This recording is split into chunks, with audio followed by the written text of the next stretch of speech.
What's up, meat bags? It looks like we got some people filtering in, coming over for another stream. Stream snipe smash. He's on an Amico rant. Oh man, already? He's He's gonna streaming. start Oh wow. stream sniping people. Um, so we got some special things to talk about. We're gonna talk about some Amico topics. Obviously, we're gonna talk about some other topics. Gary, how you feeling, Gary? Tired. Why are you so tired? Oh, I've been busy all day. I can't. I don't know. I might be dead here in the next like 45 minutes. You're gonna fall I'll be asleep on back. us again? Especially after just eating. I had quesadillas tonight. Spanish rice, beans. Oh,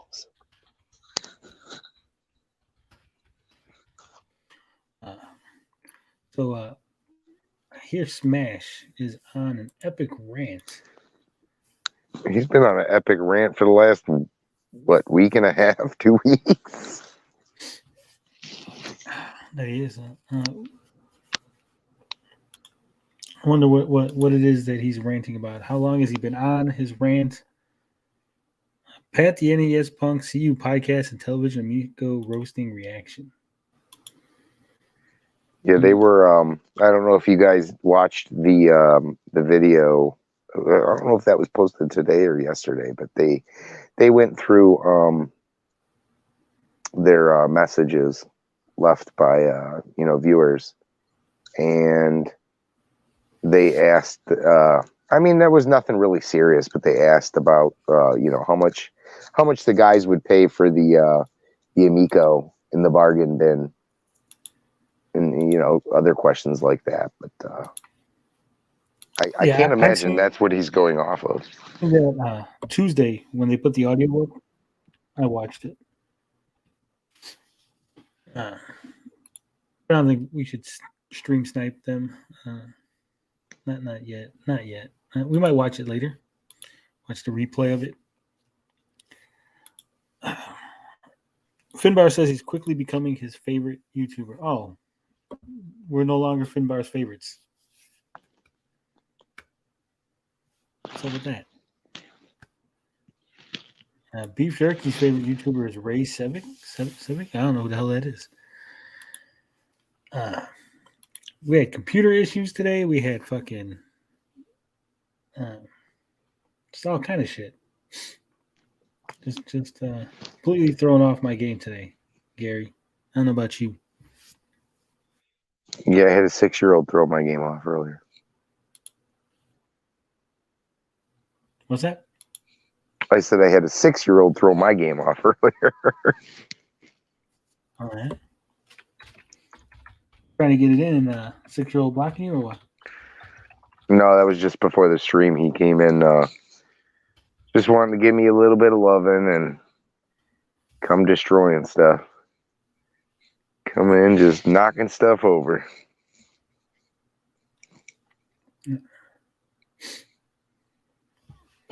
So we had a gentleman. I don't know if you're familiar with Engelbart Gaming. You familiar with that channel, Gary? No, not particularly. Well, Mr. Engelbart Gaming basically said that the new Turtles collection was overpriced. It's too expensive. That's been, a few people here and there have been saying that. I don't quite agree with that. Being a collector, I know what these prices of these games go for. There's 13 of them. I would say about 4 or 5 are relatively expensive. A few getting up into the hundreds of dollars. So I don't quite. I mean, I understand that I understand that it depends on how you look at the price, right? If you're a retro collector, you can go and say that these games aren't, this collection of games for $40, 13 games for $40 is not that much money.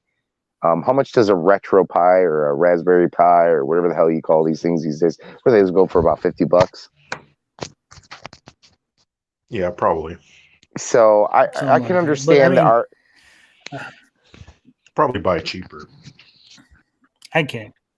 I don't understand the argument at all because these are not. You're not emulating stealing anyway. So I'm already kind of against it. There's certain special circumstances that I'll be like, yes, it's acceptable to go ahead and emulate a game that you don't own. But for the most part, I think it's unacceptable behavior. Well, what if the game is not available? Because That's why I said that there are extenuating circumstances. If the game, Well, because me that would be a lot. and Tony had this conversation somewhat last night. Like I get it, it is stealing, but at the same time, it's like to preserve the game. I think it's a decent argument because here's the thing, right? These companies go. We argued about this last night. We literally this exact game preservation. Me and Tony went like toe to toe for 20 minutes on this subject. Because here's the thing though, because I'm pretty sure there are companies that go to some of these sites and like ask them, hey, can we use your ROM and stuff like and polish it up? So, like I know probably Nintendo probably doesn't do that. They already have their own, ROMs and stuff. Well, here's what Tony's getting at though. I think like when you look at this collection, right? There are going to be things that they offer on this particular collection that you couldn't get if you went and got, an emulator in the ROMs and played it yourself or put it on. I mean, you're going to have the what do they call the window screens? There's just certain. Let me get to this comment real quick because James Bellingrand is trying to test my patience here. He says, "So I have a Sega Saturn games that I can't play because my two Saturns die. That's stealing, really." Yes. If your car dies, right, you can't just go take someone else's car. Well, my car died, so I need to just steal someone else's car. No, people seem to think that's a it's faulty not a physical analogy. item. I think that's a faulty analogy because that's not the same. It's not identical because again, you're thinking of it as it's not a physical item, right? But I mean, it's not even comparable though because it's not like you're going. Like, here's the thing, right? His Saturn stuff died. It's not like he can just go and buy. Well, that's too bad. More of that. But like, if your car died, if you had the money, you could go and buy the car, right? If you didn't have the money, you're probably not going to go. Saturn, right? They're available. But you're not going to get for the same price. That's not the point. You didn't argue that it's too expensive on eBay. You argued that he couldn't get one. If he has the money, he can still pick up a Saturn off of eBay. I just think, is it stealing? It is. It's technically, yeah. But at the same time, like if you're talking about preppers, like there's people who go back and they re-edit Star Wars, right? And they do stuff like that. And honestly, I don't really have a problem with it. And George Lucas himself didn't have really a problem with it. Obviously, now Disney owns it, so it's a little bit. Here's what it comes down to. And I agree with Tony to a certain extent. A lot of people look at it as once 20, 30 years has gone by, they don't see it as stealing anymore. I do totally agree with you, Tony, that like morally, yes, like you should always have these games. Like if you're going to download the ROM or whatever and play these, you should have to, you should own a copy of them. That is the legal way to do it. I understand that, like, on the other side, where people look at it as like, dude, if I can't get it anymore and people want to play it, it's kind of a, well, that's too bad kind of issue. And I'm stuck right in the middle because as a collector and as somebody who wants to like enjoy these games and play them, right? Let me give you an example. Let's say you collect Star Wars toys, right? So you have the 70s Star Wars toys collection. Your kid comes in and breaks one. Does that mean you can then go to someone else's house and steal their Star Wars toys to replace the one? No, because you can't buy it at the store no more, right? Nope. It's not available. Yeah, ethically, it's wrong. But you're not. It's not like you're going to Nintendo and stealing from Right. Nintendo. That's where people get hung up though, because you're not physically taking something, right? Because Right. you're making a copy that exists in two places. You're like, well, it's not really stealing because they still have their version. But what Tony's saying is this, essentially you are, because here's the thing. So let's say you couldn't get these Ninja Turtle games. Essentially you go and you download them. But here comes the Cowabunga collection, and now because you went and digitally stole them, you're not going to go and fork over the money for that game. So I totally understand where Tony's coming from. I totally get it. It's a conflict thing. It's a thing like Tony said. People are justifying it because either A, they can't like obtain it in some aspect, or B, it's so old, it's been so long that it's, somehow justifiable that, most hey, of it's these been 20, companies 30 really years. don't go after. They'll never bring it back. But most of the time, they don't Linda. really go after. Like, yeah, That's you're just making a legal argument. It's not really. No, I'm not making legally. a legal. I'm like Gary saying it's a moral argument. Morally, how is it a moral argument? Because it's wrong to steal. It's still that's not a good moral argument. It's still piracy. At the end, it doesn't matter. It's still piracy. Yeah, the subject matter, the stuff that you're taking doesn't belong to you. It belongs to somebody. I wouldn't say that's a good argument though. Just because you're making a moral argument and it's wrong for a reason though. Why is it wrong? It's morally wrong. It's morally wrong to take something that doesn't belong to you. That's not a moral argument though. Like, why is it morally wrong? Like, why is it wrong? Why is it? I have to explain to you, like a child. Why you said you're making a moral argument. It's not yours. But why is it wrong? It's wrong. Tony, you just said you're making a moral argument, though. So, let me explain to you why it's wrong. Because as a society, we've agreed to certain rules that govern behavior. Okay, and that's a one legal of those rules argument is that when you buy something, you have ownership of that item, but you're not allowed to take anything from someone else that you did not pay for in a legal transaction. Morally, it's wrong to take something that doesn't belong to you or you do not have rights to. That would be entitlement. You're feeling I'm entitled to having this ROM because of XYZ justification. Here's the thing, right? This is why I say to differentiate it, because when you're making a moral argument, it's usually about without the parameters of the law. You're saying, okay, why are you doing this, right?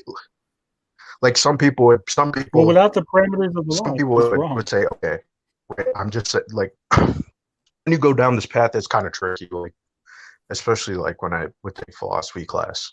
Well,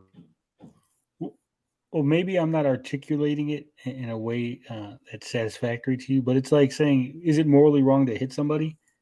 It's just right. It's just the matter of being right or wrong. Right. That's all moral is, right? Right or wrong. Can we agree on that? That it's just morally, the only thing that means is just whether it's a matter of being right or wrong while doing an action. And I agree with Tony here that I don't like it. Trust me. There's things that I've probably done that are not morally right when it comes to this, because it's a very it is a very tricky situation though. This is where I agree with you. I don't like to agree with you here because it's a really gray area, and I think a lot of gamers look at it that way. Like, I think that was the best way I could explain it, was like certain things don't come out for 20, 30 years, and people, like you said, they feel entitled since it's not. There's no way to get it. There's no way to play it. Okay. The game might be expensive. That, hey, I'm kind of entitled to have it because otherwise I can't get it. And I agree with a certain aspect, but it still is wrong. At the end of the day, it does belong to somebody, even if they're not willing to put it out. Like, I would love for people to go back to like Bucky O'Hare and like make comics and video games and stuff like that. But at the end of the day, someone does own that license, and whether they choose to move that franchise forward or not is their business. Could I talk about the what I wanted to ask? Yeah, go ahead. Okay, yeah. So like if stealing is legally and ethically wrong, right? But what if your family is starving? You might be morally justified, right? So that's what I'm trying to say. like there's sometimes when, especially when you get into ethics, there's some situations where it is kind of like, well, what do you do, right? Well, this The is world the is whole it. Aladdin thing. Here's my counter argument to that. If your last resort is to steal food, then it would be morally correct to do so. However, nobody in the That's all I history of wanted to ever, say. nobody in the history of forever has ever been to that point where this is their only option, because there are other Well, you options. can't really say that though. There are a lot of people like there's a war-torn country. I mean, I don't see how you could say that. There are lots of situations where lots of people are put in that position, right? Well, So I say that without because getting into the I politics of it, understand what you're getting at, but even in those situations, usually there's no uh, what's the word I'm looking for here? Like when society has collapsed, right? Like that store no longer exists. Like your city's getting shelled, then but you it's going not into even like about stores. It might be just from some other person, your neighbor or your own family well member, if right? you're in a torn situation, right? Then I would assume that your neighbor is under the same conditions as you. So you stealing from someone else who needs the food to live so you can live. That would kind of be messed up too if you think about it. Like you're taking away from someone else's survival. Like Yeah, that's it's what I'm just saying. sort Well, of, yeah. Like that's what I'm that's saying. You basic. Yeah, making a that's moral basically the. argument is not as clear cut as you were trying to make it seem. Well, It well, really isn't. well real quick, I want to get to this comment because I don't want to. He says Yeah, yeah. Tony is talking ROMs, but what if I make ROM from the disk? Is that the same? Um, if you own the disk and within the license agreement that you've had with your transaction that says you can make copies of it, then you're fine. However, if you then take that ROM and play it on an emulator, I think now we're back into the well, you're not really I doing what you're supposed to be doing with it, right? Well, I think it all boils. The most of it usually boils down to if you own the copy. I don't think anybody cares if you really make the copy, as long as you're not making the copies and making money off of it. That's really where the issue usually boils down Yeah. to. No one really ever has a problem like if you own, um, again, the Turtles 3 for Nintendo, the Manhattan Yeah, Project, well, and you somehow James here flash is it. saying he said he's not talking about ROMs. He's talking about playing his disc. So he's saying like using an emulator to play his disc. And again, I would say because you don't have uh, you're not entitled to make your own Sega Saturn or to get a Sega Saturn emulator that can play your disc. Right? It's like you have an item, your item broke, your SOL. That's like anything else. Uh, I'm not saying that I'm going to judge you harshly. I'm like, I can't be your friend. You pirate ROMs and like, because come on, really. At the end of the Yeah, I day, mean it doesn't matter. Yeah. it's not a big deal. But I'm just saying, Yeah. like Gary said, like don't justify it. Don't be like, I'm not a thief. I just take ROMs, right? No, like own up to it. Be like, yeah, I know I steal because I pirate shit all the But time. here's the thing though. I think if you say it like that, then the companies don't usually get why people are stealing in the first place. Like, you know what I mean? So I think it is kind of like, again, Well, we're see, just that's sort of fine. throwing stuff out there. But I mean, like, I If you think buy in a hardware, perfect world, yeah. if they did listen, then you wouldn't have this issue. Like, you would just be Well, able to buy the game, right? Just like how well, you could be able to buy any movie on Blu-ray, or at Well, least that's what it I should mean, be. that's hold it's on, it. real quick. I want to get to this. Finbar says you can buy systems that emulate Saturn hardware legally. Yeah, so then you're fine. Then there's no Yeah. problem. There's no issue. Right, they've already paid the licensing fees to be able to bring that out to market. And to Blinded's point, if a company stops selling a product, right, you're not entitled to that product. You're not entitled to say, hey, I want to buy an Atari 2600 game. Oh, they don't sell it no more, so someone needs to make it so I can buy it, or I need to make my own ROM. And uh, Mm. no, you're not entitled to it. It's just like, sorry, you missed the boat, right? Which I do think kind of still sucks though, but yeah, it is what it is. I I mean, mean, that's it's not. that's why we went toe to toe last night for this. Oh, and it was basically over 3DS stuff. It Mhm. was saying the same thing. Um, and it was just it's really an eye opener because it was like it's catch 22 because I totally understand the whole piracy thing and I get it and I don't condone. Obviously, a lot of people look at it different, like taking. I mean, nothing's really different, right? can't really justify it. It's all the same. It all falls in the same boat. But people really do look at it differently. And I especially am like no different. I look at it Let me give you an the same example. way. Let me give you an example. Books cost money, right? We all agree to that, right? Mhm. Yes or no? Like, Yeah. okay. Yeah, So yeah. would you feel justified to go into a store, take your camera phone every page, put the book back on the shelf, and not pay for the book? I Would feel you be okay with that? no, I You would not be can't okay with that. But at you the same can't do time, that? if someone who's doing that, why not just go to a library? No, because that's what taking a ROM is, though, essentially, right? Because you're not stealing.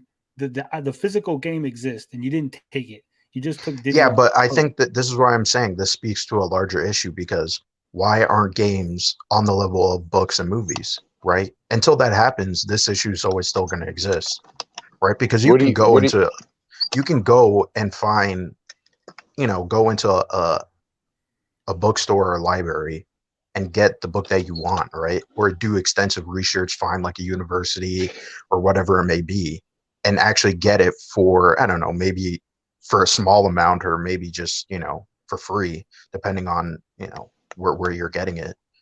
But it's not the same way as a game, right? A game is still kind of seen as a product, not really as an art form or something to study. So I think it's going to take a while for it to change, right? Like movies at a certain point weren't, they were just considered just little entertainment, right? And that's why a lot of movies, like in the I early days of cinema, weren't But here's the preserved. thing. I don't. But here's the thing. They are preserved, but I don't think that'll ever change. See, here's the thing, though. It's not if it's not viable for whoever owns the property to bring it out because it's just not going to make them money. There's nothing Yeah. they can do with it. There's no point to bring it out. So you will always be caught in that catch-22 situation where sure they could if they wanted to, but what's in it for that person to bring it out because they know that sure there's a small group who wants it, but it's not big enough for them to bring it out and actually it be profitable for them. Hmm. I want to get to this real quick. He Yeah, that says, makes sense. Yeah. James says, I honestly don't feel guilty because Tony's point seems anti-consumer to me. Patents don't last forever. I get that.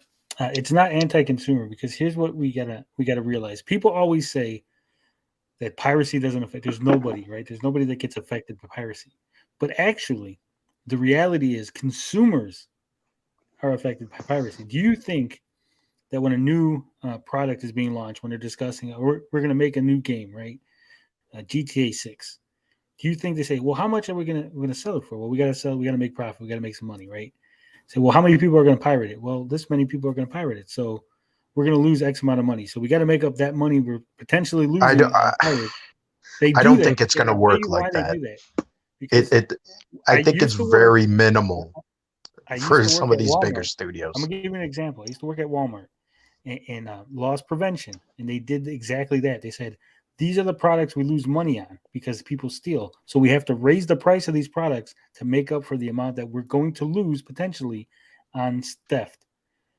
If nobody pirated, if pirating was at zero, there's a chance. I'm not saying they will, but there's a good chance that companies say, "Hey, we could lower the price a little bit, $5, $6, whatever." Instead of $60 games, maybe $55 Right. games.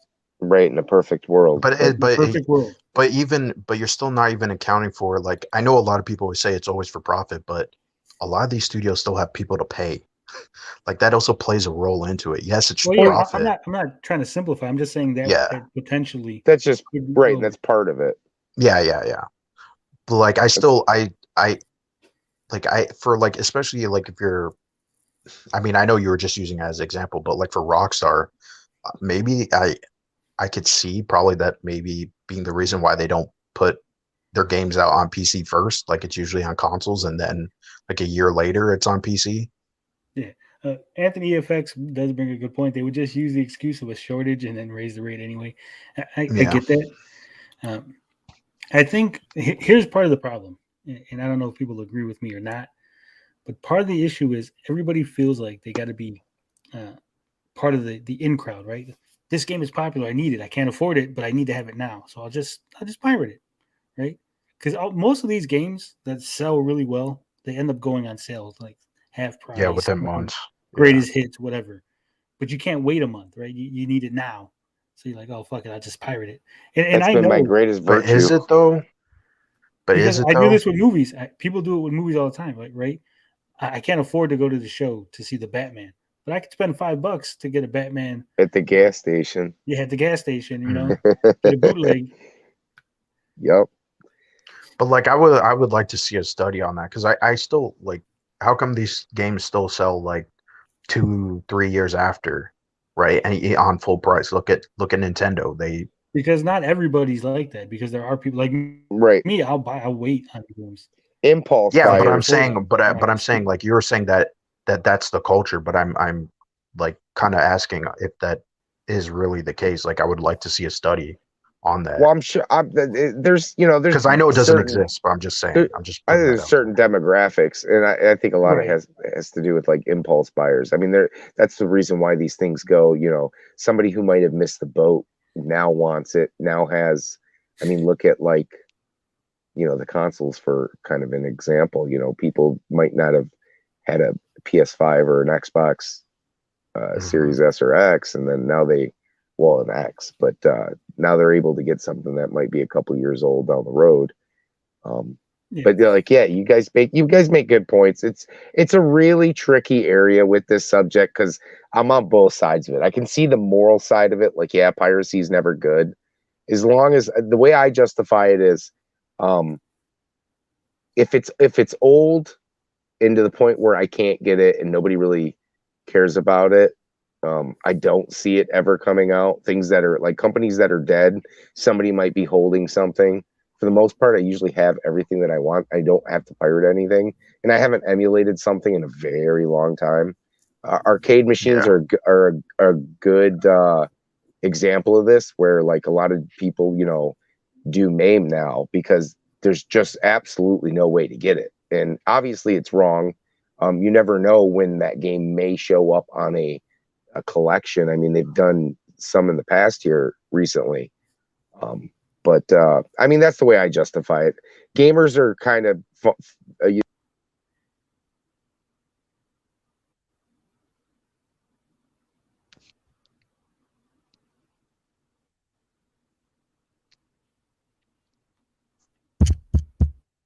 Did we lose Gary? Yeah, did he cut What's out? going on? Yeah, I think he cut out. I I didn't was know if my confused too. computer messed up.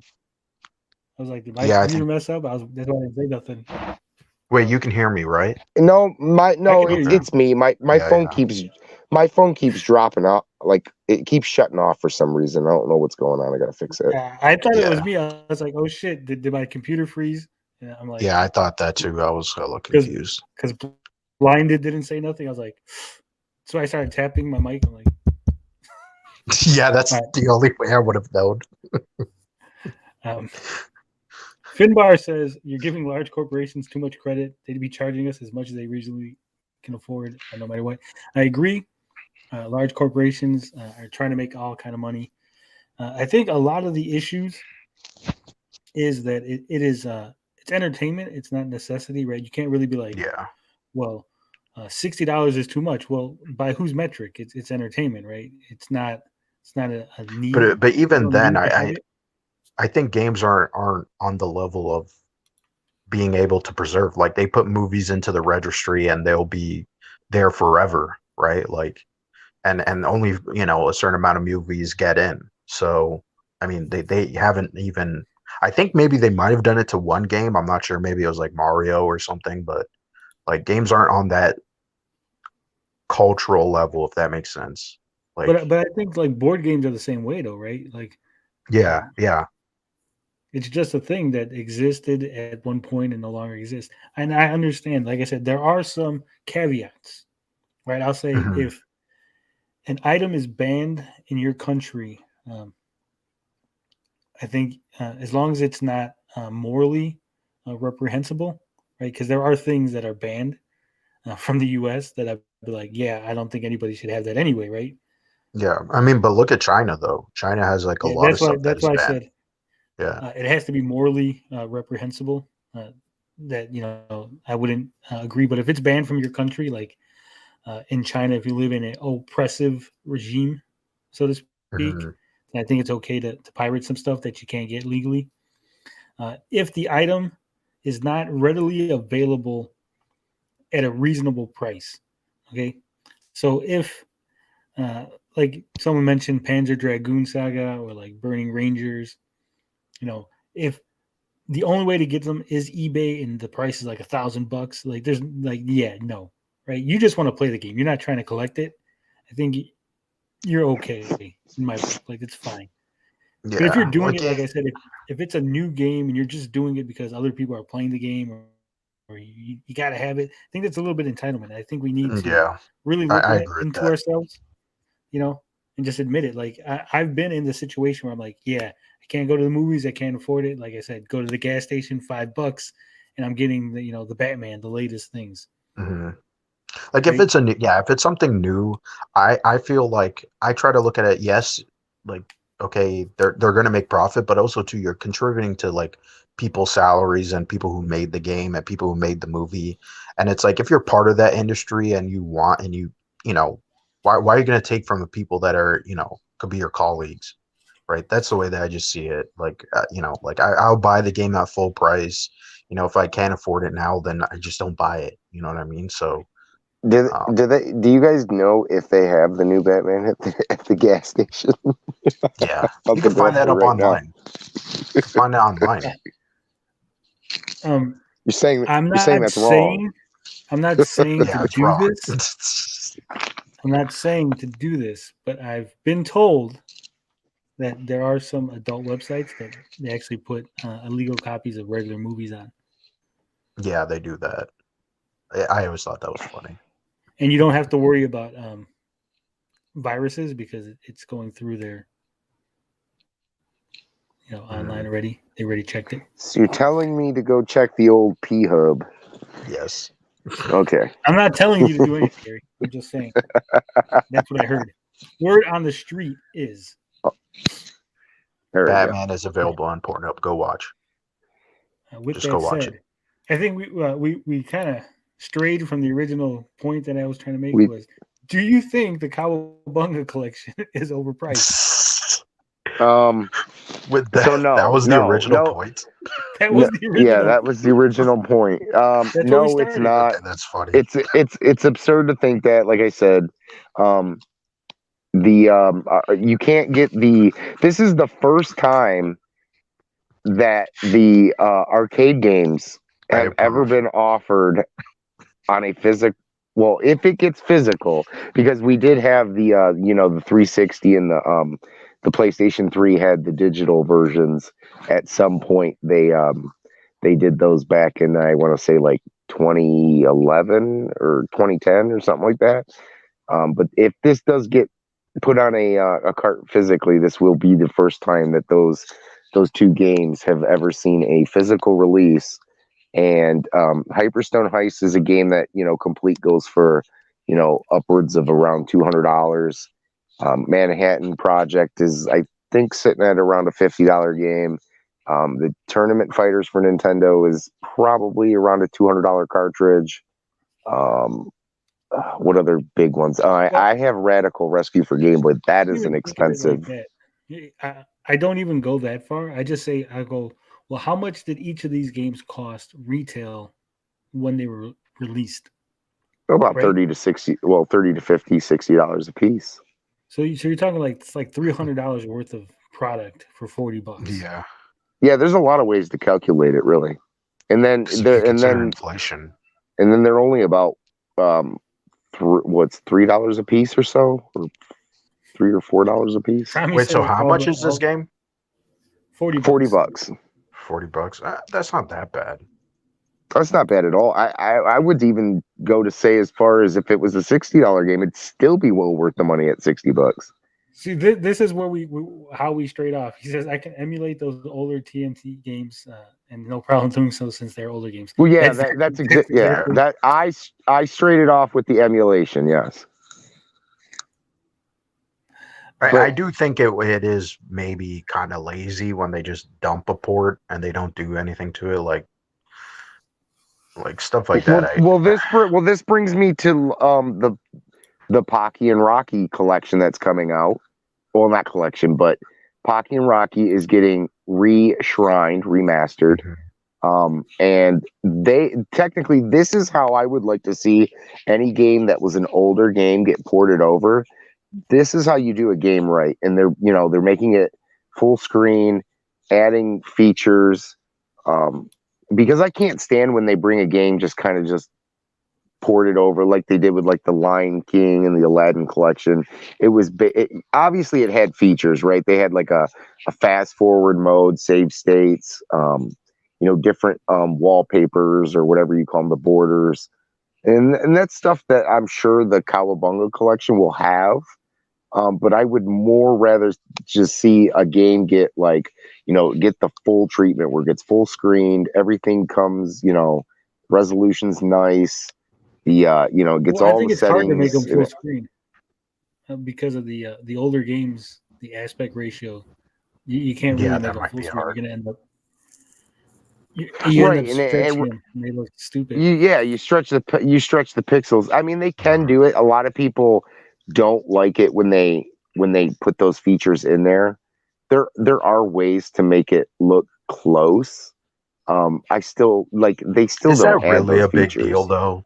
It is. It very is. Very much is. There are people who are purists that do not like stretching their screens. I am absolutely. No. I mean, couldn't you just play the game as intended? You know what I mean?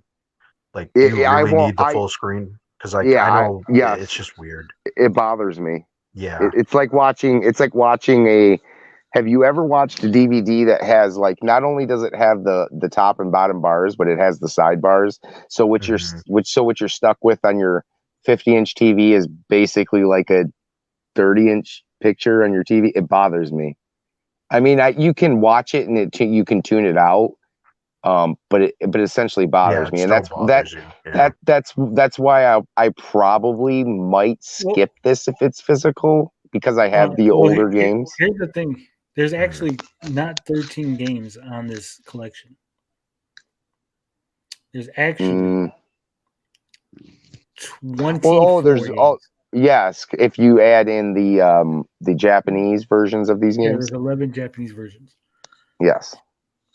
And so we know which ones are getting online play. Remember, that's being added, online play. The arcade version of Turtles in Time Arcade, Hyperstone Heist, and the Super Nintendo Tournament Fighters. Those 4 games are going to have online functionality. I'll tell you what, they really really gave a middle finger to Arcade 1-Up, who just released those the newer versions of the Turtle Cabs with the online play. Oh, those are like $700. Well, maybe that's where they're getting their the code for. Probably, yeah. It's a good possibility. Who's doing it? Like M2? I think it was M2. Is it M2? No idea. You still there, Gary? Can you hear me? Yeah. Am I cutting out? Yeah, you cut out for like a second. Oh, I was just wondering if M2 did the translating or whatever, the porting over or whatever. Yeah, like I said, I don't know. It doesn't say. Maybe I'll hit up Konami. We'll see if they'll give us a free copy.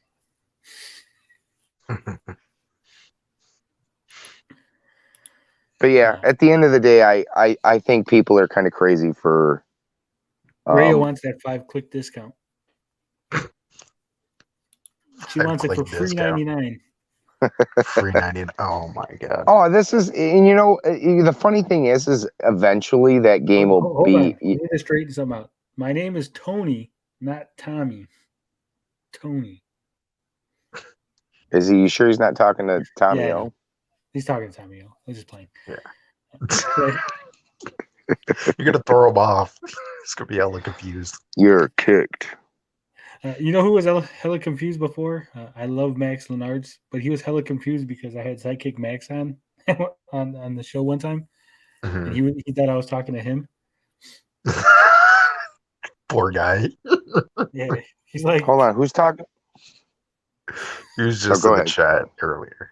Who's talking? How did we get into Night Trap, Rhea? Why are we talking about Night Trap? Don't get me started on one of my favorite games of I all think time. Tommy mentioned it. Yeah.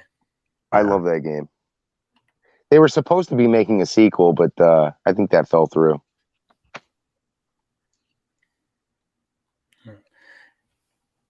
Anyway, we got 12 people here. I think they came to see the Amico fiasco.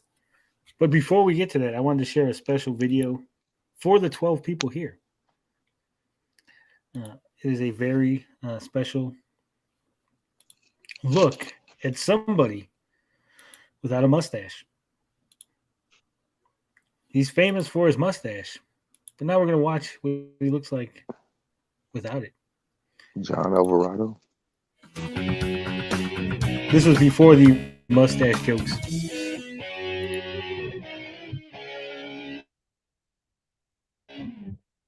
Hi, I'm John Alvarado. I'm the technical director at Inexal Entertainment in Newport Beach, California.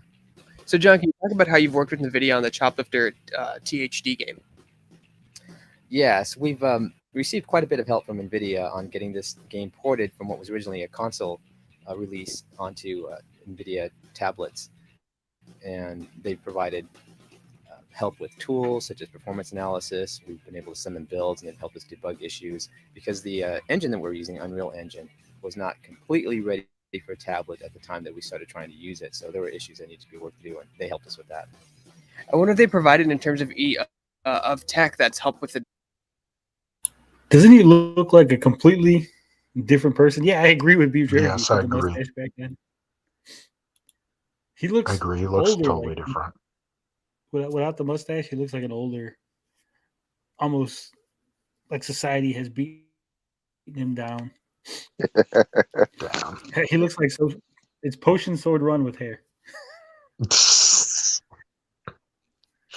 kind of fucked up.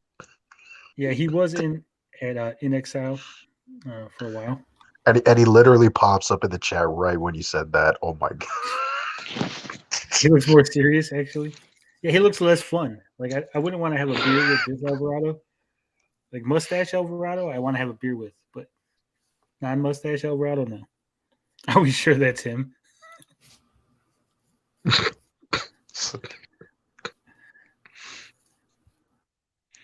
When was this? So yeah, people have asked before, what is this? Was a while back. A while ago? Okay. Yeah, 2013 is when this video went up. Ooh. Okay, 9 years ago. Jeez.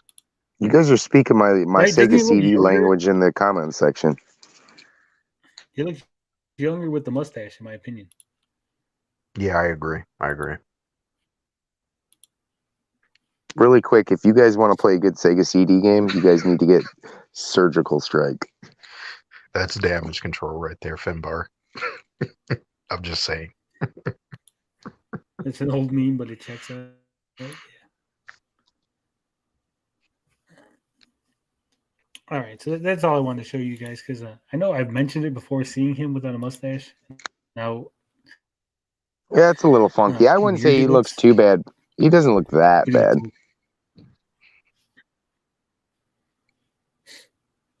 It throws you off. Like you're so used to mustache, and then like, what? He's a Puma man.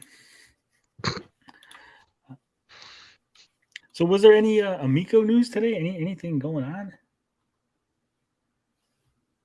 I know people were still wondering about Retro Bro. I thought we set the record straight yesterday about what happened with the Retro Bro. Isn't he like done? Yeah, Retro Bro said he's done with his YouTube channel. It's not Amico related. He just is done with it. He's moving on to something else.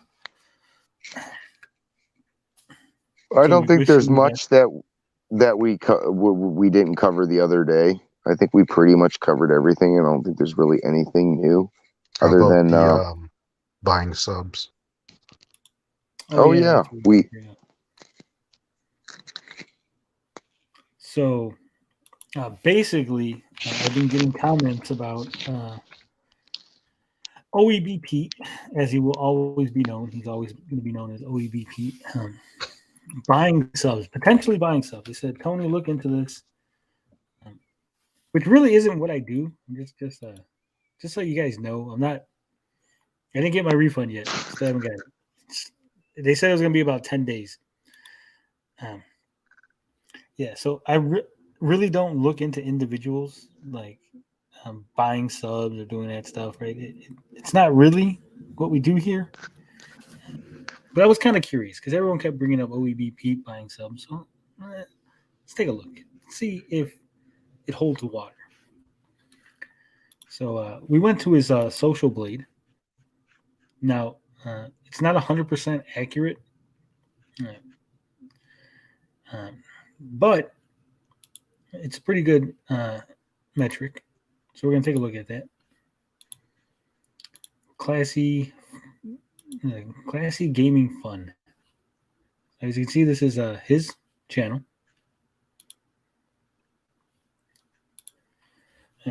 He's got 9,900 subs. Not quite 10. I think on YouTube it rounds it up straight to 10. He's got 598,479 video views. Now, here's where things get weird, right? So we're going to look at his subscribers. This is for the last week, 2 weeks? The last 2 weeks. So on Sunday, he gained 850 subs. Then the next day, he lost 20. Then he gained 130. Then he didn't gain nothing for 3 days. Then suddenly he gained 510. Then he lost 10 2 days in a row. Then he gained 10. Then he gained 560. Then nothing on Thursday. Then he lost 10. Then on Saturday, he gained 1,830 subs. That's a lot. That's a lot. Now, he had 3,000 subs a few weeks ago. Yes, this is true. So based on sub gain, it's a little suspicious already, right? But you got to look at the video view. Yes, that's where it's going to expose him. If he had a really good video, yeah, like let's say he had 100,000 views on a video, and you're like, oh yeah, that makes sense that he would get X amount of subs off of that. But here's his video views. He got 2,173. Then the next day, Monday, he lost 20 subs. Then he did a 4,621 view video. He gained 130. Then he did 2,725, 1,899, 710, and he got no subs off of any of those videos. 3 days. Which no is subs. pretty weird. Right. You would think he would have at least 10. Now, when you get to a certain level, well, you can't have one no more. That's what I was going to say right now. When you get to a certain level on Social Blade, it no longer shows by one, right? Like after 1,000, then you start showing you by tens. After 10,000, then it shows you by hundreds. Okay, I didn't know that. So if you fall, so these 3 days where it doesn't show anything, he could literally have 9 subs each day or nothing. Like from 0 to 9 is his parameter. Mm-hmm. Same thing with this. Like it says -10, but technically it could be -19 because it's not going to show individual subs. Okay. That's why if you look at the bigger YouTubers, you're like, oh, they're gaining 1,000. It's not like 1,025. It's always like 1,000, 2,000, because that's how they do it. So again, but if you look at the video views, that's why the video views is really important, because you're like, well, he should be getting. How did he get 510? But here's also the thing too, though, right? Like I think we should look at his channel, because usually if you're uploading new videos, that should also correlate. Like if you post an old video, if you have an old video gaining views, like it's still, I don't know, this seems really off, right? Especially if he's not posting consistently. Like those prior videos better be like have, I don't know, really good interaction in order to get this type of subs. So It's looking really sketchy, in my opinion. Hey, everybody. So we're going to look at those videos. We're going to go back. We're going to go to his channel right now, but we're just looking at this real quick.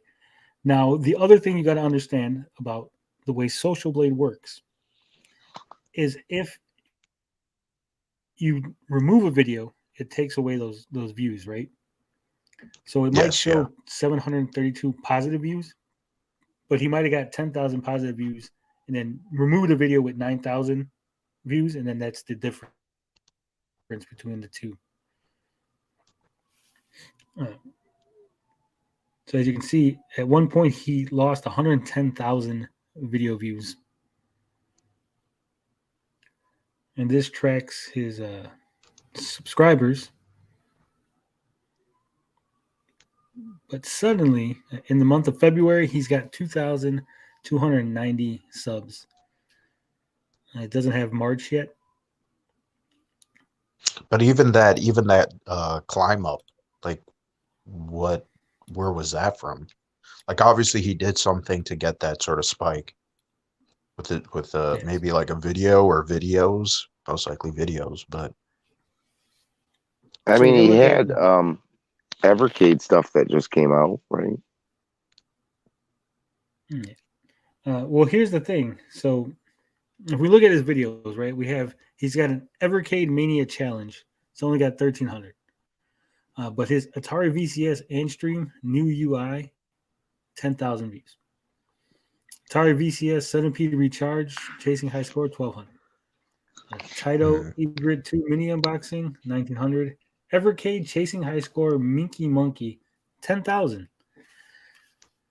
Now, this is especially suspicious because if you look at all of his chasing high score videos, they're in about 1,300 range.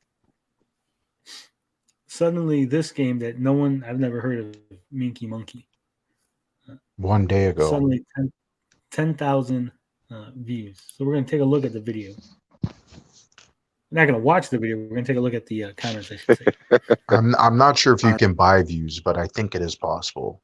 But I think it's a little bit more complex. Yeah, it's not. It really isn't.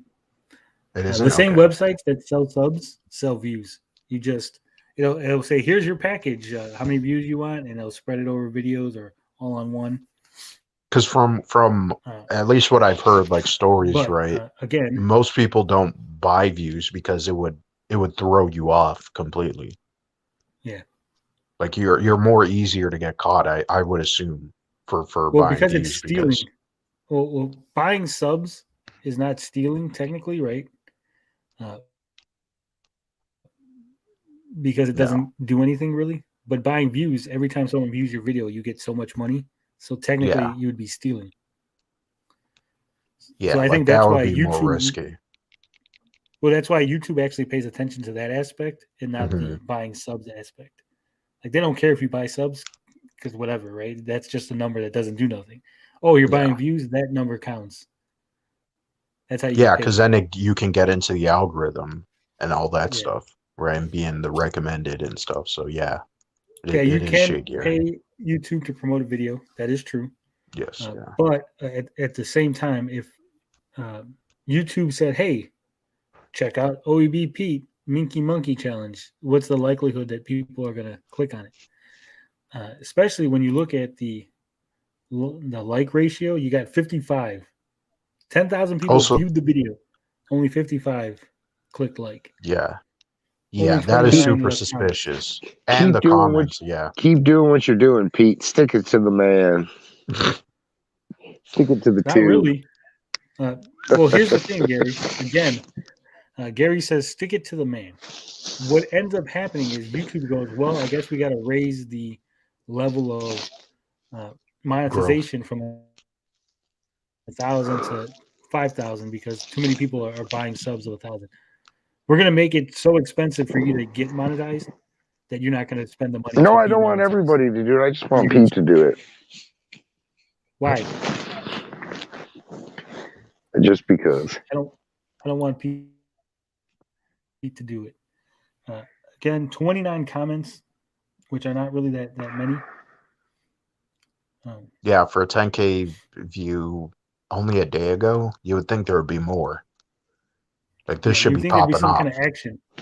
Yeah. Is there any kind of analytics on that, like a ratio or anything that's ever been done? Like, Yeah, you can what look at the ratio if you what got I'm saying a is like, plugin. on an average video with 10,000 views, what's the average comments usually made No. on it? Oh, not for that, no. But usually, like, you have a small channel like this, right? Like, if a video pops suddenly like this, there should be some action going on because people should be like, "Oh, why did you click on this video?" Right? Mhm. Like, I remember if we that's put a just a video, day ago. right? Like, if For I put a video, 10K, Yeah, that's a lot. Yeah. yeah, let's in a say I day. put a Yeah. video up that says, "I hate white people," right? That's the new video I'm putting up. I hate white people. Tony, It's gonna get a shit ton of views, right? And people are gonna pop up in the is it? comments. Yeah. A bunch of people will watch like, "Oh, this guy's racist," and they'll be in the comments, right? Mhm. I should make that video. But if you got all kind of views on some video, you would expect there to be comments because people are like, "Why are you watching it?" Right? Even if it's just "Good job, Pete," or "Oh, I want to play this game," right? There's nothing. It's like 29 comments.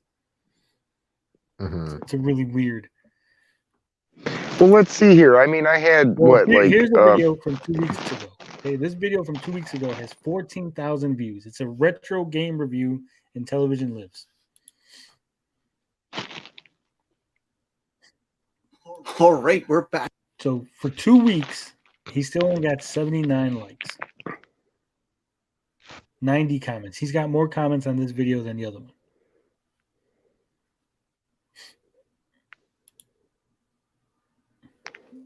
I think it's And that's pretty. 2 weeks.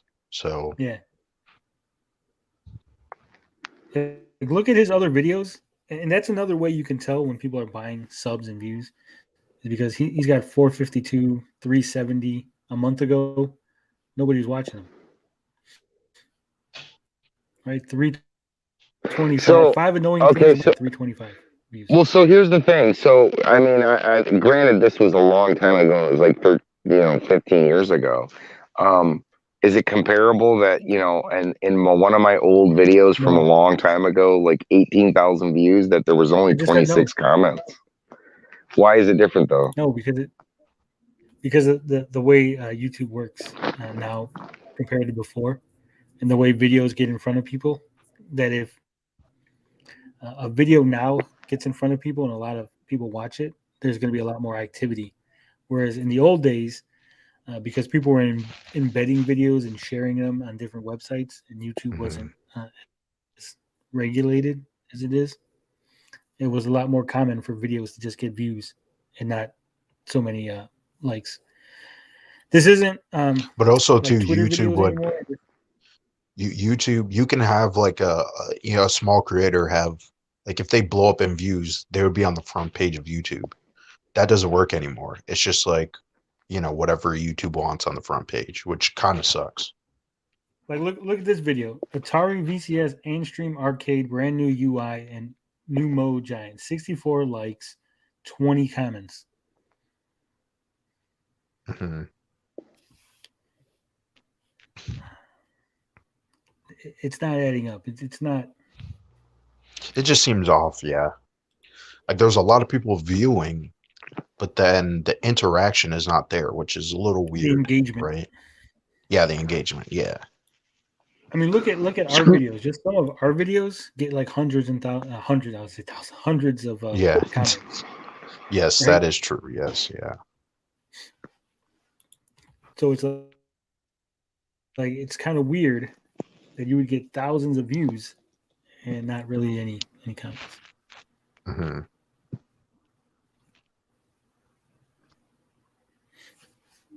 But who knows? Yeah. Who knows? So I think it's not it's not confirmed, but I would say it's plausible. Like the MythBusters days, where they got confirmed and busted or plausible. I'll put this in the plausible category. Maybe Pete just watched his video just at like a couple thousand times. He must have. He must have a bunch of computers at the house and just keep watching his own videos over and over.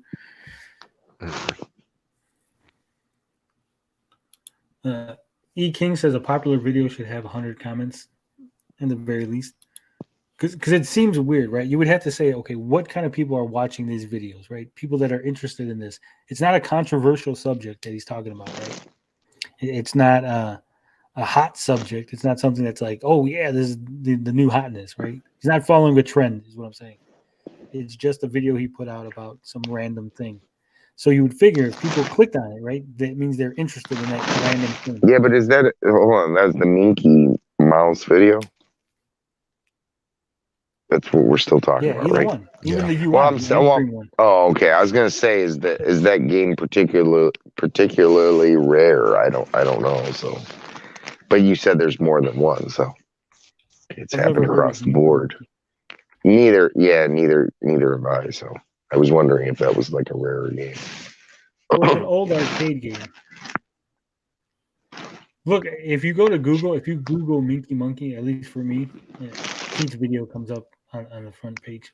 Are there when you do Google or when you search that, are there other videos behind it that are like just as popular or no? Well, there's videos in front of it. Well, I got a video from 2021. Nothing for Evercade. Hold on, because it's an old game, so you got the old arcade games videos. Right. But Pete seems to be the only one. Okay, here I got one that's Faz Plays Minky Monkey Arcade. Let's see how many. It's from a month ago. I clicked on the video. He's got 9 views, but he's only got 115 subscribers. So, you know what? Let's just go to YouTube and look up Minky Monkey, right?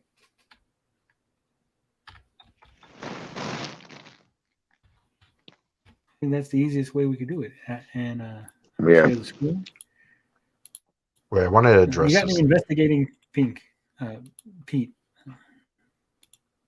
Minky Monkey. Pete's video is the second, but that could be because we just looked at it. Now I'm going to put this week as the filter, right? People use filters. Yeah, I got 3 For videos searching. for Minky Monkey. Pete's video, and then 2 videos that seem to be unrelated to the actual thing. So is he the only one talking about Minky Monkey on Evercade? At least in the last week. Well, let's go the month. Can I just see what this game looks like already? No one seems to be talking about it.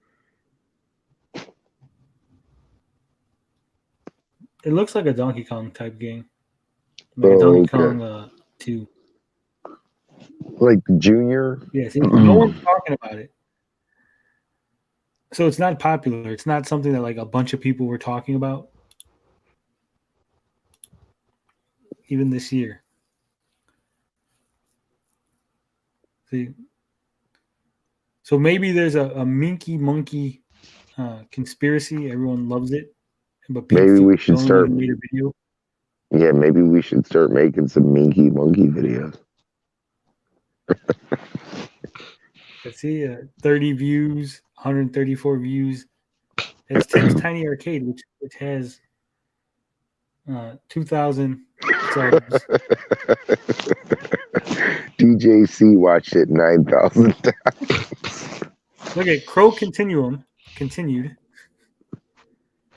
I know he has a bigger channel that has like 5,000 subs. But his secondary channel only got 30 views on that video. This Mexican channel, it's got 386 subs.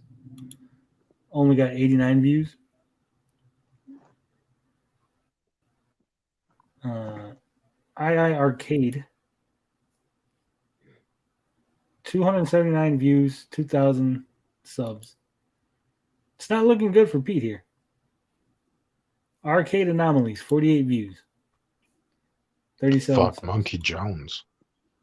Who said fuck Monkey Jones? No, I said Monkey Jones. The thumbnail is Monkey Jones. Yeah. So yeah, so I thought that nobody's was funny. talking about the game except for really Pete. I never heard the game. views. So Yeah.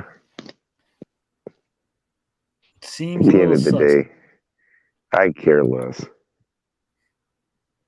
Well, people asked us to look into it, so we looked into it.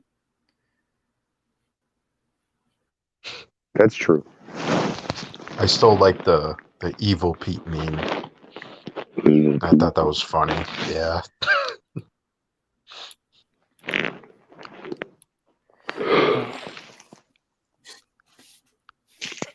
I did a meme, Retro Bro, the other day. It was kind of a mean meme. I don't think anyone wants that.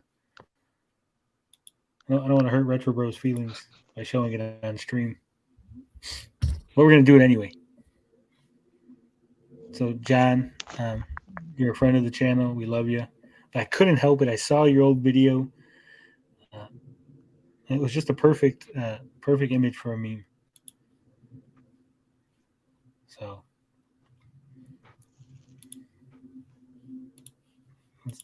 Do you even dress up, bro? oh, it's not even that. You're gonna love this. Oh, it's different. The Retro Bro doesn't exist. Uh-oh. Hey, he's still like smaller here than I am right now, so I can't rag on him. Did he get upset by this? No, he didn't see it. This is probably the first time Oh, he's he seeing didn't it. see it. Okay. Doesn't even look like him though. Yeah, that was on his old video. I think it's Oh, 2009. Retro Bro. Oh, okay. I didn't even read the top of it. I'm like looking at the picture and I didn't even read it. It says, I sold my muscles to support Tommy's. Like, it is funny. Like, It's a little mean. Go Amico. Yeah, people are cruel. It is what it is. People are cruel. I said I made the meme. Stop saying I'm cruel, baby. It's okay.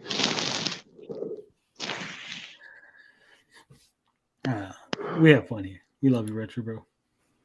We're waiting for Retro Bro to come back. I am kind of shocked he deleted his channel though, because I was They like, are, He just isn't privated that's a common oh, he thing, I privated think. it. Yeah. Okay, Pete yeah, I was about Pete to did say. it. Cyrus did it. I mean, it's the levels of what do they call that? The 9 steps of 5 steps of anger. yeah, Something else. something like that.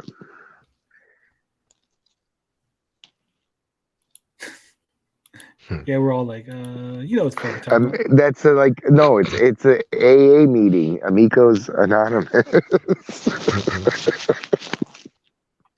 All right, so we have a clip here. Someone sent this clip in. They said, watch this clip, Tony. It is Amico related. Tommy makes a fool of himself. So go ahead. We're going to watch it. Funny enough, this is from Rerez. I think this pokes a hole in the Rerez theory. For people who were saying that, well, Rerez wasn't paying attention to the Amico. He wasn't following it. He had no idea that they used him in the trailer. He interviewed Tommy. This is news to me. I didn't even know this. On Hot Take, he interviewed Tommy. So, pretty sure he was aware that they used him in the trailer. Whether or not that was because Tommy told him, or he's seen it, or he was interested in it and he's been following it. Is it unlisted?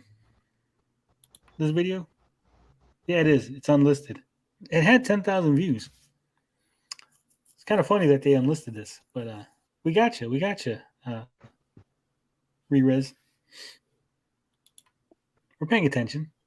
That's why I was upset when they all went crazy about it, because I don't understand, like, how the hell have you not been paying attention to this? Because it's not like they weren't covering it. How did they not see the video and not watch it when they were covering the Amico early on? Like I said the other day, everybody was still in this. Oh, it might be possible. They believed in Tommy. Tommy can do it, right? Anybody can do it. These and guys they didn't were want to crazy. see all the shit. Yeah, but they were critical. But they were critical to a point where they're like, they were still fence riding just a little bit. It's probably not going to come out and be good, but maybe it is. Remember, That'll get you banned. That'll get you banned in Tommyland. Yeah, it will. You can't be a fence rider in Tommyland. To be fair to Rerez, if the interview was as much of a train wreck as the RTU one, he probably wanted to forget it ever happened. Maybe. But let's see what the clip is that they said, hey, check this clip out. You can I know you're not going to be showing things off for months still as far as the actual gameplay itself, but can you kind of paint a picture for us what we're going to be expecting here? I'm hearing about a lot of sprites and things. I would love to hear from you. Yeah, and I'd love to clear something up that like a kind of a negative website. When I gave my speech, a negative website posted. Negative website. He's clearing misinformation up, even this far back. What's it going to be, guys? Yeah, this is the early days. This was about the 2D chip, wasn't it? Oh, Gary says it's about the 2D chip. Blinded, what do you think it's about? I have no clue. Sorry, I was reading. Fucking blinded. Always reading. Yeah. Can never count on me, just saying. I don't know where it came from, actually, but I saw somebody pointed out the thread where this came from, and they had posted that I had said that it's going to do better graphics than the PlayStation 5 or whatever. Okay, whatever. Yeah, we have heard that, actually. Yeah, the custom chip. Yeah, that is crap. Completely made up, completely taken out of context. This is what I said. So again, this is an exclusive for you guys.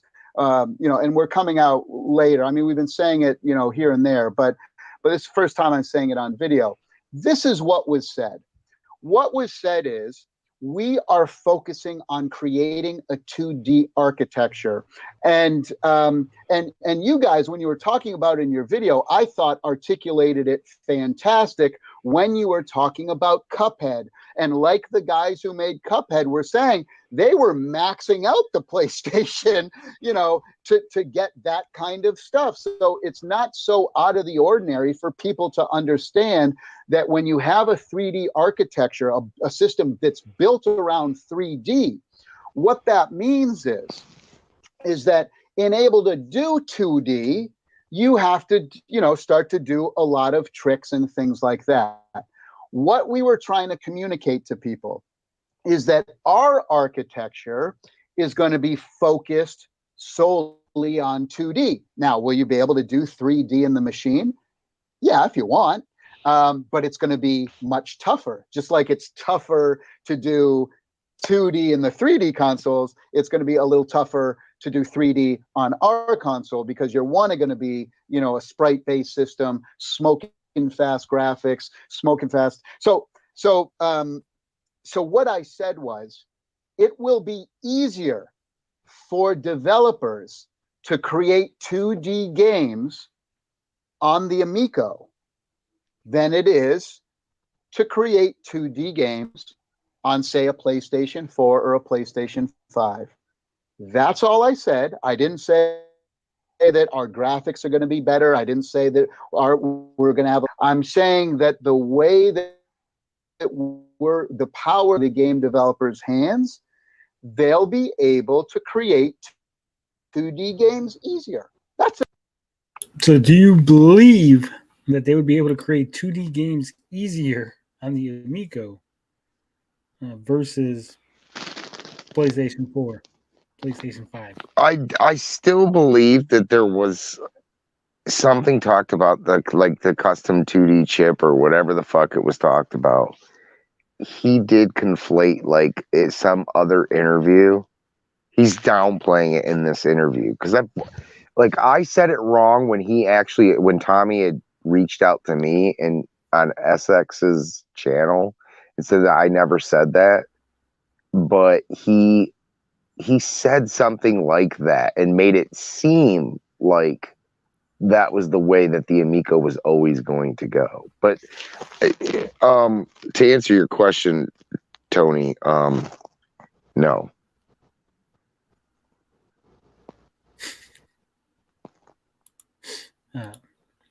So you still think that he said that he was going to do 2D better than the PlayStation 5? There was yes, there was something along lines, and that's why I'm saying I couldn't tell you where to find it. There's been so much stuff. So I ran across it. Somebody had found it, and I watched it. Like it was. I don't know if it was him directly saying that, but it was him implying it. And I couldn't tell you where it is because there's been so much stuff. It's been so long. Unless you have it, I don't know. Unless you, why does everyone think I have everything? No, I don't expect you to have it because there's just been so much shit said. But I remember specifically hearing it out of his mouth. And that I mean, that's other people have said it. Other people have heard him say it. I think maybe somebody clipped what he said here. We said we can do 2D better than the PlayStation 5. I think maybe they clipped that section out of context. You know what would really help? What would really, really help if we had the original press release from PRGE 2018. You know, that would really help if we had that. Could you imagine if we just had the original press release and we could look at all the original specs for the Amico? Oh, wait a minute. Hold the phone. Didn't Pat and Ian talked about that? Didn't they read the original press release in their videos? In their old, like, very, like, I don't know. I don't think it was the first video, but it was like the second or third video that they did covering the Amico. Didn't they? They mentioned it. They said they weren't going to just read off the press release. That's why they got the price wrong and everything, because they didn't just read off the press release. Oh. But only if there was somebody who, you know, got their hands on it, you know, some sort of, what do they call those people that like look at things, like they're on the news and stuff, they write articles. What are those people called? Journalists? Journalists. Starts with a J. That's the word I was looking for. If only there was some kind of journalist that we knew. Do we know any journalists? Are there any journalists on this panel? There's claims of one, but I've always heard he's been shot down of being a journalist. They call him haters. Yeah, I heard there was a fake journalist that worked with us. There you go. That's the right term. So, if only somebody had the original PRGE 2018 press release and was going to show it on screen right now. It's going to say, if you have it, it says custom 2D architecture. Is that exactly what it says verbatim? Well, I don't know. We'll find out. I think it does. This is for immediate release. So as you can see, they want us to release this. This is not, I didn't steal it. It's not stealing. Irvine, California, October 22nd, 2018 is when this came out. We're going to skip all the bullshit here. Apparently they name dropped Dragon Ball Z though. Find that interesting. Because Jason Enos was involved in over 100 products, including Metal Gear Solid, Castlevania, Contra, Dance Dance Revolution, Silent Hill, Tekken, Ace Combat, Dragon Ball Z, Monopoly, and Pac-Man. Never heard of him being involved with Dragon Ball Z. We got Perrin Kaplan being name dropped. She is part of Zebra Partners, which is the only connection to Intellivision they actually have because they hired Zebra Partners. And Beth Lewin was the other lady who was also working for Zebra Partners. Right here, this is a remember when Tommy would claim he had a president of Nintendo, former president of Nintendo? Do you guys remember that? Yes. Well, the actual title is President of Nintendo Software Technology Corporation, which is what Scott Shimura was. He was never a president of Nintendo. He was a president of a division within Nintendo that worked on the software for the U.S. market, I believe. I mean, technically, he wasn't lying. No, he was lying, because if you say the person is president of Nintendo, not a president I from know. Nintendo. That's why I'm laughing. I'm making a joke. It wasn't as deliberate as I should have been, I guess, with the laugh. Chappie says, "Don't skip all the bullshit. Read at least some of it." Yeah, a DMCA takedown. It's coming. It's coming. Wow, that was the only connection for those employees. Yeah, Beth Lewin and Perrin Kaplan work for Zebra Partners. Zebra Partners is Perrin Kaplan's company. I'm pretty sure she founded it. It's a PR company. They founded it after working for Nintendo, and they hired those individuals. They hired that company, and they specifically probably asked for those two so they could name drop them like that. Of course, we got Phil Adam, who was, like I said, everyone knew he was there. He helped introduce Tetris to the world. Andre Lamont, again, he didn't work at Intellivision. He worked for Intellivision because he designed the controller. And of course, an advisor, David Perry. Founder of Shiny Entertainment, co-founder of GwG Cloud Gaming. He name drops Sony PlayStation 4 because they used his. They did a lot of name dropping, didn't they? Yeah, well, like he says right here, co-founder of GwG Cloud Gaming utilizing the Sony PlayStation 4, which is true-ish, right? Because he sold this to PlayStation, and then PlayStation used that in their PlayStation 4 as part of their gaming, online gaming infrastructure. But it makes it sound like this is like you go to PlayStation 4 and GwG is there, and he was part of it when it got put into the PlayStation 4. Of course, we got game industry analyst and Wedbush Securities Managing Director of Equity Research, Michael Pachter. He even name drops Pachter, commented, "I think it's about time someone focused on families with kid-friendly games." Michael Pachter. Jesus. He's an idiot. I know. I can't believe he's still around. With the revived console priced right, I expect it to be immensely successful. The company has the right leadership and is positioned in an underserved niche. I think the relaunch will be a home run. Pachter said they were going to sell 1 million units in their first year. He said a lot of stupid shit. Here's this one. You gotta love this. Intellivision Entertainment is also proud to announce that it joins console manufacturers Sony, Microsoft, and Nintendo as the fourth game console to be an active member of the Entertainment Software Association. That really helped them out there, being part of the ESA.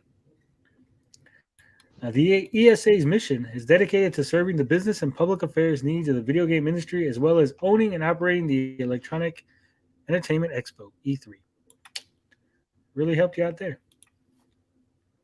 So here is the price range retail.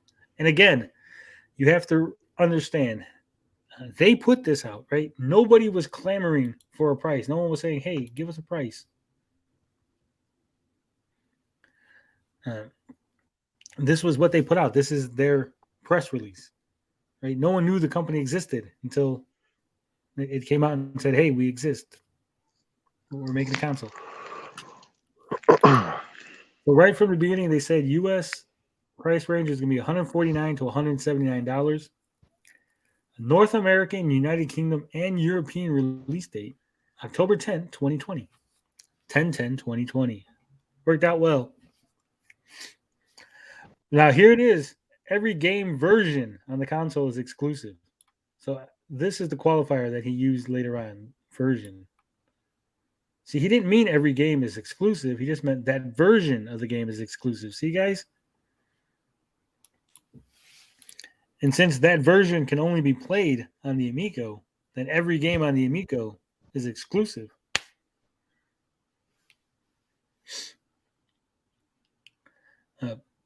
He TM'd something here. Balanced gameplay and design for equal opportunity gaming, TM, for all. He The trademarked Karma Eco Engine. All games are downloadable and between $2.99 and $7.99. No DLC in-app purchases. Launched to include several built-in reimagined Intellivision classics pre-installed in every console, and over 20 games including both reimagined industry classics and brand new exclusive titles via the Intellivision online store. So far, there's not a true statement in any of those bullet points. 2 wireless Bluetooth controllers, up to 8-player compatibility and connectivity. We know that's not true. 3.5-inch 2:3 aspect ratio color touchscreen. Pioneering tilting positional disc with surrounding interactive LED border. It's pioneering, gentlemen. It's all true-ish, yeah. It's an unregistered trademark, yeah, it is. We looked up all the trademarks they have. It's got a gyroscope and accelerometer. We're getting there. I see it. We're on the cusp. 4 arcade-style tactile feedback buttons. Controller to be used horizontally or vertically, including dominant left or right-hand uses. This one is gone. The Chi, pronounced Chi. He didn't have to put pronounced Chi. Like, you're so stupid. You might say Q or key, but it's pronounced Chi. Wireless onboard charging, which we know is gone. Speaker, microphone, free downloadable app enables mobile phones as additional controllers up to 8 players. I don't think they've demonstrated a single game that is 8-player. Hardware and technology, state of the art, 21st century scroll 2D Oh, never mind. image Sorry. processing and It's just- graphics capability. So there it is. Yeah. Okay. So really quick, is there any way that I can look up my interaction with Tommy back a year ago? He called me out on. I'd have to find the You'd have to video and find the hope that the video. comments. Yeah. All right, I'll be back. And don't go nowhere, Gary. I'll look for it. Don't worry. We'll get to it. It says Intellivision Prism TM onboard interactive lighting technology. He actually didn't get the trademark for that until very recently. It's like 3 years too early on this TM. Wi-Fi, Bluetooth, and Ethernet connectivity. Remember when he said that he didn't have an Ethernet port? He was claiming it from the very beginning. He was going to have it. HDMI, video output, multiple USB ports, system expansion interface. They were going to have a system expansion. Online, Intellivision online store for the ability to purchase additional software, multiplayer online gaming, and structured multi-tiered tournament play. Well, that's gone. Time and space leaderboard system, TM, which includes high scores by location and calendar. Trophy achievement rewards player. That's gone. We just get certificates mailed to us now. Includes updated graphics, modernized audio, additional levels, multiplayer modes, local and online tournament modes, and more. That's the reimagined games. They're going to reimagine Intellivision classics, reimagined and remade exclusively. Look at all those capitals. You know Tommy wrote this for the Intellivision Amico TM. Again, he didn't have the trademark, but he put it in there. Astro Smash, Shark, Baseball, Night Star. Why is baseball no TM? Come on. Slacking, Tommy. Skiing, Math Fun, Snafu. If you notice, Snafu was the original spelling, not the new spelling. Utopia, Frog Bog, Boxing, Bowling, Triple Action, Tron, Deadly Disc. He was claiming they were going to reimagine Tron. Cloudy Mountain, Crown of Kings, Star Strike, Horse Racing, Auto Racing, B-17 Bomber, and more. Atari Classics reimagined and remade exclusively. Pong, Asteroids, Centipede, Tempest, Adventure, Missile Command, Yar's Revenge, Breakout, Lunar Lander, Night Driver, Skydiver, and Warlords. I think we've seen about, 3 of those? iMagic Classics reimagined. Microsurgeon, Atlantis, Demon Attack, Dracula, Beauty and the Beast, Ice Trek, Swords and Serpents, Dragonfire, Truckin', and more. I don't think we've seen any of those. And here are the other games: Miner 2049er, Super Burger Time, Bad Dudes, Caveman Ninja, Moon Patrol, R-Type, 10-Yard Fight, Load Runner, Spelunker, Kung Fu Master, Motor Racing USA, Tropical Angel, Archon, Toe Jam, and Earl. He was name dropping Toe Jam and Earl way back then. Jeez. It says, not only will Intellivision bring the fun and simplicity of classic gaming to modern day, but an entire plethora of completely brand new games. I don't think Tommy knows what plethora means. This is an El Guapo moment. Currently being created by game developers and game publishers around the world using the same core principles of sensible, simple, and fun. The average age of a gamer today is 34 years old, and the market reflects that with a broad array of games for people of all ages. Of course, some parents may find that many of those games are not age appropriate for children, said ERSB President Patricia Vance. Intellivision's policy to only offer games rated E for everyone and E10 plus for everyone 10 and up on the new system makes finding the right games easier for busy families, especially those with young gamers. And now we got some pictures of early prototypes, as you can see. All the little ports.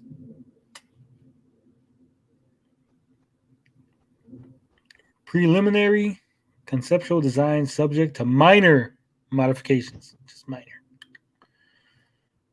My console doesn't say Intellivision Amico like that. It has the Running Man on the power button, but doesn't have the Intellivision Amico on it. I'll get the little lights, the light show going.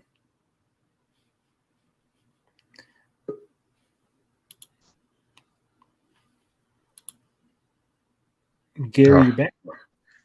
There. I'm back. I found that rather fast. I can't believe I found that quite fast. And of course, he's got the Legacy of First. We've gone over this before.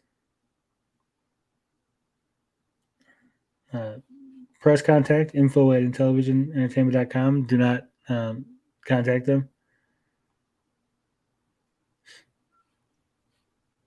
Did you know Intellivision was responsible for the first console war when it lost a national ad campaign against rival Atari? I'm going to be honest. I don't remember anybody when I was growing up talking about Intellivision. Not a single person.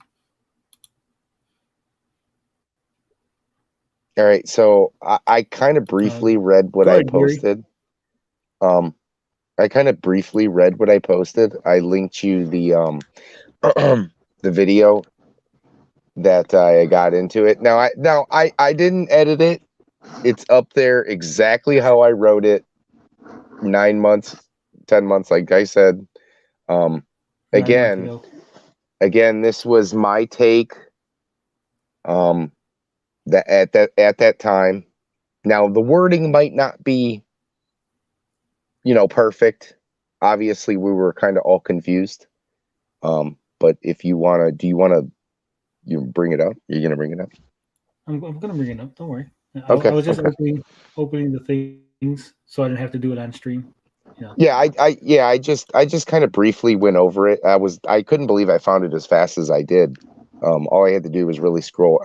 I knew it was right around the time that I had made my video, and it was right around the time that Essex kind of joined the fight. So, this is when he first kind of jumped into it, and I don't think he's done many Amico things recently. So, Gary screwed up my chat. Now the chat doesn't scroll down for me. Son of a bitch. All right, so this is Gary's comment. I don't know if you can see it, but I will read it in my best. This might be an ignorant take on my part. I might have said some stupid stuff, but we'll see. It's been a while. I'm gonna read it in my best Gary voice. Okay, first question: do you think it's professional for Tommy, the CEO of television, to go around calling those that disagree with him clowns? Second question: do you think it was wrong of Tommy to mislead gamers by stating that it would have a custom 2D chip that was to rival current hardware? And last question: were Pat and Ian wrong when they stated it was going to be more than 200 at launch? Keep in mind that they were insulted for eventually being right. 9 months ago. Dot. Yawning smiley face. Then 9 months later after that, I didn't think you had an answer. Slick smile face. Oh my god. All right. That so sounded Tommy, nothing just like like it. Gary. Sounded exactly like Gary. That's how Gary sounds in my head. Not even close. Exactly. Oh my god. Chat did The it man did it himself, Gary's the voice. legend. I think Potion Sword does it better. His voices are hilarious. Oh my god. You want me to get Potion Sword, jump in. You need to jump on and do, yes. Yeah. We need you for this part. But if he's not jumping on, I'll just go ahead and. Francis says I could listen to Tony read comments all day. That's what I'm saying. I sounded just like him. Potion makes funny voices. All right. Potion does do funny voices. You made me sound kind of like a wise guy. Do I sound like a wise guy? No, that was terrible. You're wrong. Your ears need to check. I just had my ears checked. All right. At my job. They checked my ears. They said I hear perfectly. That's how he sounds in my head. So it says, here's a question for you. Do you lie and misinform on purpose? Well, do you, Gary? I try not to. I'm trying to do my best take and understand what really not pay attention and just repeat misinformed talking points that others spew. 1. From time to time, I call obsessed stalker hater trolls clowns. You know, the ones that harass me, my family, my employees, our developers, investors, threaten violence, say racist things, etc. Not people I disagree with or who don't like Amico. Big difference. Which one are you, Gary? Well, which one are you? Tommy asked you a question, Gary. I don't know. Let everybody who's listened to me for the last few months decide.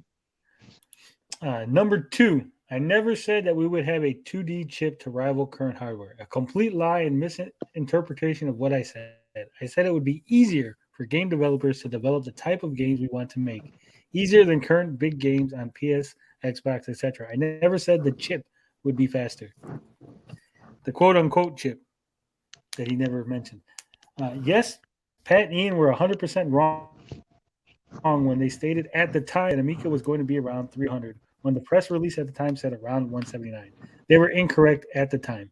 This is what happens when you get information from those two. Why not ask Pat why he refuses to come and play Amico when we invite him so he can see everything for himself? Let me know if you have any other questions and comments you'd like me to debunk. Thanks. No winky face. He didn't even give you a smiley face. You must have really upset him, Gary. Somebody named G10118. I think he's in the chat here somewhere.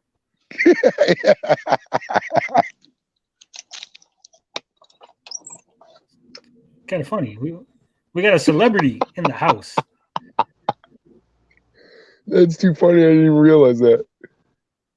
Potion Sword Run. Come on, man. Click the link. Jump on. Read these comments for me. You do this a lot better than me. You forgot about that, huh? Yeah, that's funny. See?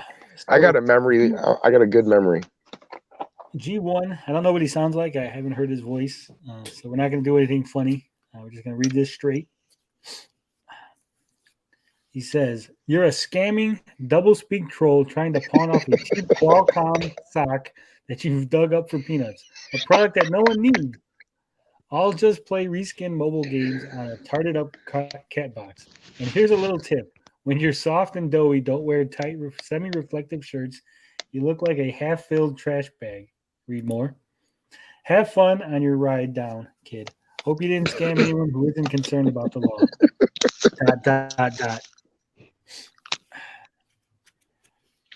What a goat. And of course, Essex Retro, he chimed in to answer Gary's questions for him. He says, first thing, mate, with the amount of abuse Tommy has received from a certain group of Nintendo fanboys over just trying to bring families together, I would say yes. He is well within his rights to fight back. Second answer. Game console design specs change all the time in line with what is required. Various consoles over the last 3 to 4 generations have changed specs throughout the build process. He sounds just like that. I'm so good at this. It's scary. It's kind of close. Third answer. I think Pat was wrong to presume a price before knowing. Also, again, things change over a build process and cost have increased. There are also more games at launch, a better finish, increase in quality that, quite frankly, I'm happy to pay the extra for anyway, you poor American. Hope that answers your questions. Gary, do you want to read this in your voice or do you want me to do it? That voice was hilarious, by the You way. can go. Keep going. Keep going. I'm loving the takes here. Gary responded to Essex Retro Gamer. He's a CEO and not very intelligent if he's fighting with nobodies on the internet. Clearly, you haven't been around since the beginning. I have no idea what he's been saying or how he's been acting. Safe my ass. Mrs. Excess Retro Gamer, she gave you a yawny face. I started to get tag team there, huh? G1 came back and said, joined June 1st, 2021. What a bunch of low effort garbage shills. Lol. 4 yawning faces from Mrs. Essex Retro Gamer. Tommy came back. He says, isn't it interesting how these people like to attack, harass, and name call anyone who doesn't like the same kind of video games they like? She What do said, you mean? I like family fun, friendly game. Like that's like bullshit, Tommy. and of course she says, I don't have time for bullies. You're a bully, Gary. Why are you bullying that poor defenseless lady? Damn it, I can't talk. Isn't it interesting? Oh, that's too good. It's interesting that they like to attack and harass us. I don't know if you know this, but they've called his wife a whore. Damn it! Tommy used to, that was one that Tommy used to always go around saying. I don't know, but when someone tells course, me that on the page though, it did say state of the art. What does state of the art mean? Isn't that cutting edge, current? Cutting edge. Yeah. Current, yeah. Okay, was I wrong? I'm just curious. Was that a bad take on me, or was that a bad take on Tommy Tallarico and Essex Gamer and Miss Essex Gamer? 30, yeah, 60, they were playing damage control. There was bad takes all around. I can't believe I actually found that video as fast as I did. It was the first one I clicked on too. Well, to be fair, your comment was way up there. Like, it wasn't at the bottom. It was like, yeah, it was right at the. Well, that always happens, doesn't it? When you search your own, if you've commented, your comment usually pops up to the top. Video. Yes. I clicked on the video and it was still on top, Gary. Did I get a lot of likes on that comment? I believe you did. You got. I told 12. you I've been around the game since the beginning. You got 12, and I don't think anyone else got that many. Yeah, you pretty much got the most. There was one or two that got more, but what am I looking for here? I was looking for something because somebody made this comment about the hidden Tommy video. So, did you see the hidden Tommy video? The famous hidden video. And I was like, it's not really hidden when Tommy was going around telling everybody about it.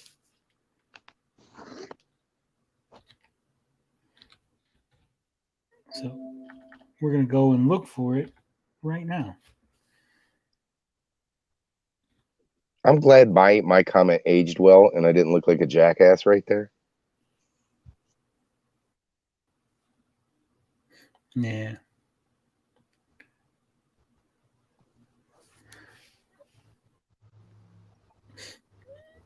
Just a little bit, Gary, but it happens.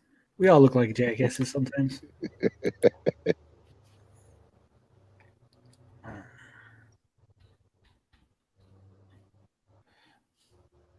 Let's see what's going on. It was meant only for Pat and Ian. Yeah. No, Tommy went around everywhere basically saying that the video existed. He was like, I even made a video for Pat and Ian, blah, blah, blah. So I'm going to show you as soon as I get it up. We're going to watch the video from the actual channel because, like I said, Tommy pretty much put it everywhere. I just got to show you where he actually put it on Reddit because I'm pretty sure he put it on Reddit too. That's how Tommy works. But in the meantime, I'm sure Gary's going to regale us with some story to keep the dead air from being dead.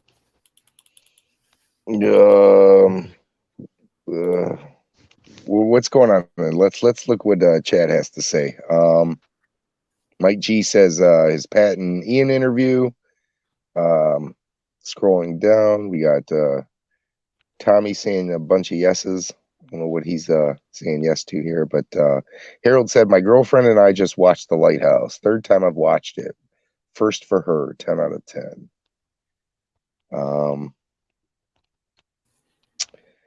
Put a Raspberry Pi 4 in it and Skemico. Looks like Art Bell said, I expect the Ouya to type, send Hans the link. By the way, Lighthouse is a good movie. Yeah, it is. What the hell is it about? I've never heard of it. It's based on, well, it is a horror movie, so obviously it has some fantasy elements, but it is based on a real story about two lighthouse, what do you call it? What's the term? Keepers. And they kind of go insane and they go missing.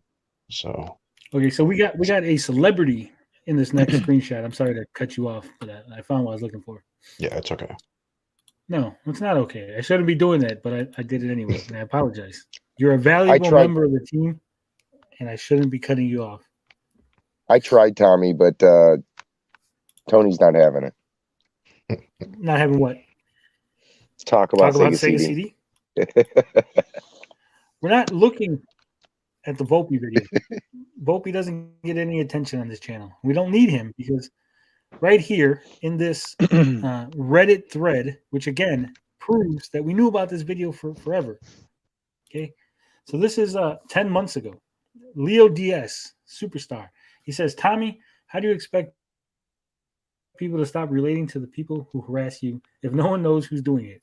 Now you say we're giving them a voice. What do you mean by that? What do you consider harassment? I think you mean Tony harasses you. Maybe me too. That's not harassment. So again, do tell people what you mean. This Reddit doesn't give anyone a voice to harass anyone. You're accusing us of condoning with harassment, and we don't.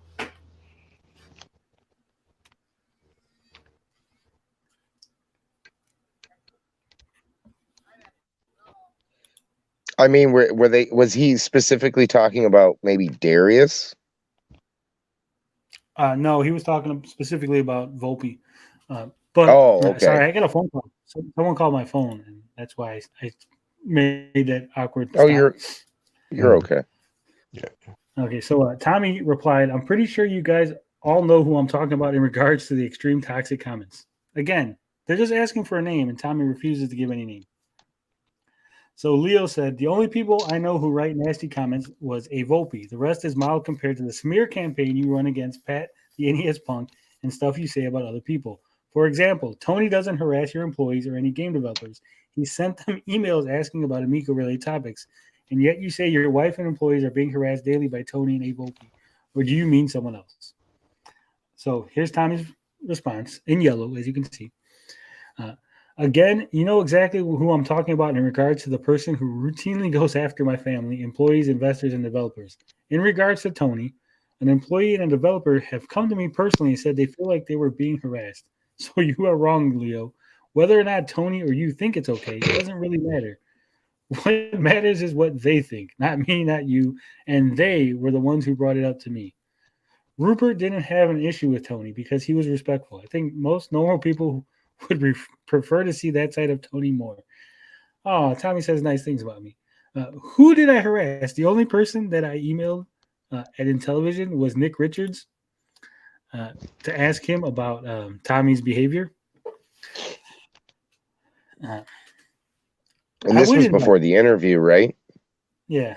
I would invite Pat. Pat doesn't want to come on here. Pat doesn't even want to mention my name.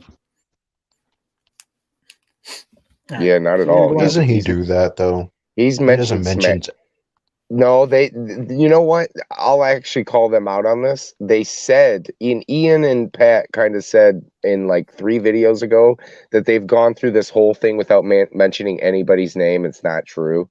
They've referred to Smash JT as the shirtless wonder, and they did, I believe, refer to him as they actually called him out. They actually called him out. They said Smash, like the last video or the second to last video. They've mentioned other people too. I'm pretty sure they said Retro Bro. Because I thought when they were talking about I know they were talking about Smash, but I thought they called him the shirtless man just to like trigger, Rich, because that's kind of his thing too. No, because I think at the time Smash was doing the jogs in the mountains with his shirt off. And he was doing that constantly in the early days of Intellivision stuff. Those were mainly his videos, not hot tub videos. They were mainly shirtless in the fucking hills of California hiking or whatever. Okay, so to clarify on Gary's point, because Gary's wrong about something. When Pat and Ian said they don't name names, they're talking about smaller YouTubers in a negative manner. Because they've named names when it comes to positive things, right? Like they've named Genovi making a video. They have. That's what.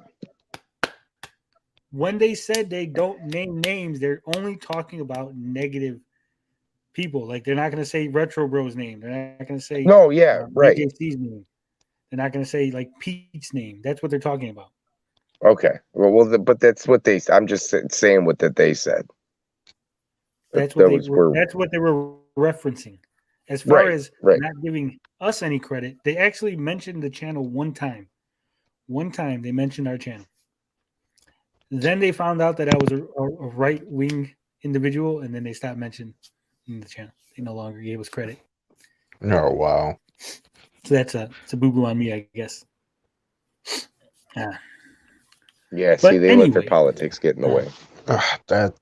That doesn't even make any sense, but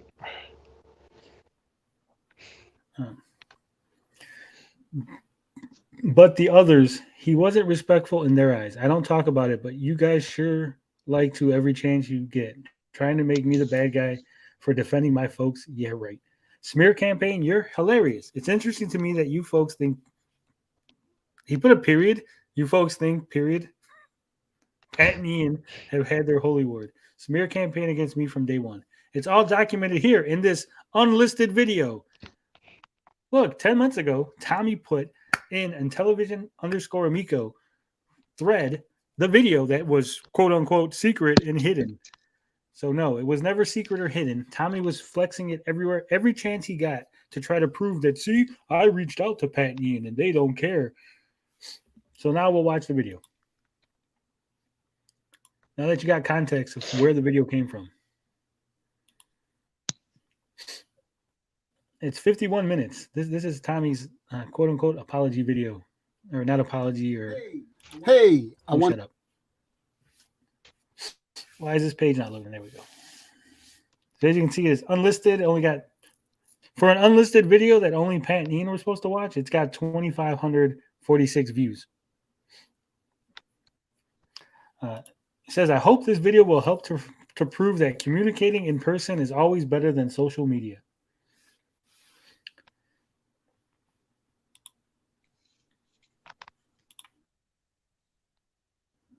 To make a quick video response today to Pat and Ian over at the CU podcast.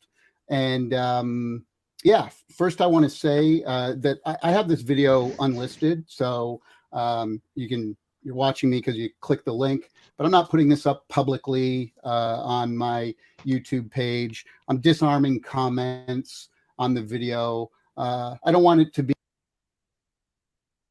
Quick question. Why would you have to disable comments on a video that no one else except for Pat and Ian were ever intended to see?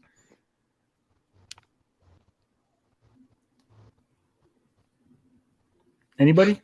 Bueller? Bueller. Gary? I'm not sure. Your guess is as good as mine. I mean, he knew people were going to see it. That's the whole point. I don't know. I don't know what his thought process is on anything he does. So, Yeah. Yeah. Well, let's continue on to this crazy journey with Tommy Tallarico. Be about that and other people chiming in and this and that. I just wanted to talk to you guys because I think there's been a huge misunderstanding, and especially the way that you guys have been representing how I feel in your videos when you've never, we've never had a dialogue. And I think that's, in the 21st century, communication and, I listen to the way you read my Twitter, and it's like, well, that's not how I intended it at all. I think a lot of this stuff just was, being built up for no reason and misunderstood. So the best way to communicate is by talking to one another. And that's all I've ever wanted to do with you guys. That's all. That's it. And I think what's happened at this point. Did you catch that? No. Anybody catch that? Hold on. So this was clearly after the insult troll video, right? Of the Finnegan Fox. No, this is way earlier than that, Gary. Was it? I'll tell you the date. Yes. Wow. This video is from. I've watched this like once. It's just a long time ago. Unlisted. Yeah, it won't show. But this video is from, I believe, maybe like 6 months after Pat started talking about. Well, hold on. It wasn't the Leo DS thing. Isn't that dated? That was 10 months ago, but that has nothing to do with this. That was just the last time Tommy talked about it on Reddit. He's been posting this everywhere he gets. Okay, I got you. He posted on Atari earlier. After he made the video, he ran to Atari Age and said, I made this video for Pat and Ian, and they probably didn't even watch it. Here, guys, look. But Atari Age is closed right now, closed for business, the Amico thread, so I couldn't get it.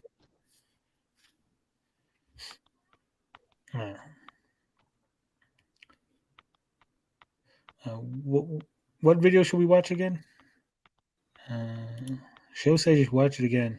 What are you talking about? Where's the Ninja Kitty, counter? But what I was talking about when I said, did you catch it, is something that happened like a second. It's right here. We're gonna go. That's a good joke. What is that? Ninja Kitty's comment. I'll highlight it again. I mean, my wife is hilarious. She thinks Gary is black. He is. In spirit. So watch the video real closely, everybody. Real closely. Just was, being built up for no reason and misunderstood. So the best way to communicate is by talking to one another. And that's all I've ever wanted to do with you guys. That's all. That's it. And I think what's happened. Did you see it?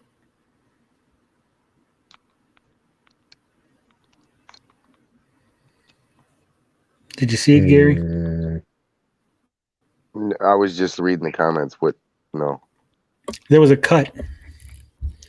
There was a cut in the video? Go back to. Let me see it one more time. I didn't see. Yeah.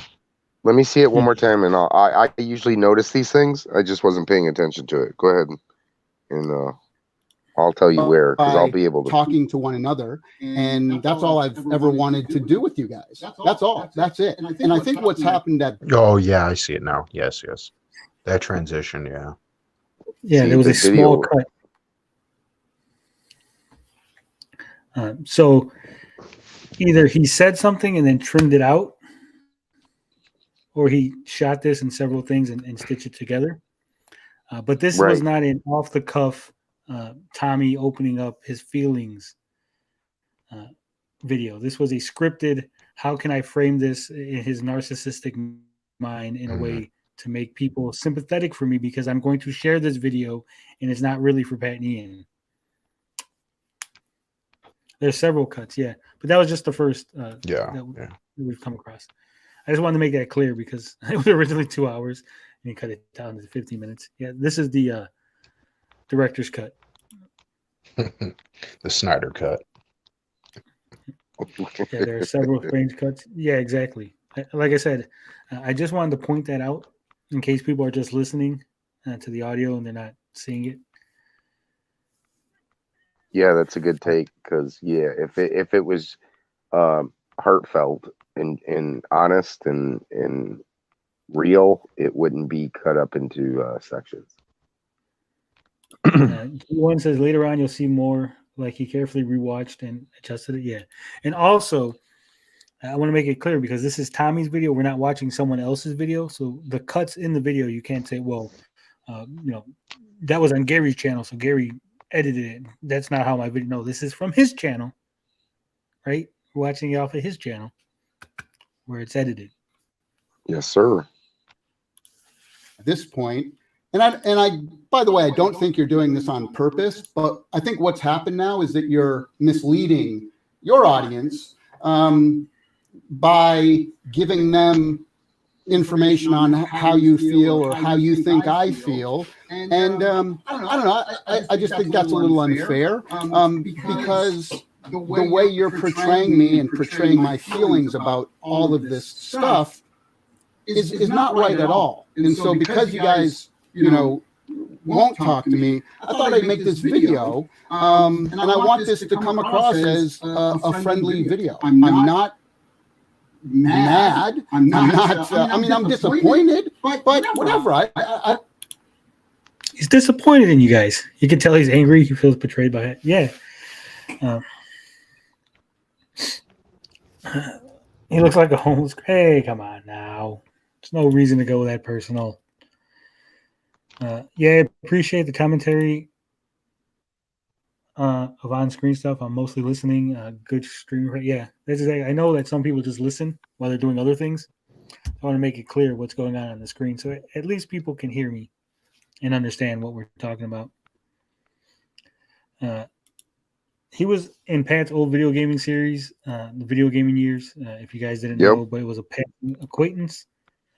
Yeah, but to Tommy, everybody's a good personal friend. Pat was his good personal friend. Well, I believe. Did Pat do the interview? I can't remember if he said he did the interview really quick. He said it was a really quick interview. If he did, it was something that was done like in the in a hotel or whatever. So it wasn't like they really knew each other. It was a really quick kind of thing. At least that's how Pat described it. Mike G says, check on the shadow of the picture to see how much it moves as an indicator of time. Just thought, I don't know if it moves. It'd be funny if like the shadow's like completely gone. Like that's how long. Oh man, there's no light. Took him a whole day to record the video. It does look like he closed the blinds though, from what it looks like. All right. Well, let's go on. I don't know you guys, and I just wanted to kind of go through some of the things, and so that you have a better understanding. You can hear it from me and have a better understanding of how I feel on this whole situation and what my issues were with some of the things you said. I want to start off by saying out of the gate that I welcome opinions. I didn't stop it, but there was a another cut in the video there. Yeah. See, it's kind of hard to see those cuts because it's a little choppier on my side. and I'm not seeing what you guys are seeing. Yeah, it has like a little like what's the transition called? Like it's not a cut exactly, but it's like because you could just see the little opacity of like the other frame bleeding into it. So yeah, that's probably why you're not seeing it. Tommy Echo Miko. Yeah. Did he really think this approach was going to work? He did. He did.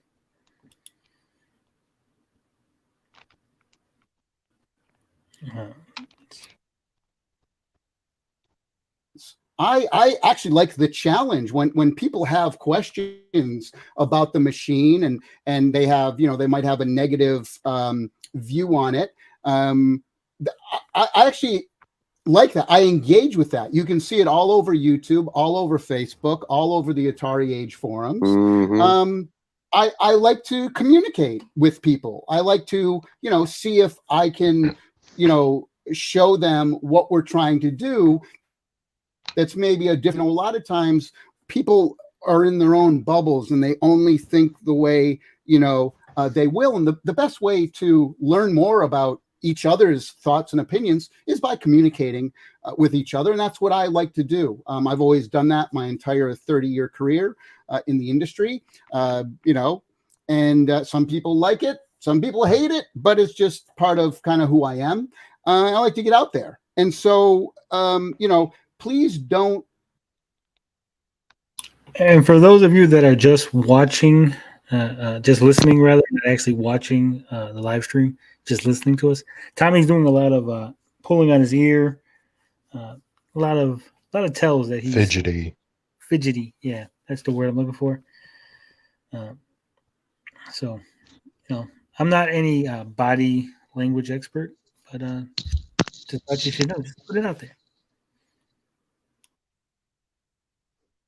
Miss Yeah, he Kate, seems uneasy for some reason. Me trying to correct some information for the good of everything. Don't take that as I have harsh criticism against what you're saying. Pat, imagine if somebody had one of your books and they said that the information in the book was wrong. They said that who the heck would ever buy this book, and they got the price wrong and all that stuff. And they said that publicly, to hundreds of thousands of people. Now, wouldn't you be inclined to maybe reach out to that person and say, look, and actually what you said about what's in the book, that isn't quite accurate as well. And I'd like to give you more information about that, maybe to help you understand more about what the book's about. I think that's fair, isn't it? I don't know. I don't think I'm attacking or I certainly Not yet. Well, here's the thing. It doesn't. What did Tommy say? It doesn't matter what you think, Tommy. If Pat and Ian feel like they're being attacked, then I guess that's all that matters. Those were his words in reference to when he said that I was harassing developers, right? It doesn't matter what I think, and it doesn't matter what Leo thought. It only matters what the developer thought. So, by his own standards, Pat and Ian were being attacked by Tommy Tallarico. Case closed, Your Honor. The prosecution rest. Defense? Any defense? No defense. Yeah. E. King says, I can't believe he has not deleted this video. He probably will after this. Make sure you guys save it. Never wanted to seem like I was attacking you guys at all. If I came across in that way at all, I'll be the first to apologize. But, I would like to kind of go through some of the things that you said really quick and show you what my intentions were. So let's start with this. Tommy Tallarico, went after us on Twitter. This is the latest way I can put it. And it got more onerous. It's really weird. And it's getting harder. for those of you watching, you noticed that there was a edit of the Pat and Ian video. So Tommy edited the Pat and Ian video. He didn't play it as it was said in order for him to have a better vector of attack, if you will. Yes, show we will eventually get to the 10-minute mark. But if we don't comment on the video, it's not fair use, right? If we just played the video and watched it, it's not. We got to comment on the video. We got to, transform it, if you will.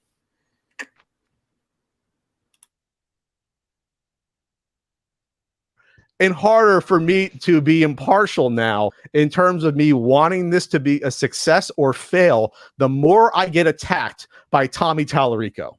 That's all I'm going to say. Because we had the gall to not immediately say this is going to be the best thing ever. Okay, I think Tommy's made it personal officially. Can you say that? Well, he took it personal from the minute go, or the word go, because we had doubts. Whenever we talk about this, he obviously doesn't agree with our assessment of what's going on with the console. So let's start there. This is the thing that I had kind of the most issue with, is that you've gone on and said, both you a few times in that segment, that I attacked you on Twitter, that I've made it personal. And so I just want to quickly review the facts of the situation to E King says, so Tommy can fair use Pat and Ian, but he copy strikes for fair use of his stuff. Yeah, and of course, we got to make sure that we don't get another copy strike, because we already got one on the channel from Intellivision. Blinded can verify that I did not take us to copyright school to get the strike removed.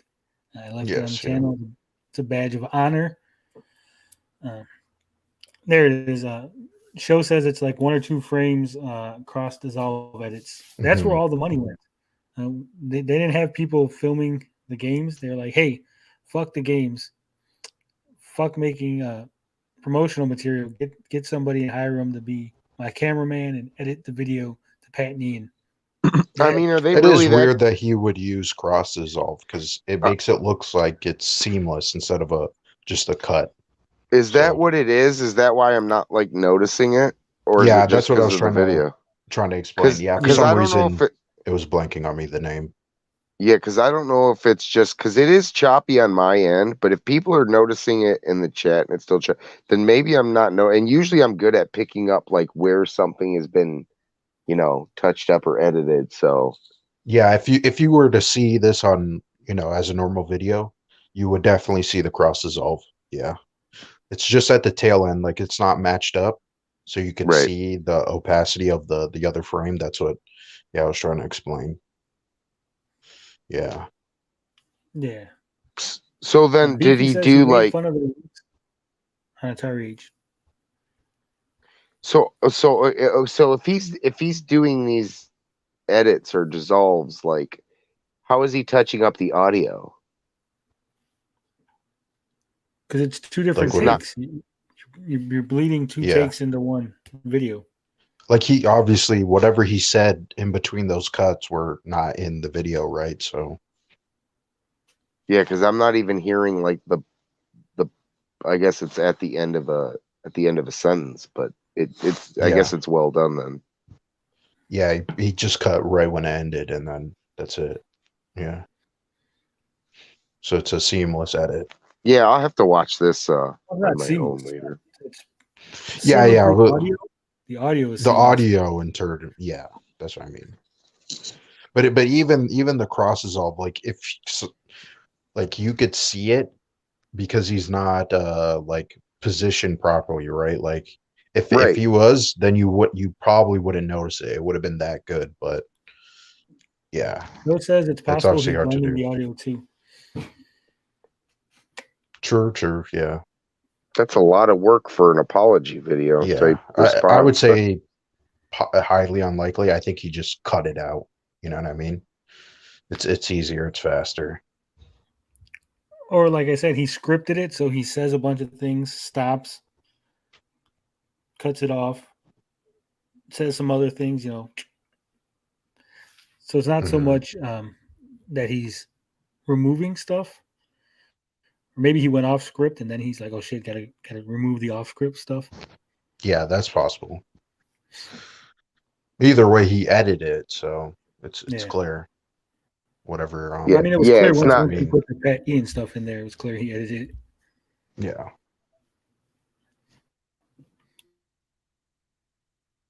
Either refresh you guys, because again, I think it's spiraled into something that's very strange and shouldn't be where it is. So on your very first video that you posted, where you basically read our first press release, that was over a year ago. I'm not reading press releases.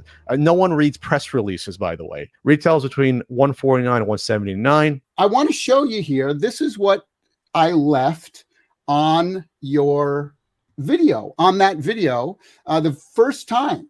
Hi guys, thanks for the coverage. It was nice running into you quick at PRGE. I had run into Pat for about a minute. We had a nice conversation, I think.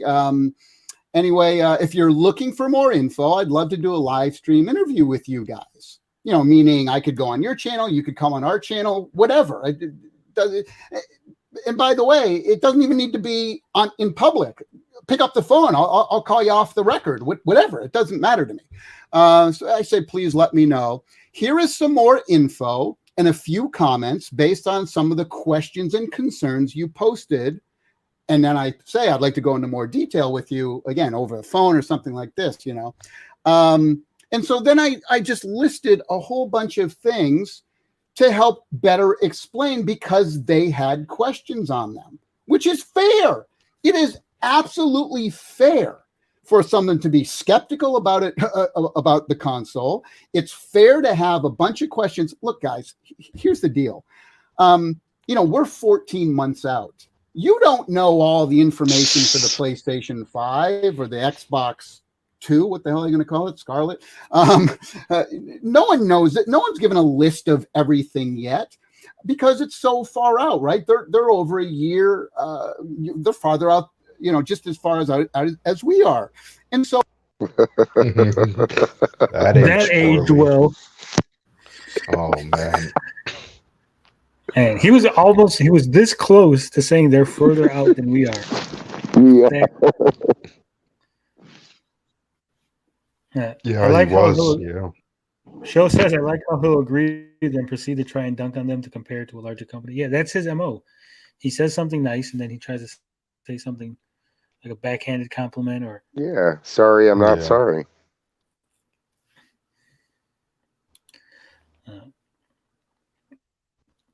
But we'll continue on. So what we're doing is that we have to come at this at a different angle, a different perspective, is that we are kind of the new kids on the block, even though we've been around doing video games more than all those other companies, Sony, Microsoft, and Nintendo. But how is a brand new company been around making video games longer than Sony, Microsoft, and all those companies? 600 years experience. That's how. Does he think that nobody that works at Sony, Microsoft, or Nintendo ever worked on games from prior systems? Like only his company hires old fogies? Is that what I'm to understand? Yeah. So I'm pretty sure at least doesn't Shigeru make sense. Miyamoto has been with Nintendo almost since the beginning, right? Yeah. Yeah. I mean, aside from probably where he worked when he was a bit younger, he's been there for over 30 years. Yeah, it's just a weird comment. Like, why does that even matter? Shouldn't it be about the quality? 639 years now. Well, he just keeps hiring people, and they just keeps adding to the years. I think they're up to like 750 years of experience now. Because they started with 600, right? That was like 3 years ago. So they had 50 employees, so that's 150 years between everybody working there. So that's at least 750 right now. Give or take a few decades. Yeah. Oh my god. Yeah, show's right. All that matters is the release that's never coming. It's not gonna happen.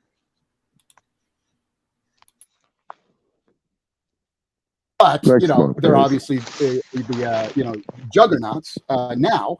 But actually, interesting for folks to know is that Intellivision, we own. Why would it be interesting for folks to know and not interesting for you guys to know? It's almost like he knows that other people are going to watch this video besides Pat and Ian.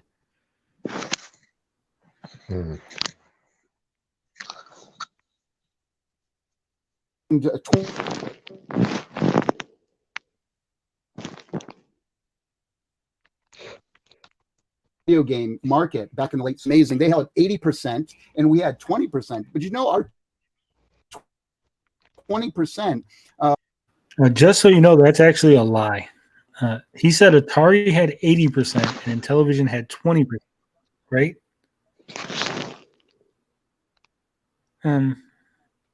What would Coleco have? Nothing? ColecoVision had 0%? What year were they out of the game? Weren't they out of the game before 80? Well, he's referring to like 81, right? Not the year that they came out. 79 was what, the test market? 80. So I would assume he's talking about like 81. What year was Coleco out of the game? Coleco was, let me see, I got the sales figures for the, I will go to the page. We'll take a journey, a side track, because he says this so many times. You know, they had 20% of the market, 20% of the market, and I don't think that's accurate.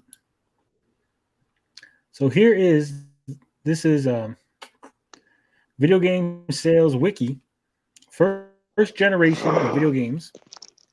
Yeah. They go worldwide sales, U.S. sales, Japan sales. So Nintendo Color TV had 3 million worldwide. 3 million was all from Japan. Coleco Telestar had 1 million U.S. sales. Epic TV, Electro Tennis had 440,000. Magnavox Odyssey had 330,000. Atari Sears Telegames Pong 150,000. And then Allied Name of the Game 16,000. Those were the pre consoles. Obviously, those are like the Pong stuff. But here is the sales figures all the way up to 1980. You got Odyssey, Epic Tennis, Atari Pong. Oh, this is the wrong one. Hold on. We're on the wrong generation. We got to go to generation 2. Son of a bitch. Why didn't anybody catch that? Why you let me ramble on like a madman? I'm tired. I got my eyes closed at this point. I'm not looking at the screen. All right, so this is the second generation. First generation was pre-console. This is the second generation. So we got the Atari 2600, had 25 million units sold. ColecoVision had 6 million units sold. Intellivision only had 3 million units. So how is ColecoVision, with 6 million units sold? So it does say 82. So they only ColecoVision launched in 82. So what year? Because he's like the way he's saying it is, it's like, okay, for what time period? You know what I mean? Like he's suggesting that they had 20% of the market. We have the years here, Gary. We have the years. Well, once again, we have the years here. So Intellivision had 15 to 20% in 1981, but they only had 900,000 sales in that year. Right, which is what I said was 81. It would have been. It says 15 to 20%. Right, because the Odyssey had 250,000 pre-Coleco. Right. That's what I figured. Right, but again, he discounted the Odyssey, The Odyssey 2 had 250,000 sales, which was 4% of the market. So they never had 20%. There was never a time when they actually had 20%.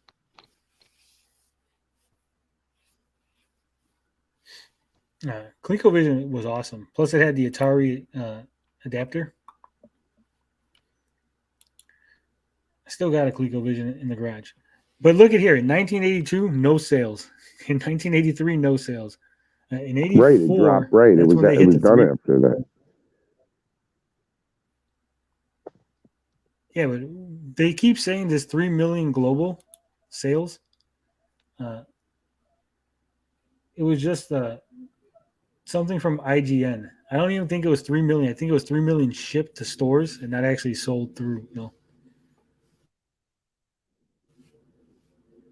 I'm sure they all sold when they all hit bargain bins. No, because you could still find it. I think they still had a bunch in a warehouse at one point. Because I think the Blue Sky Rangers were selling them at one. Did they end up like the ET cartridges filled in put in a landfill?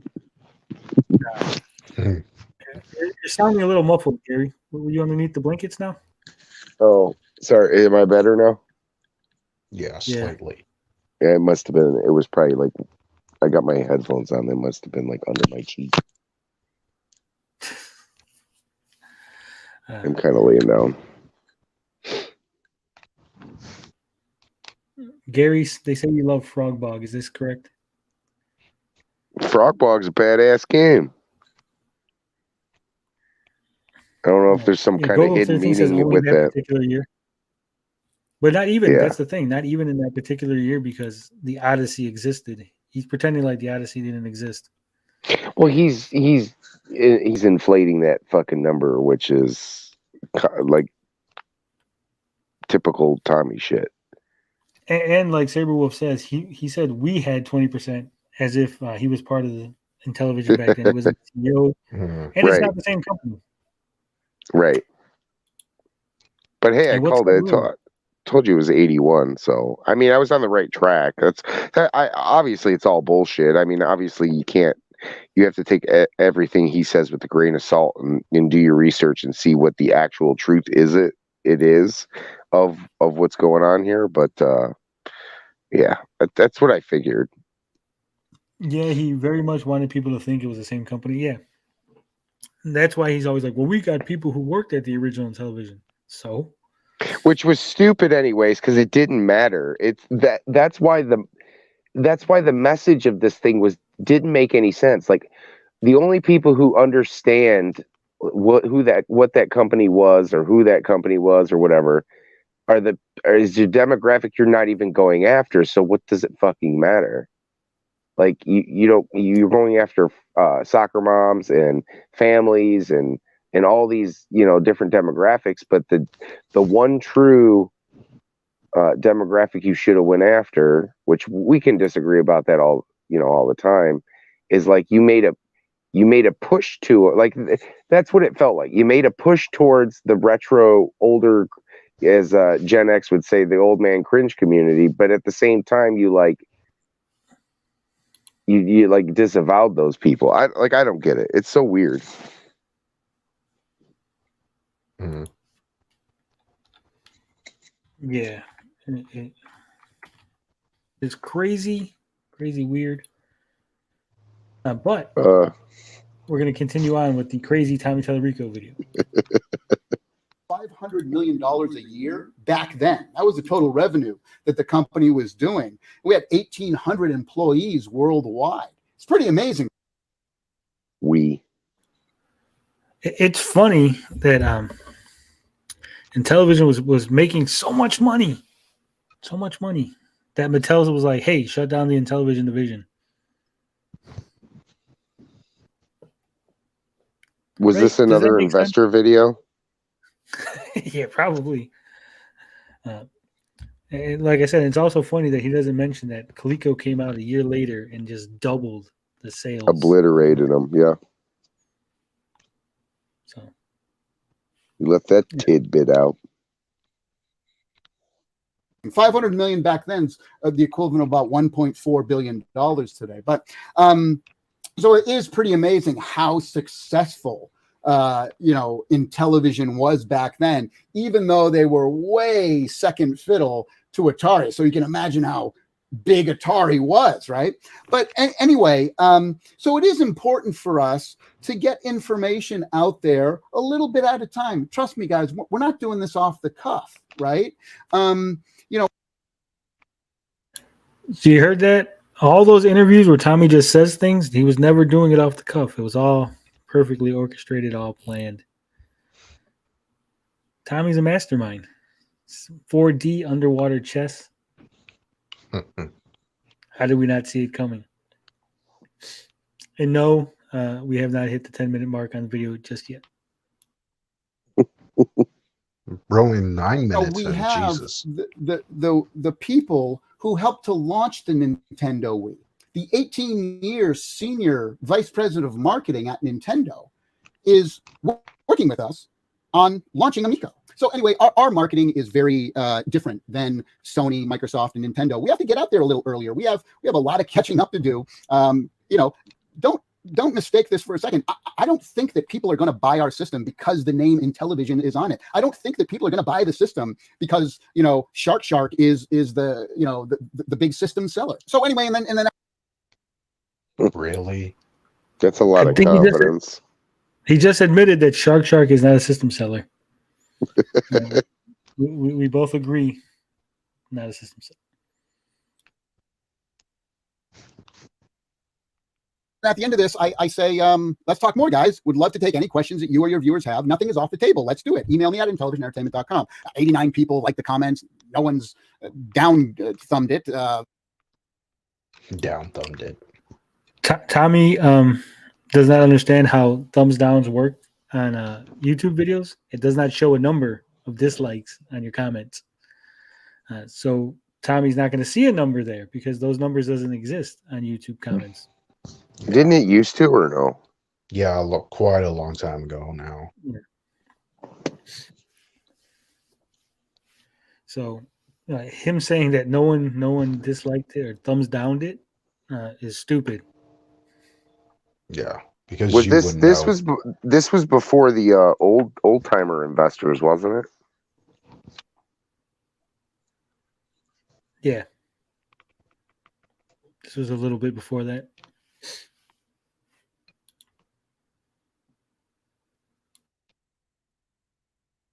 I'm sure they will now, but and then even the comment after I'm just reading here, Pat, get us an interview. So even the folks I think who some of your followers would like to hear us maybe talk in a room, but if you don't want to, that's totally cool. Look, your show, your prerogative, absolutely. But I just wanted to make clear here though that what I was doing here is, and again, go back and read it, or you can read it here. I wasn't attacking you guys in any way. He took it personal from the minute go, or the word go, because we had doubts. I wasn't disagreeing with your assessment in any way. I know we have a big uphill battle. I know that, right? But we have such a great team of people, a lot of people who are working really, really hard to climb that hill. So yeah, when stuff like this kind of comes out, and we're he has the best people. The best people work at Intellivision. Only the best people. He's the biggest, the best, the brightest. Not to make fun of Gary's idol, Donald Trump, but only the best. Look, guys, we're the big underdog, right? I know that the industry's been burned in the past. We all have open wounds, right? From things like Ouya and the Chameleon. Going back farther, things like 3DO. And so I understand the skepticism. I totally get it. Everyone should be skeptical. That's why it was so important to me. When we first started this a couple of years ago, a lot of people were saying, "Oh, do a Kickstarter." This was before Atari, by the way, before Atari had even announced that they were doing their VCS or Atari Box, back then it was called. This was before that, right? And people were saying, "Tommy, you've been so successful on Kickstarter. Why don't you do a Kickstarter?" And I said, "No, I don't want to do that because that's what Ouya did. That's what the Coleco Chameleon did. I never wanted to do that. Look, if it's a great idea, then and it's going to take a lot of money, real money, not a couple million, but tens of millions of dollars. Then the way to properly do this is to present the idea to investment bankers and analysts and venture capitalists and all sorts of people like. Gentlemen, I don't know if you realize this, but Tommy just said the way to get money, the way they're going to need tens of millions of dollars. No, out of the bedroom. Oh, sorry, guys. And the way to get that money is to, go to analysts, venture capitalists, and stuff like that. Did you catch that? Sort of. And I'm saying this because Tommy Tallarico in a Neil Patel video said he was not going to venture capitalist because those people nickel and dime you. And he wants real hardworking Americans to make money off of this and not some stuffy venture capitalist. Quite a different tune he's playing here. Yeah. He's playing the opposite side for appeal.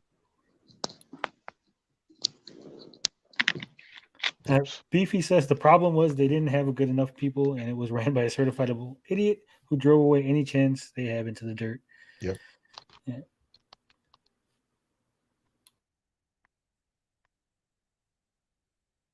That and see if they feel this is a great idea and look where the market is and what's available right now. I mean, everything, guys, is planned out. We're not doing this by the seat of our pants. This has been planned for years, and I don't believe those other things were. I'll because I don't want to disparage any of the other ones because I know how hard it is to put something like this out. I don't want to disparage, Ouya or anything, or even the Atari VCS. Look, they did their thing. Atari's doing their thing. It's a difficult ride.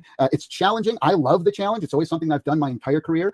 Everything I've done in my career, people have told me that I'm crazy and I'm nuts and I'll never be able to do it and this and that. So this is something I'm used to for 30 years of my entire career. Actually, I'll go farther than say my entire life. I'm not very tall. Pat's met me in person. I think I'm like 5'5", maybe, with sneakers on. And so I've lived my whole life with being, and I'm not trying to be a victim here. No, not at all. Don't not feel sorry for me. I'm not a victim. But growing. I was gonna feel sorry for him, but he told me not to. So, damn. Oh man. Uh-oh, we got a guest. What's up, man. Rhea? Hi. Oh, what's up? Hey. We got to highlight it on stream because she's rocking the Tommy and the Amicos fresh gear. So what's going on, Ray? Are you enjoying the video? I was over at Max's, and then I had to go finish my laundry. As you can see, my bed is fully linened out, and then I wanted to hop on here. So yeah, it's good to see everyone or to talk with everyone. Ray is pointing out that she has blankets on her bed because I pointed out that she takes pictures without blankets on her bed. Yeah. No, it's like one of those things that like y'all call out the weirdest things in my pictures. I'm like, oh, let me just take a picture. And then like commenting on the carpet, commenting on the shadows, commenting on the lack of linens on the bed. I'm just like, oh, I didn't even think about that. I just wanted to, feel good about myself, but okay. Well, I mean, what am I supposed to comment on? If I comment, hey, Ray looking good in that picture, I'm going to hear everybody calling me a simp and all kind of things. And no, it's cool. I get it. I'm like, I try to have a self-deprecating sense of humor, so I just roll with it. I was just trying to be funny. I wasn't trying to hurt any feelings. Plus, Gen X said he's like, hey, I'll slap anybody that comments on the carpet. So I was like, now I got to comment on the carpet because he said that. Oh, I love Gen X. He's great. Yeah, he's definitely one of my favorites. But yeah, I wouldn't be here if we weren't like, cool and everything, or I didn't, feel good about being around y'all. So obviously I'm here because I like y'all. I think she means she likes me, but she tolerates the other two. I'm here for Blinded specifically. So yes, I'm gonna. He's coming over to Team Glimmer. Just saying. I'm the most boring person here. No, it's because the topics they force you to talk about aren't interesting. When there's an actual topic you're interested in, then you're like you be popping off. Like I noticed. You should just know that this week Blinded actually came up with all the topics. Technically. The Amico topics or like the actual video game topics? The actual the movie topics. The movies. Yes, the movie topics. You see, he's got to correct me. Yeah, no, I am just here to, harvest up members for Team Glimmer. So just saying. Listen, there wasn't a lot of gaming stuff. Like what am I supposed to do? I thought the doctor one was hilarious because it's like that was just absolutely insane. Yes. You'll see the clip if you haven't. You've all seen it, but you haven't commented or liked on it. I can see. So. Yes. I commented on it, but then you told me that was just a shadow on the carpet and not dirt. Yes, you definitely commented on it. Thank you. I appreciate the engagement. All right, we're gonna go ahead. We let Ray derail the thread just enough, but we're gonna go ahead and listen to Tommy spew some more stuff. E King says Ray brings all the boys to the yard.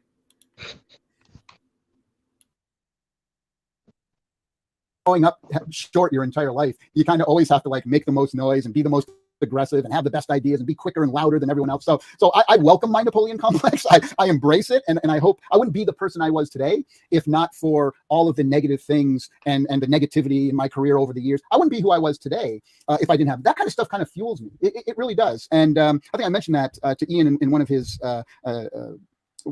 Twitter responses to me is that and again I was trying to communicate there that I don't mind criticism at all. I welcome it because it fuels me to do better. And that's all that I've been trying to do with you guys here. And you took that as me attacking you and that I didn't agree with you. All I'm trying to do, guys, is set the record straight. If you say the console's $250 to $300 and it's not, then I think I have a right to state on Twitter, hey guys, just to correct the record, it's this or that. Or hey guys, you said this and it's actually this. That's all I've been doing. I don't disagree with you guys having concerns. That's totally fine. And if you look at all of the stuff that I've done with other YouTubers, they've had major concerns. I talk to them. I ask for the hard questions. Please, the harder the question, the better. Nothing is off the table. That's what I said right here. He seems to be looking off to the side a lot. You think there's somebody there like I think he's reading notes, like bullet points or something. He does that in a lot of videos. Yeah. I don't know. I like to believe that there's somebody there holding cue cards, like an old TV show. But they're held hostage. That'd be hilarious. John Alvarado is just holding these giant whiteboards with tape over his mouth. Just you. Nothing is off the table. I just don't need to talk to him. And that's what some of these YouTubers get drug in. They're like, oh, I'm going to talk to someone and have them on my YouTube channel. And then they're okay with that, but they're not going to necessarily press the person on the product or even be skeptical. If what you are celebrating is Tommy communicating on the internet in podcasts or videos with people of that caliber who have no journalistic integrity or even common sense to even conduct a critical interview, then you have nothing at this point that I want to hear about. I mean, absolutely nothing. Words are meaningless when it comes to products that are 14 months in advance. Ask me whatever you want. Don't say that people who have me on the show are just kowtowing to me and kissing my butt. That's not it at all. When you say stuff like that, you're insulting other folks, other people who are doing this just like you guys are. I mean, one of my favorite guys is Richard Masucci, Review Tech USA. I love his stuff. I love. Yeah, I was just about to say, do you think Tommy still considers Rich one of his favorite guys? Hell no. He's on the bottom of the list. Show says, see, I told you this video is amazing now.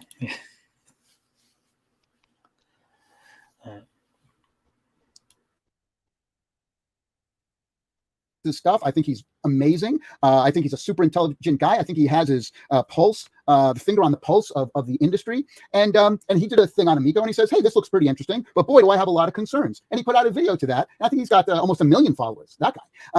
And I reached out to him and I said, hey, Richard, I understand you have concerns. If you'd like, I'd like to come on and have a discussion about what your concerns are, because I understand you have concerns. It makes sense. Other YouTubers like Dreamcast Guy, let me see, the Hot Take Guys, Shane and Adam over at the Video Game Rants, Victor Lucas from the Electric Playground, Kevin Pereira, people know a lot of him from the old G4 days, even guys like Smash JT, who put out a very negative, initially a very negative video about Amico. And I reached out to him and wrote him, and he's like, oh, wow, that was. Did he say he reached out to him and wrote him? That's what he said. That's what it sounded like. I reached out to him and wrote him. Man, is that a Freudian slip? I think that. who put out a very negative, initially a very negative video about Amico, and I reached out to him and wrote him, and he's like, "Oh wow, that was." It does actually sound like that. Yeah, I don't he know. wrote him. Oh my god. I think he meant wrote, like I written him. Yeah, wrote. Yeah, that's what he said. Wrote. You thought he said road? Yeah. But yeah, he said wrote. Wrote. Yeah. Oh my god. Enunciation, Tommy. Enunciation. I didn't realize that. I didn't know part of that. He read, I mean, the internet, a lot of hate, people write things that aren't true. And he had read some of that stuff. And he came on and he did another video going, holy crap, let me back up because, I still have concerns, but I do want to kind of correct, the record on that. I got to say, Tommy, I really appreciate you, and I'm looking forward to what you got coming out of this. And guys like John Riggs, John Riggs is amazing. Myself, Mel Jesus, Kelsey, all played the Intellivision Amico at E3. They had the display units and everything, and they say, here it is. Here is the Intellivision Amico. Not what it could look like. It's not hooked up to a computer. It's hooked up to an Intellivision Amico. It's playing it on real hardware. I don't have any nostalgia factor for Shark at all. So do we actually think it was played on real hardware back at 2019? No, because that was probably the GTO Red or whatever, the Ferrari Red, and it was hooked to a laptop or that briefcase, whatever the hell it was commonly hooked to. Smash JT says he rode him into the ground. Rode him till his legs fell off. Thanks for being good. Smash says no, that they didn't play real hardware.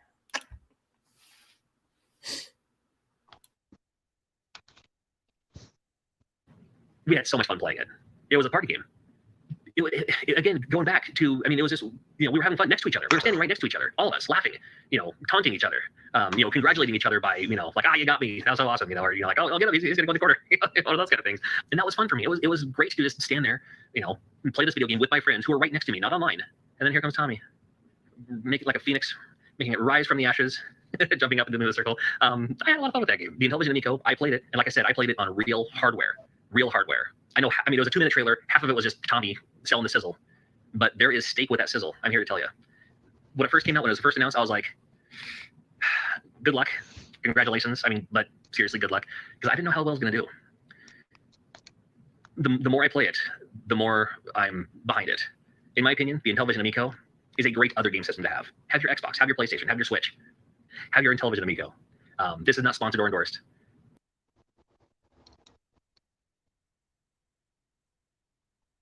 Just for the record, it's not at 2 times speed. It is at 1.5. Also, it's kind of weird that he's making this video for Pat and Ian, and then he puts John Riggs' whole thing like, you need to hear John Riggs. You gotta, he didn't direct them like, hey, go watch John Riggs' video. No, I'll play John Riggs' video for you. That Tommy, what a scam. This is me after I played it, because I actually had my hands on it. There's a lot of people out there who are just like, maybe they have one opinion or another, positive or negative about the Amico. And my opinion is positive because I played it. Try it first, and then have an opinion. And if your opinion stays the same, that's fine too. So again, what you're seeing is a lot of people who have spoken to me, who have seen the machine, who have played the machine, are having positive responses to it. I'm inviting you guys to come on up to Intel. You guys are in San Diego, right? We live like a half hour from each other. I'm in South Orange County, and Intellivision is based out of Irvine. So Irvine's about an hour from you guys, but come over to my house. I can show you the machine. I got machines here at the house. I got them at the office. And look, I'd love for you to come and play it. This is... You got them everywhere, but on retail shelves. Here. These were the working prototypes at E3, but we've since redesigned these. So there he goes. He already admits that it was working prototypes, not actual finalized retail hardware. Tommy's always telling on himself. It's got to be the guilt, that internalized guilt. Exposed.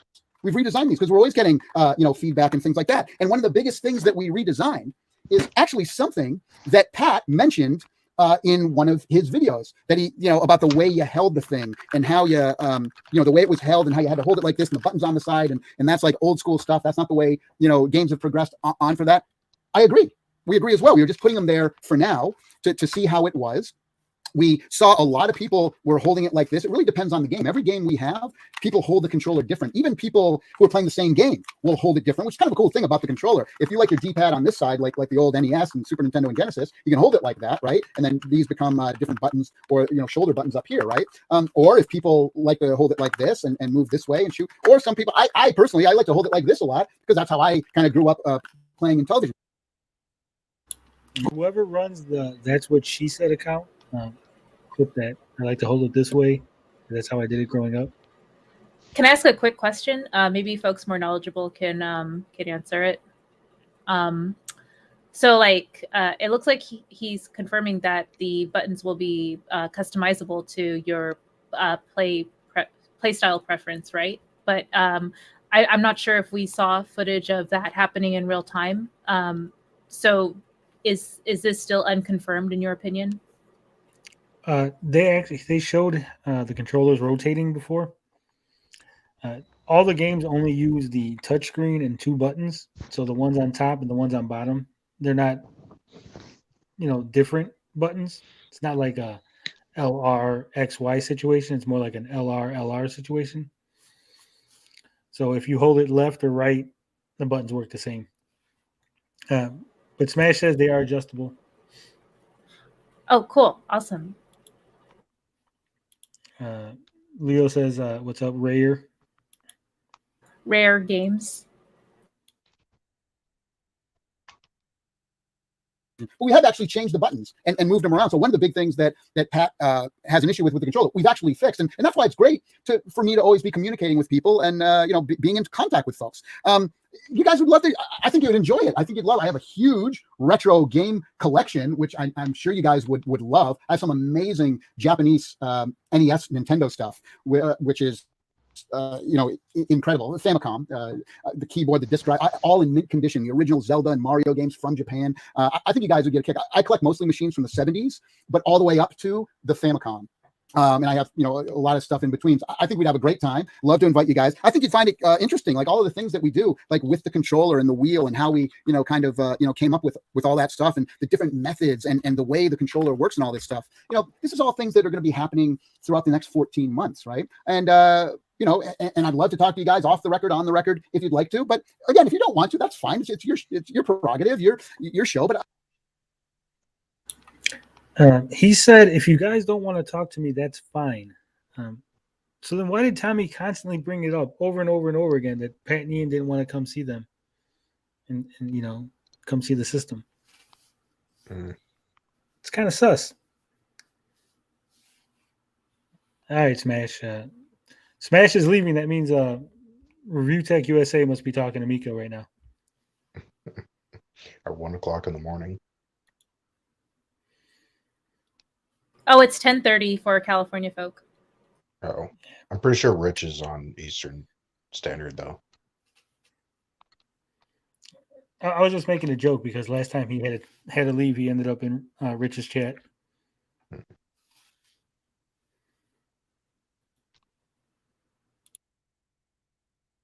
I just want to make it clear, though, and this is the reason for my video here. I want to make it clear that I'm not angry at you guys and I'm not attacking you guys. Now, here's a comment that I left on your video 2 videos ago when you were just by yourself and there's a Mario in Ian's seat.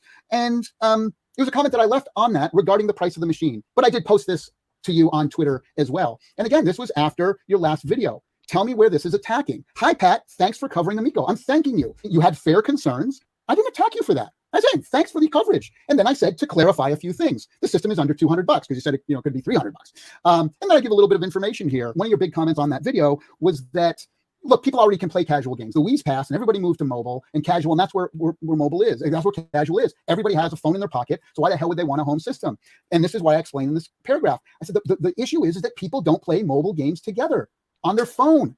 You're not playing couch co-op. Now, are there some exceptions? Absolutely. Jackbox is an amazing example. Love the guys at Jackbox. Love all their products. So trying to get casuals to come over to the Xbox and the Sony is a very difficult thing to do.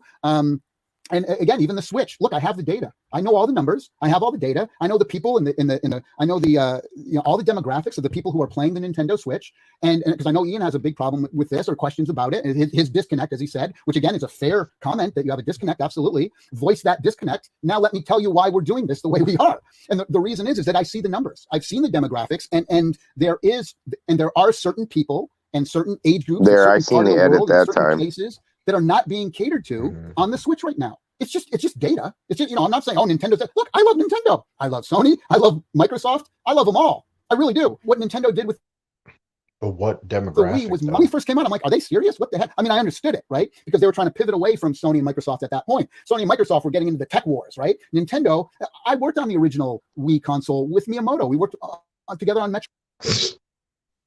Shiggy. He worked on the original Wii console with Miyamoto. They're right there, hand in hand, him and Shiggy. And I'll tell you what, when I was throwing back Saki with Shiggy on Thursday, he didn't mention Tommy at all. I didn't want to bring him up. I started to, and then Shuhei, he took me to the side. He's like, dude, don't bring up Tommy around Shiggy, because Shiggy will go, he'll explode. I was like, oh, cool. I didn't know it was a sore point. Jim Ryan, he came in, he lightened the mood. He had a lampshade on his head. It was a wild time. Y'all should have been there. Man, Jim Ryan's crazy, games, man. One of the first huge games that had come out for the Wii. So I'm a fanboy. I don't call myself a fanboy of any system. I call myself a fanboy of the video game industry. I'm just a fanboy of all of it, and that's why I'm hoping we can come together on this. Right? There's so much stuff that folks like us have in common, and that we have to fight against out in the real world. Right? The people who think video games are harmful, they think they're ruining people's lives and all this stuff. And guys like us, we fight against that, right? Don't we? I hope so. Don't we love the feeling that we get when we play some of these certain type of games, especially the old ones? We're so much on the same level that guys like us shouldn't be fighting. And I just need to tell you that I'm not fighting with you guys. I'm not disagreeing with you guys. All I ever tried to do was correct information, wrong information that was put out there. That's it. That's not attacking you. Here, let's go through a few of them. Congrats on your continued success. Is that attacking you in any way?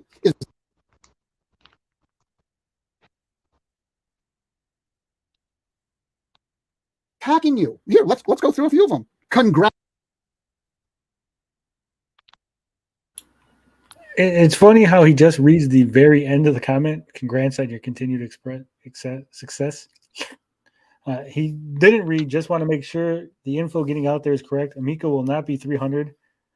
Would love to give you more information if you'd like. Please PM me so we can set up a time. Well, that is information that is incorrect because it is going to be about $300 if it ever comes out.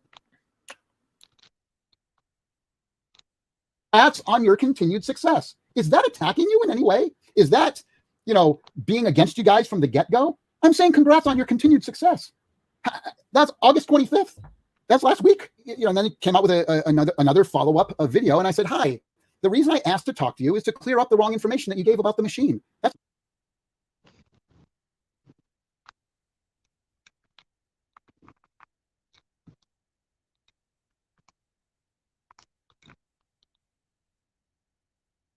about the machine. That's not a sales pitch. It's clearing up bad information. Just like I said, Pat, if your book came out, your cool Nintendo books, which I got to pick up a copy. I'm sure I'm going to enjoy it. But if somebody was talking about it and said the price was wrong, wouldn't you want to? And they were talking to hundreds of thousands of people. Wouldn't you want to outreach to that person and say, hey, actually, the book isn't $100, it's $20, right? That's all I'm doing here. And again, I'm not being confrontational. I'm not trying to be, but what can I do here? I'm just trying to explain to you guys, you can't learn about this stuff unless you talk to me. That's all I'm asking. That's all I'm asking for, right? Then you mentioned that we should just put all the games on Steam or mobile.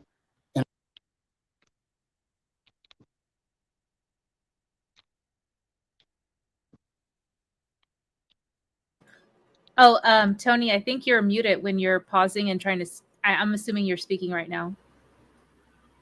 Well, it says in this rigged. What's that? We didn't hear you. Yeah, you've been muted probably for a couple minutes. I didn't notice until she said something. Yeah. Oh shit. That was probably fucking blinded. Why you blinded me? Why you What? mute me? It says in this podcast Yeah, as well. Okay, he's Demoted. making up excuses. I didn't. I We wasn't do- even. we I'm do- playing a game right now. We do have physical media. We know they don't have physical media. We have been pushing the games, and many of your fellow YouTubers like John Blue Riggs and Metal Jesus Rocks and Kelsey Lewin have played the games and publicly have said they really like it. You mentioned that we should put them on Steam or mobile. Again, a naive comment, not knowing what the system is doing and capable of. The games we're building cannot be played on any other machine because of the technology and the way we're using the controllers. No worries. Looking forward to proving you wrong. Smiley face. Oh, smart ass comment. It's not an attacking comment, but it's a smart ass comment. And we know that they did put Breakout on PC as a demo, and they put Moon Patrol on a mobile phone. This is from what, like 2 years ago, 3 years ago? Yeah, like 2 years ago. Yeah, Kelsey Lewin does kind of have a hate boner for the Amico, especially because Tommy went after Frank Cifaldi, which is a good friend of Kelsey.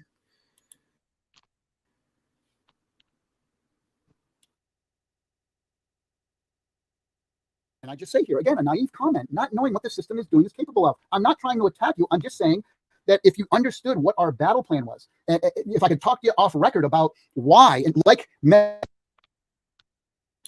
Look, guys, all Tommy is saying is if Pat and Ian weren't stupid, they would understand what's going on, and he wouldn't have to explain to them. See? That's all he's saying.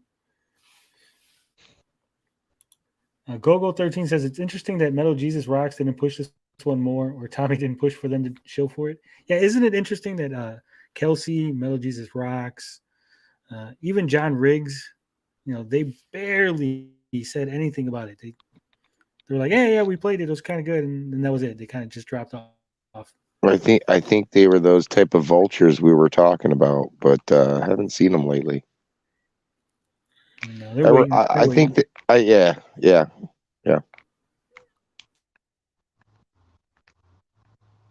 Metal Jesus and Johns and all these folks seen, because I can't say all the information to everybody. Off the record, I can tell you guys the reason we can't talk about it publicly now. One, we're too far out, but two, we're there's patents happening. There's patents pending here. We have to be careful of how we go about and when we release the information. The way that the games are being made with the wheel.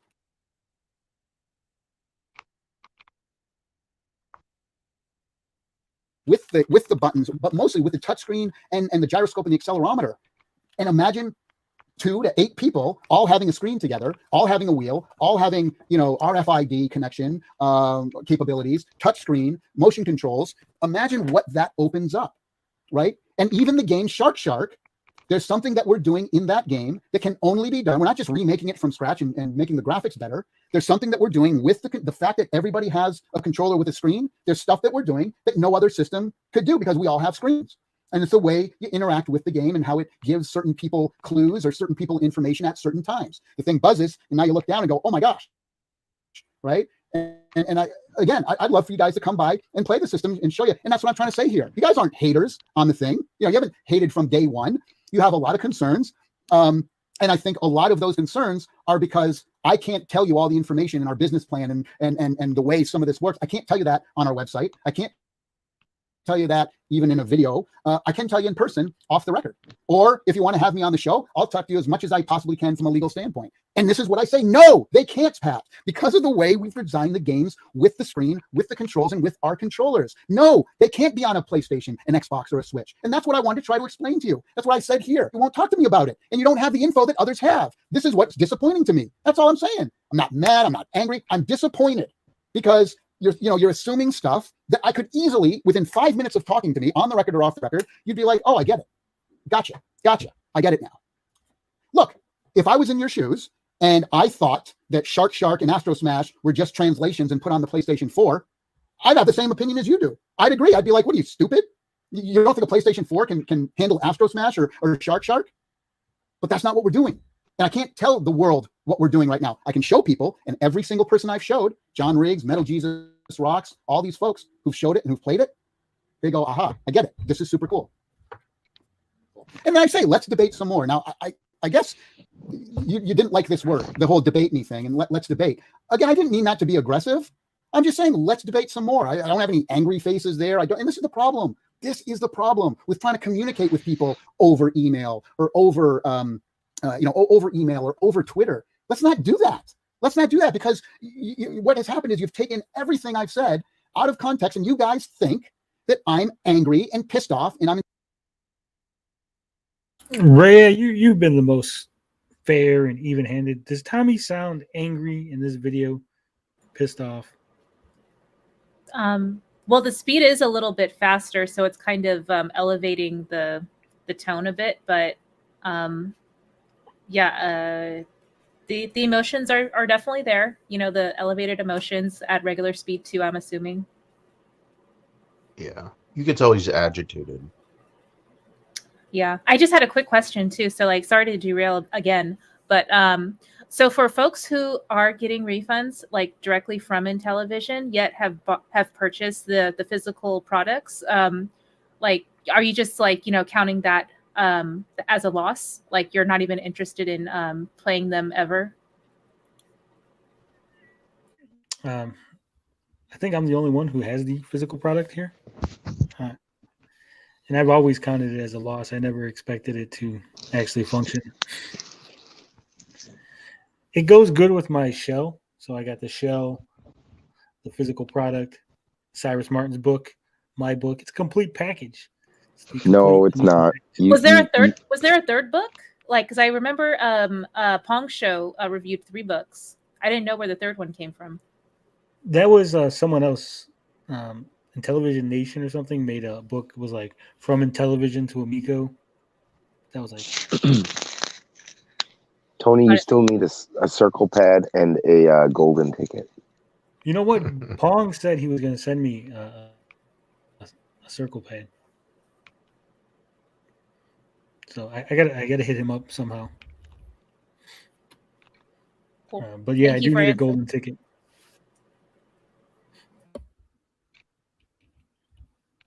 What was that, Rhea? Oh, I was saying thank you for answering my question about counting the physical products as a loss to begin with. No problem. You've asked 2 questions so far. You get 1 more, and then that's it.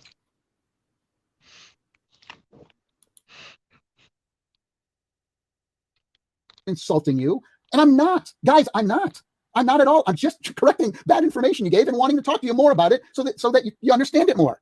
Then you say bad data. Tommy, your videos and websites are complaining absolutely nothing of what you are saying. Yes, because they can't, Pat. I'm trying to give you more information. You don't want to hear it. It's not your job to know information that's nowhere in your marketing. But I'm telling you that I want to talk to you more about it. I'm telling you that I want to give you more information. And you say, have your team do better at getting that info out there.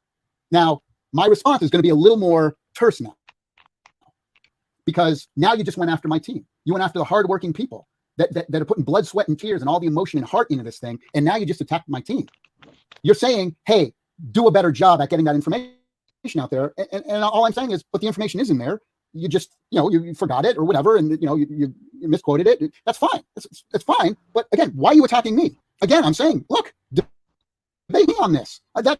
That's my generation's way of saying, let's talk. You seem to be offended by the thing. Maybe that comes across as aggressive to you. I don't intend it to be aggressive. So if that came across as aggressive, I apologize. To me, debate me means, let's talk. Let's have a back and forth about that. So I think with political stuff and everything, maybe debate me it wasn't the best word to use, I guess. But anyway, but I've said it 100 times to you guys. Hey, let's talk. Love to talk to you. Let's do it. Blah blah blah blah blah. So at this point, it's just you're in Twitter. You only have a certain amount of space. And then you go on and say my marketing team is lazy. And so again, I'm completely civil.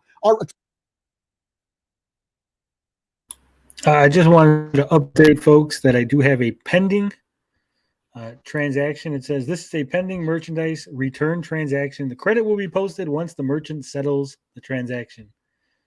So I got $100 pending.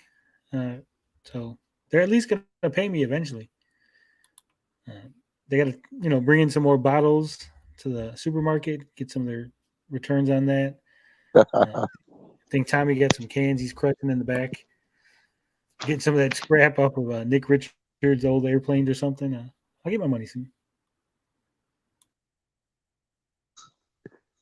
trying to explain this to you. Our real marketing won't start till next summer. Just wanted to share some insider info with you because your assessment of what the product can do has been incorrect.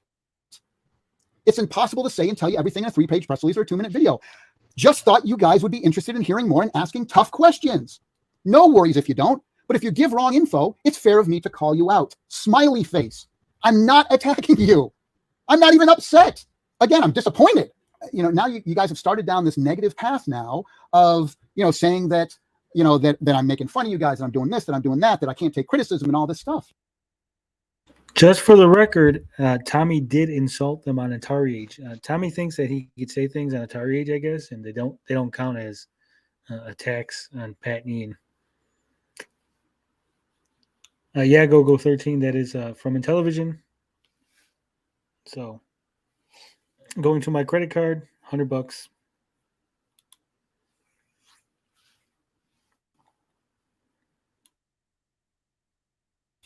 Are you kidding me?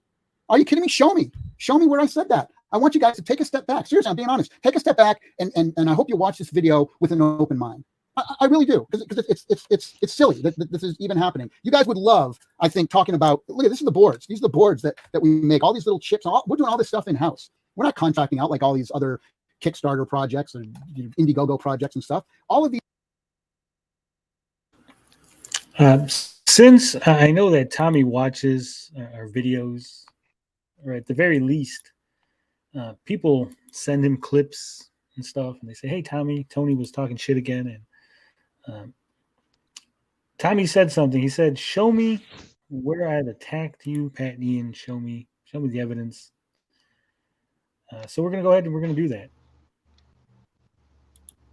Let me just pull it up here because there's a whole. What am I looking for? A Reddit post on it. But in the meantime, feel free to talk amongst yourselves. Gary, you still awake, or are you sleeping now? I'm like 50-50 at this point. You're putting me to sleep. I'm putting you to sleep. You're just listening to Tommy. How am I putting you to sleep? You can chime in whenever you want.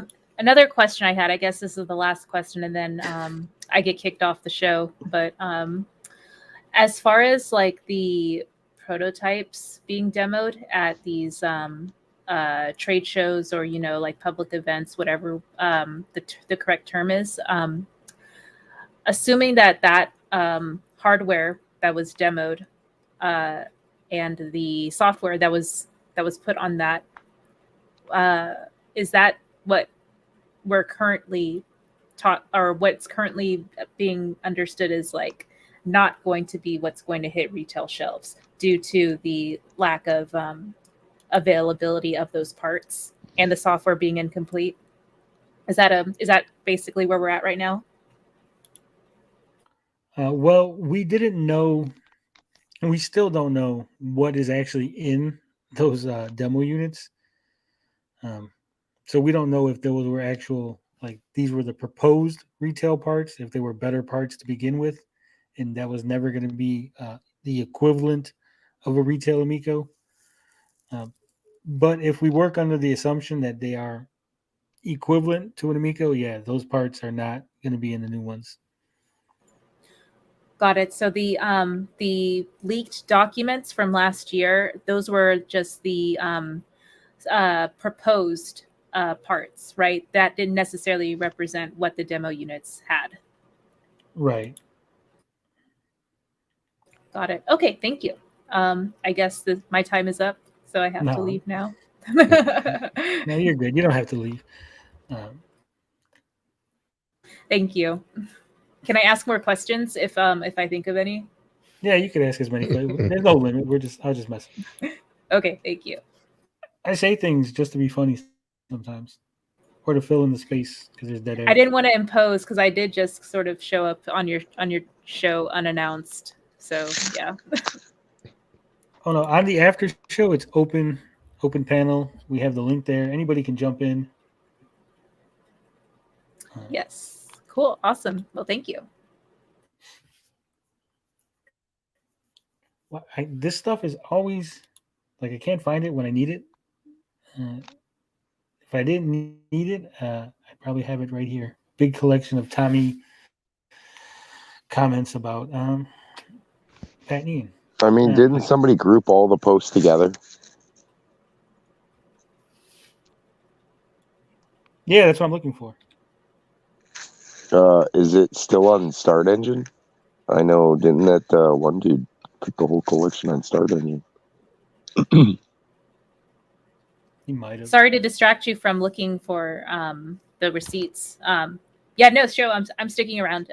Yeah, I'm having fun. But yeah, the other question I had was as far as holding onto statements that were made in the past about the console development and having followed it throughout its entire, you know, lifespan and seeing all the setbacks that the company has, you know, endured. Do you still feel like it's justifiable to hold on to those, you know, quote unquote promises that were, you know, made in the past? Well, this is what we talked about before. I don't know if you were here when I pulled up when Tony was going over the initial list of what the spec, well, not the specs, but what was kind of promised to us. And I went back and found comments that Tommy made personally to me 9 months ago. And it's not necessarily that we're kind of holding them. I mean, some people are holding them accountable for what they said in the past.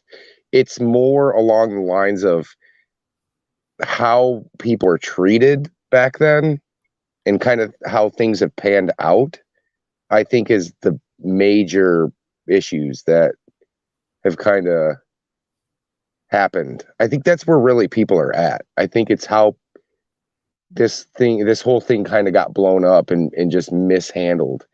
That's why I think a lot of people talk about the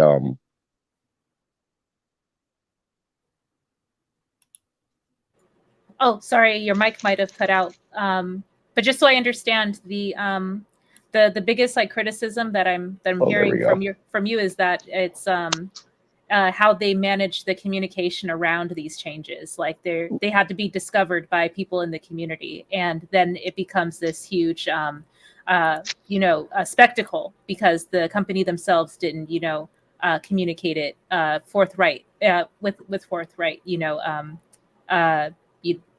demeanor, I guess, to their audience. I guess, is that roughly what you're saying? Yeah, right. And yeah, and that was like the whole thing. It was like I made one video on the Amico, and that was basically was my biggest problem was how Tommy kind of, you know, I was around early when this all started. So I seen the interviews that he was doing with a lot of the smaller YouTubers. He was doing a lot. And then there was a lot of him back and forth with a lot of just average everyday people in the comment section, and it wasn't nice stuff. It was just, you don't know what you're talking about, just trust us kind of thing. The same thing that he's kind of saying to Pat and Ian here in this video was that, you know, he wanted to control the narrative the entire time, where he wants to talk to people behind closed doors. And there was a reason for that, because in the early interviews, he would promise a lot of things to kind of grab everybody's attention. And those things, it was always pie in the sky, you know, ideas. It was things that you kind of had a feeling like Contra and getting games like Contra to come over to the Amico, where it was just kind of one of those things where like, wait, this is supposed to be kind of a safe, no violence type of thing. So why are you promising things that you've already, you know, kind of contradicted what you've said, you know, previously? So it was always just weird statements that they would make and things that they would say and the way that they would treat people is kind of how this whole thing kind of got blown out of proportion. Because like I've said in the past, it really only started with, you know, Pat and Ian were pretty civil from the beginning. If you go back and watch their videos, they weren't really mean. They just didn't see it really having an audience or being able to reach an audience. And the only other gripe was that the controllers seemed a bit awkward. That was their biggest complaints. That and the fact that they kind of got a little bit of the information wrong. But it just kind of snowballed into a fight. Like I've always said, it just became a war. And in that video that we watched, I don't know if you caught that, where Tommy kind of like declared war, and Pat even like kind of said it. And that's where it all started. And it's the same thing with Ars Technica.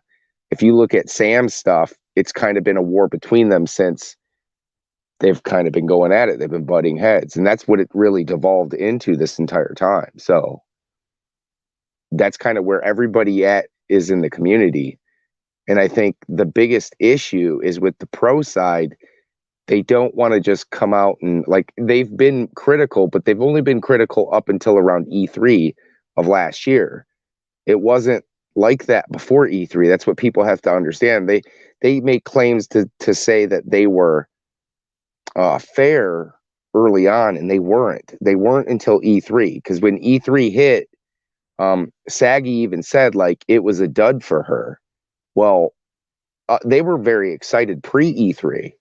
It wasn't until E3 hit where it started to sink in, and this is right around the time where Pete got really kind of like upset, and he wasn't happy because it had been delay after delay. So like it was just sinking in. The red flags were really starting to pile up. Got it. So at first it was just like general criticism about like where this product fit in the marketplace. Then it became public relations from the company, and now it's due to the delays and a lot of like the behind the scenes problems the company is faced with, like production and staffing wise, that are also kind of like discouraging people from supporting it. Okay. Right. Got it. I guess like for me, since like I still have my my pre-order, and I'm eager to check out the products if I'm able to, hopefully. I don't know if like I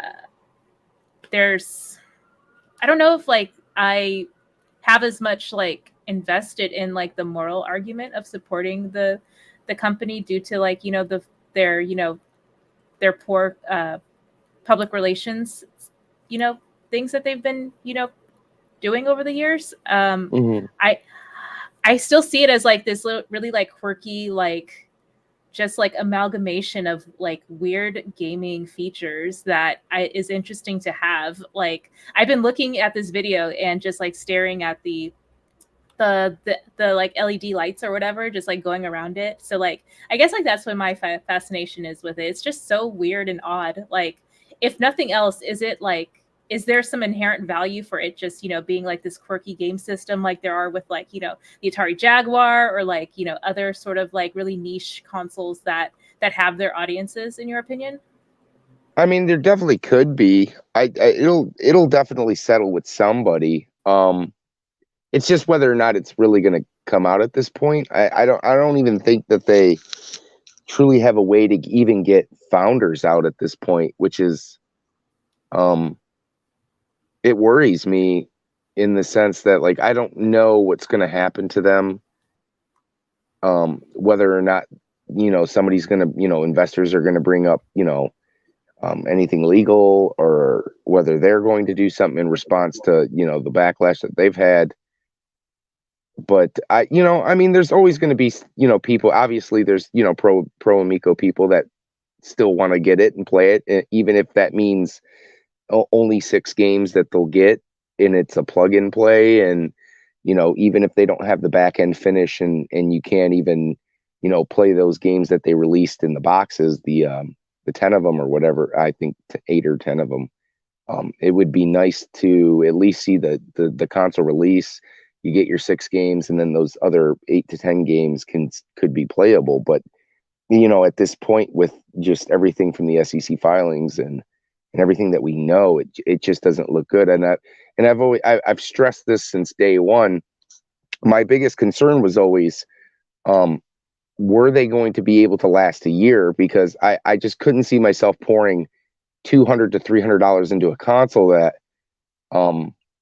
there was just going to be no support for. And I have no problem with anybody who feels like 250 or $200 to $300 was a worthwhile investment for a handful of games, like 6 to 16 games. If you're okay with that, then more power to you. You can spend that money and feel okay. But I feel like $200, $300 is just, for those type of games, they're just not getting me to the point where I'd feel comfortable paying that money to own that system. Got it. Yeah, no, I appreciate all the the info that you're sharing with me. I feel like I've gathered bits and pieces of that from all these different podcasts that I've listened to, but it helps to just sort of like succinctly, kind of wrap my head around it. So yeah, thank you. So it looks like Tony is having some kind of problems. Blinded, are you still with us? Yes, I'm still here. I don't know what problem he has, but did he have his webcam on or something at one point? Yeah, I think it was aimed at his PC. I don't know what that's supposed to mean, but maybe he's trying to tell his us laptop something. died. Yeah, I think it's like a code or something. Did y'all already cover like potential plans, or not plans, or just like ways that investors could flip the script on, like this burning ship, basically? Was it just a name change or something else? I mean, Tony went over a way that they could possibly raise funds. I forget what he pulled up the other day. He did it by himself. I was going to help him with it, but you there, Tony? Yeah, I'm back. There we go. Yeah, what was that? Did you have your cam on? Yeah. What is that? I can't tell. Oh, nice. That's your PC.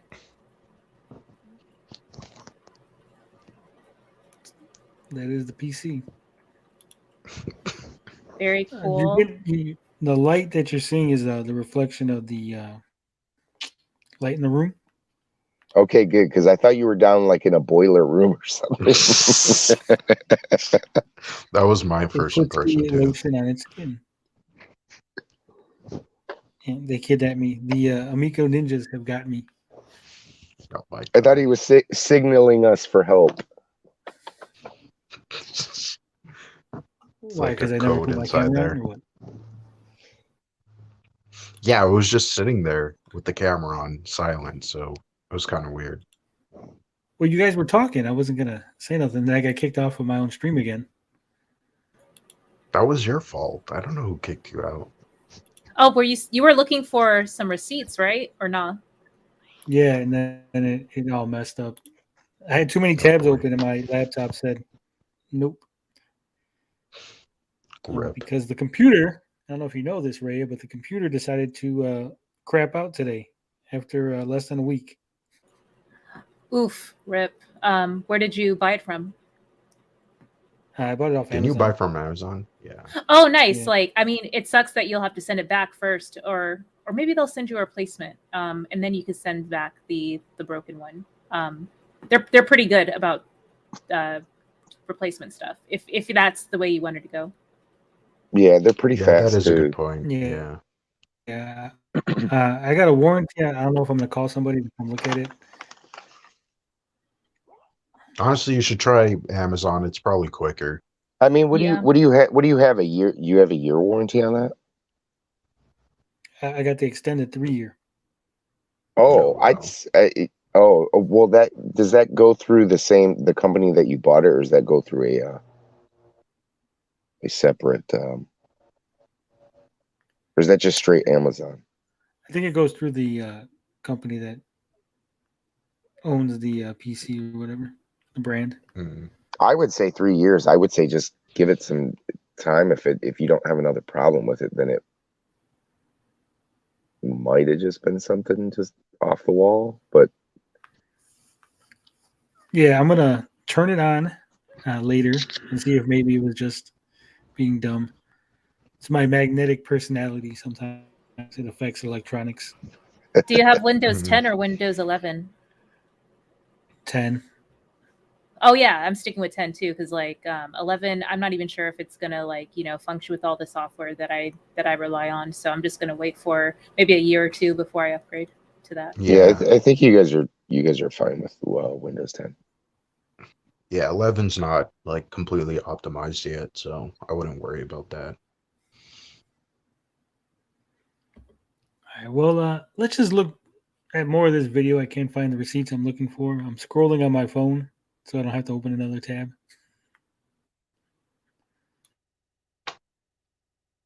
These things are being designed completely 100% in-house. Can you believe it? Isn't this amazing? Look at the intricacies of this stuff. It's crazy. I'd love to talk to you more about it. If you don't want to talk, that's fine. You don't have to. It sounds like an Italian name. You look like a paisan. Dude, we got to get together. That's all I'm saying. We get together, let's break bread. I'll make you some pasta. Come to my house, make you some pasta. Let's this is silly. This is silly. We're paisans here. You give me crap, I give you crap. That's what we do. Don't think I hate you or don't think I'm attacking you. I winked, and now Ian's, tweeting at me saying, I do not need insider info to form an opinion on what is presented to the public. Ian, I'm going to respectfully disagree with you on that. Turn into a stereotypical Italian. Hey, he was talking about pasta, and then he pasta. started, yeah. And then he had like a bit of an accent. I was like, what the heck? You a paisan, I'm a paisan. We eat some cannoli, have a little pasta, we be all good. Forget about it. Someone thought I was Italian. I still not going to get over that. That King of all buttocks thought I was Italian. I can kind of hear Tony a little bit in your voice, a little bit. Tony is kind of an Italian name, typical movie Italian name.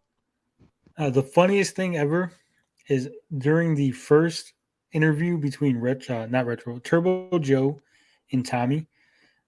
During the entire interview, Tommy calls him Tony. Oof. So I think he was thinking of me. He was talking to Turbo Joe, but he was thinking of me.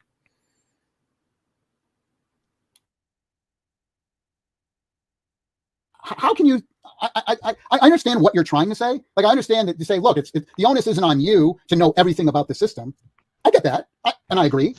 But to say that you don't need any more information, that's the thing. That's the disconnect I have with that comment. Is that, well, why wouldn't you want more information? If you have a certain opinion of something because we think we're doing it a certain way, because we're not giving that information out yet on the internet, why wouldn't you want to? If somebody's offering you more information, why wouldn't you want to take it? I don't see what the negative is there, I guess. And again, I've never blamed any of you guys for having information that wasn't available to you. I've only called out what you said wrong in the video because you guys would do the same thing. If the price of your book, if somebody covered it and the price of your book was wrong, you'd want to correct that. That's all I'm doing. That's all I'm doing. You guys can understand that, right? And this is what I say. And by the way, I start this. This is my first time I've ever interacted with Ian. I think. I don't know. He says we haven't met, so I guess we haven't. But I say, hi, fan of previous shows. How is that attacking you from the get-go? Okay, I didn't know your name. By the way, part of the reason I don't know your name is that it's your Twitter thing doesn't have your name on it. So I see you as Pixel Sickle. That's cool. Or Hydraulics Pumping, whatever. But so again, sorry about that. But I say I'm pretty curious. But I'm just curious to understand why you think Amico is supposed to be marketed to you. Again, I'm asking a question because this helps me to understand why someone like yourself might have a negative reaction to it. So this is how we learn as well, by asking questions of people in your position. Again, I'm not attacking you. I'm not being a smartass. I'm asking you a legitimate question. I'm not attacking you. This is part of the reason why I wanted to speak to you guys. With all respect, and I wouldn't say that if I didn't mean it, I think maybe you could benefit with more insider info if you think this machine is just for you. And then I go on to say, I'm curious to know what your exact age is and how many kids you have, if any. Curious to know what state you live in. I think it's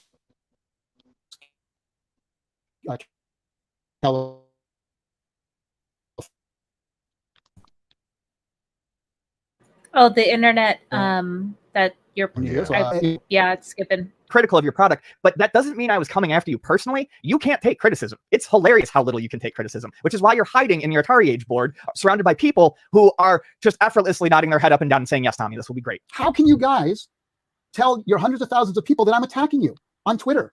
How can you say that? This isn't a Twitter war. I'm just trying to get information from you. Look, I probably understand you guys are being defensive because a bunch of people have probably attacked you on Twitter before, right? We all get it. Anyone who puts themselves up in the public is going to get their haters no matter who you are.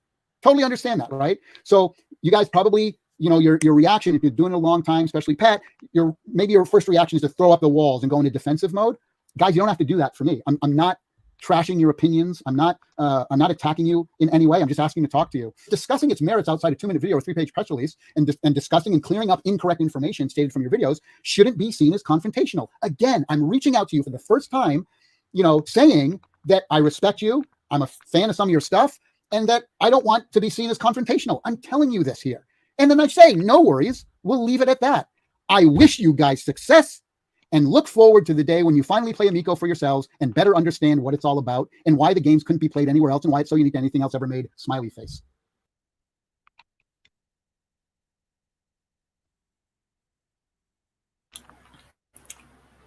Who was Tommy asking their exact age and how many children they have?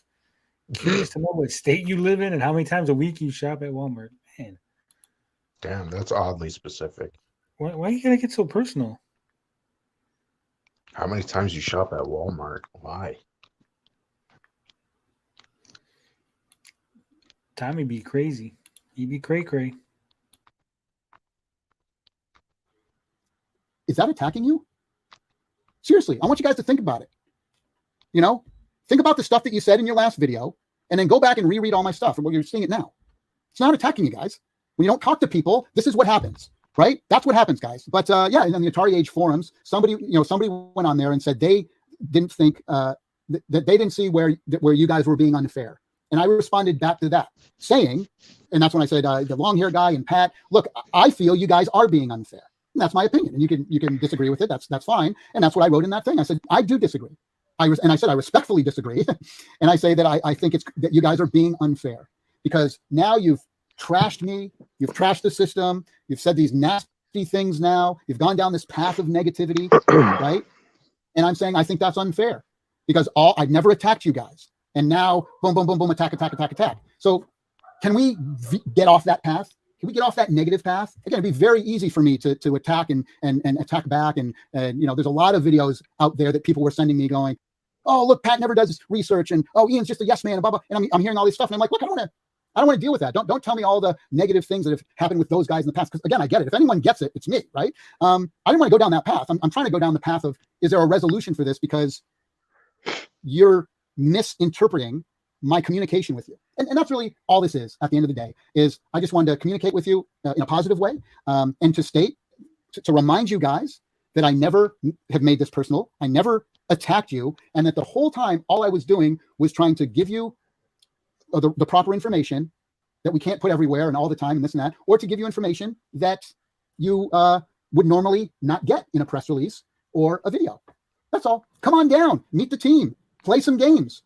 Give us your thoughts. Give us your criticisms and feedback. We welcome that. We are in a point right now where we absolutely welcome that. We're 13 months out. I want all of the constructive criticism that I can get. Don't tell me I can't take. What are you laughing? You're telling me that the Amico is not going to launch on 10/10/2020? Is that what you're telling me? Yeah, pretty much. Oh, dang. I know it's a shock, even though it's like 2 years later.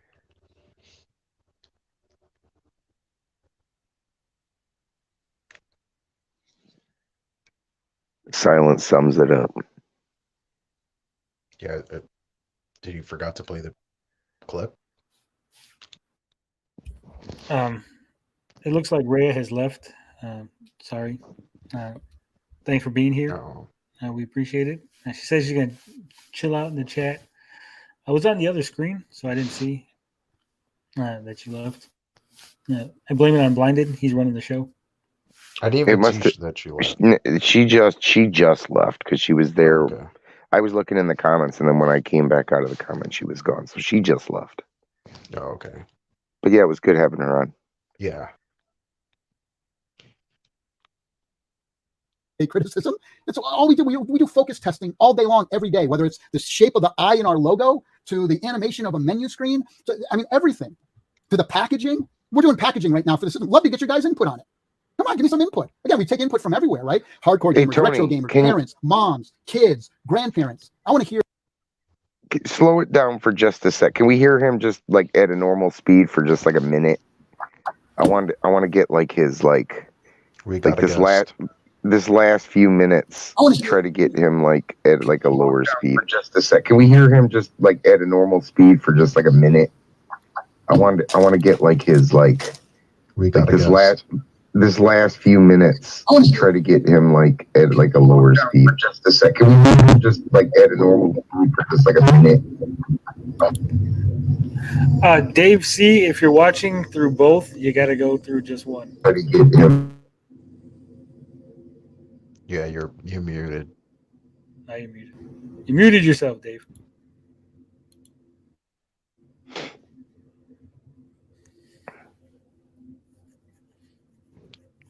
Still muted. You muted yourself, Dave. You're muted. Little mic button. Let me maybe I can. Is that better? Sorry about that, dude. Yeah, there we go. Yeah. Oh, thank you. All right. Yeah, I just wanted to say, man, thank you guys for all the footage you've given, man. It's been much appreciated. I'm the guy who's been lurking in the comments. And yeah, dude, just wanted to say hi and thank you for opening the stream. And I wanted to say hi because I remember you said like Saturday's the night that you have an open night, and I just wanted to say hi to you guys. And thank you to Darius Truxton too, man. If it wasn't for him, I would still be waiting for that retarded earthworm gym that'll never happen. Whoa. And, we don't say the R word. Well, I don't exactly agree with, well, whatever. But otherwise, other than that, aside, thank you guys for all you've done. I really appreciate it, man. Have a good one. Thanks for the support. Thank you. We appreciate the support. We appreciate you being here. It is open, Mike, as long as you come. Be respectful. We try not to say certain things just because there's no reason to, really. Yeah, but we get what you mean. Well, okay, and thank you guys. Maybe I'll even shut out. I just want to say thank you, and God bless you guys. Have a good one. Yeah. You too. Thanks for hopping in. See Right what the on, rest man. of this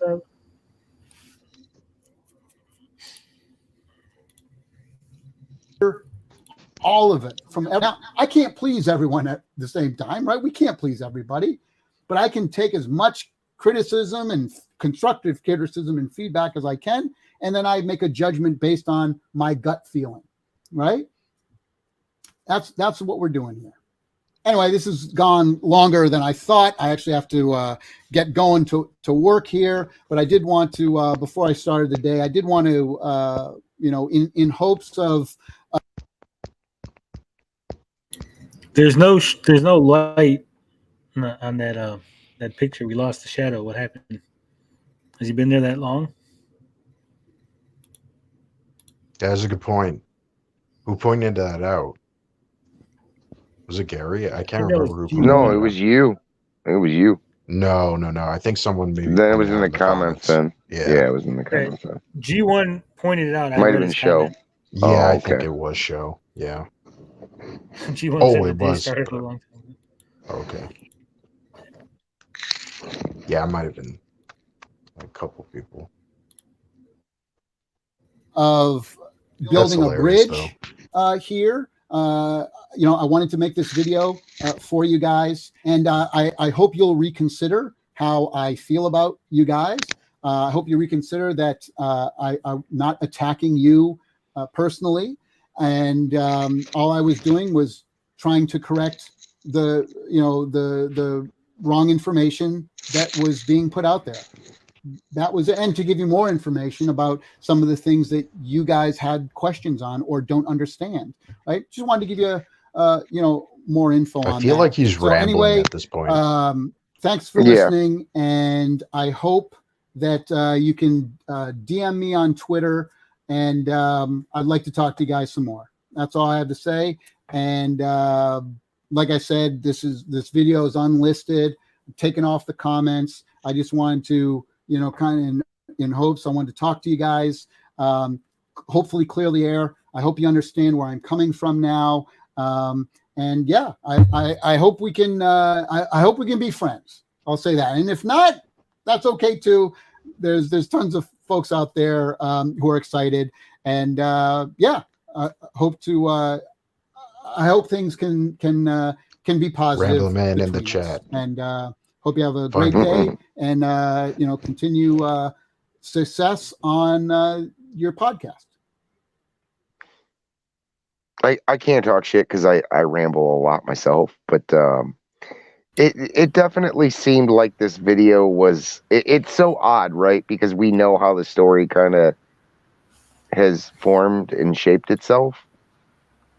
So him saying 3 or 4 times throughout the video that he's not trying to attack Pat and Ian, yet eventually it would happen, is kind of odd. So who was this video for? Was it for, for himself? So he could sit there and say, at the end of the day, I was a good guy. I was a nice guy. It just strikes me as odd that eventually you would go on to do just that, attack people and call them clowns. And, I feel like part of it was sincere. Yeah. But again, I don't. All right. I'm always stuck in this weird gray middle weird area. Like, I want to give someone the benefit of the doubt, like he's being genuine, but knowing what I know now, I can't look at it that way. It's just so odd. Yeah, you really can't. I don't even think he was genuine here. It seemed like he was reading off of like a bullet points, like he just wanted to nail down these specifics instead of like just talking from his head and like his heart, you know what I mean? So yeah, I think it was all scripted, all planned, and it was meant more for other people, for he could point to it and say, see guys, I made this video for Pat and Ian and look how nice I was, and they didn't take me up on my offer because they're big meanies. Right. He extended the olive branch and they spat in his face. Yeah. Yeah. So once again, it was great having Rhea here on the stream. Dave C, it was nice to have you pop in and say some things. Unfortunately for Rhea, she did not take Blinded with her. He is still on team Getaway.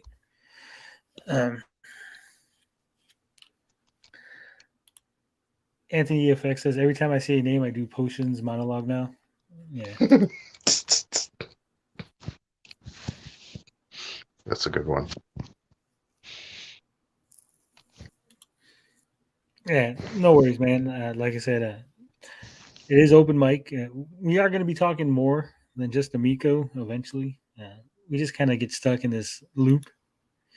Yeah, and people love it, so I might as well. Yeah, we're like an old musical group, that goes up there, tries to play new music, gets booed. It's like, hey, just play the old shit. Yeah, okay. Hey, I tried to divert when everybody was talking about Sega CD. I wanted to talk about Sega CD. I actually had a Sega CD. I didn't have a Genesis, which is funny, but I had a Sega CD. Yeah, we had a what is it, Model 2? What's the one? I had a Model 1. The Model 1 is the disc tray, right? The one that has the automatic. I can't remember. I always get those mixed up because I have one of them, but I have the one that's connected to the side, not the one that sits underneath the Sega.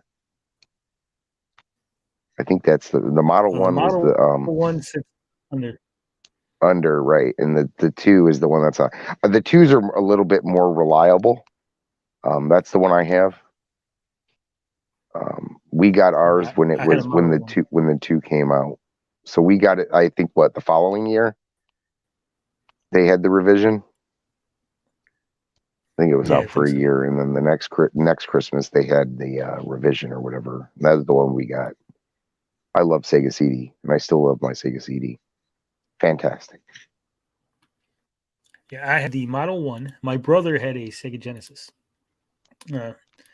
And then somebody at my school, at my high school, they were like, I don't want my Sega CD. I'm going to sell it. And I was like, well, how much? He's like, $50. You can have the Sega CD plus 6 games. I was like, fuck yeah. Some rich kid. What games did you get?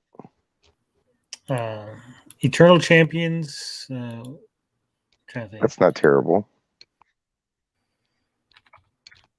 Sewer Shark, probably, obviously. No, it wasn't.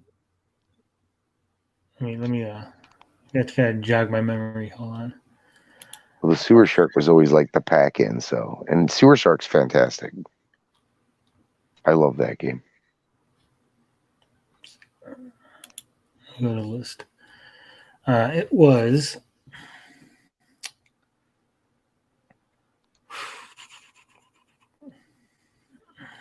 brutal Balls of Fury, the Eternal Champions,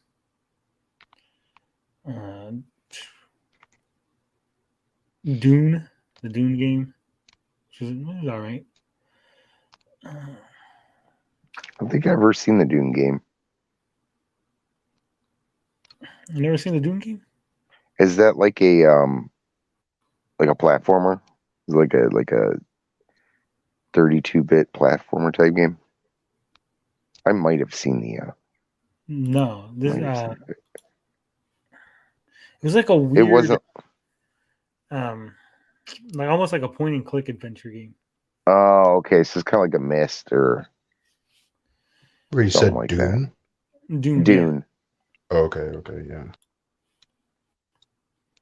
I told you I've never played a Doom game. Yeah, that's what. No, I thought it was. I didn't actually know that they had a Dune game based on the original movie. Yeah.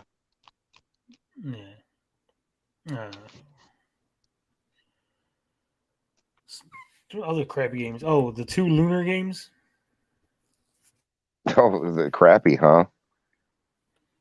Well, those weren't crappy.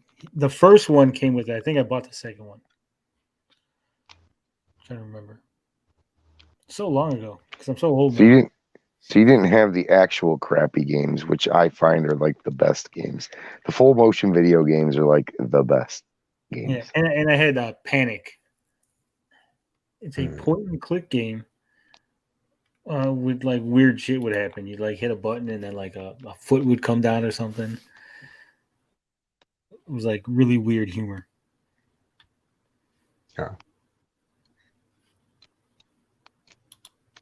So there's obviously like a number one game, and the number one game for the system, in my opinion, was Night Trap. Nothing will beat Night Trap. A fantastic game. Sewer Shark, there was something about Sewer Shark. Like, I hated that. Like, I hated the game, but I loved the game. Like, I hated it because I could never play it as a kid. We had a buddy who was really good at, like, the full motion video games. And he'd come over and show us how to beat them. Sewer Shark was just one of those games I just couldn't wrap my mind around it at the time. But I had recently beat it, like 2 years ago. And I love that game because it does, by the end of the game, gets kind of hectic and you have to be perfect in it to beat it. But that's a good one. Corpse Killer was pretty fun. My buddy had the Midnight Raiders was a fun game. And I remember playing Snatcher a long time ago. Didn't realize that would become what it is today. So, and I really didn't understand those kind of games. That's kind of like a point and click to an extent. And then I had played like Mad Dog McCree was a really good game back in the day. And Surgical Strike. Surgical Strike is probably my second favorite game on that system. Like that, there's something very odd and weird about that game with the terrorists and the tanks and everything's blowing up and it's such a weird, awkward, amazing game. And then Double Switch. Double Switch is good too. It's got Corey Haim and a bunch of like bigger actors. Arlie Ermey's in that one. So yeah, the Sega CD, there's like nothing like it. I'm still waiting. They're supposed to be making full motion video games have actually made a comeback in recent years, and there's supposed to be one that's supposed to be coming out for like limited run, I guess, and it's called like Ghost or something like that, where there's these 4 or 5 like girls in a movie theater or some kind of theater, and they're being chased around by some paranormal ghost or some crap like that, and they're supposed to die in very awkward ways. And they said that the way the game works is that in theory you're only allowed to play it at like 12 o'clock at night. That way everybody's playing at 12 o'clock at night, and you're supposed to figure out some kind of mystery thing.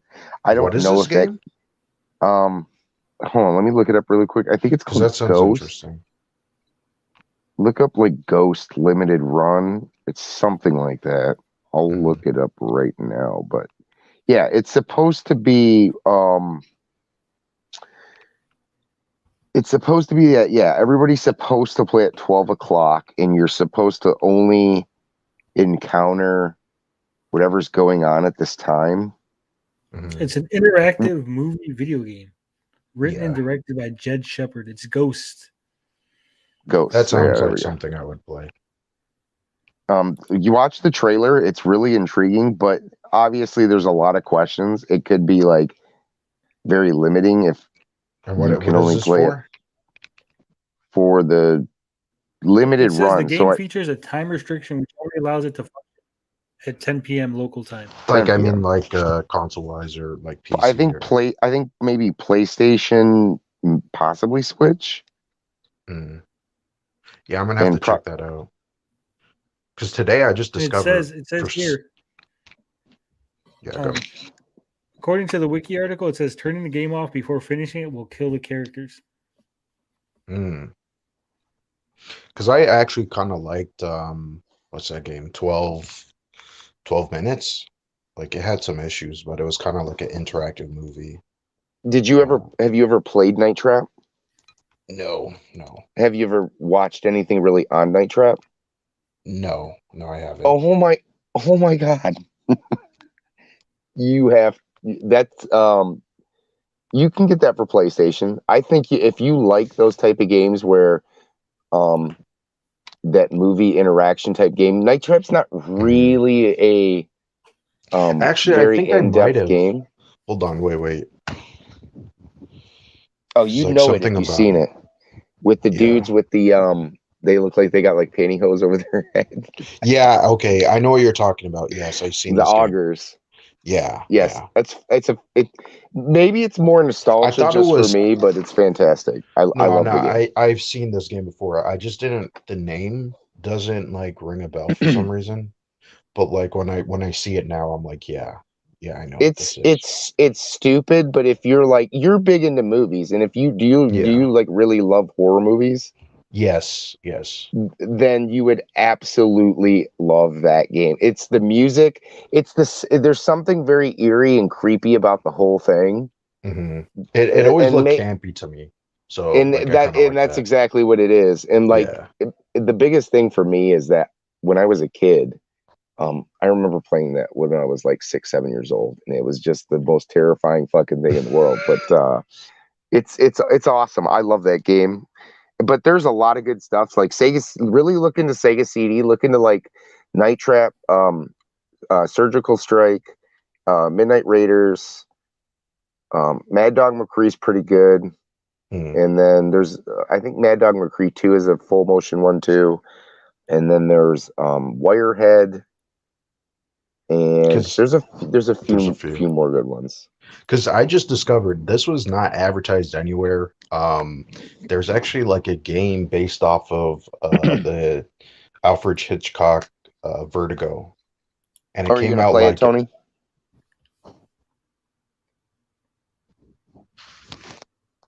Ghost. Why you gotta be cutting off blinded? Vertigo game. Yeah, it came out like in December, and I heard nothing about this, and it's on like every platform except for Switch. Was it a full motion video game? Yeah, it's a it's supposed to be based on the movie, but it just doesn't have like you know, it doesn't look like the actors in the movie, unfortunately, which kind of sucks. But it is an interactive kind of like movie, and I was like, oh, that's interesting that they made something like that. Like they should do that instead Well, of it just was remaking the movie. Just make it into a game. yeah. Well, they said it was a Spanish company, Pendulo Studios. It was published by Microids. It's probably why you never heard of it. But we're gonna play the trailer for the game that Gary was just talking about. Yeah, I want to Let's see see if this is something we want. It's something I want. Hey, Oh, just those mega. Remember those live-action video games? CD games that promised so much but ultimately disappointed. Corey Haim was in the thing. Well, we're making one of those, but good. Ghost is the first real-time live-action horror video game. There won't be any floating words or glowing doors to help you decide which way to go next. You're really there. It's your job to keep us alive when all around is trying to kill us. It's your job to help us survive the night. When we say real time, we mean real time. The game will only work at 10 p.m. in your local time zone. If you try to play it at any other time, you're just going to see a blank screen. So you'll be playing at the same time as everyone else in the country. I know, cool, right? If you turn the game off at any point, not only do you lose, but we die in really horrible ways. So don't turn the game off. We also have the long lady to worry about, who, rumor has it, if you look at her in the face, you die. Don't let us down. So the game is out on all the usual formats, including Nintendo Switch, PlayStation, PC, and Mac for limited run games. And the best bit is the collector's edition has so much cool shit in it.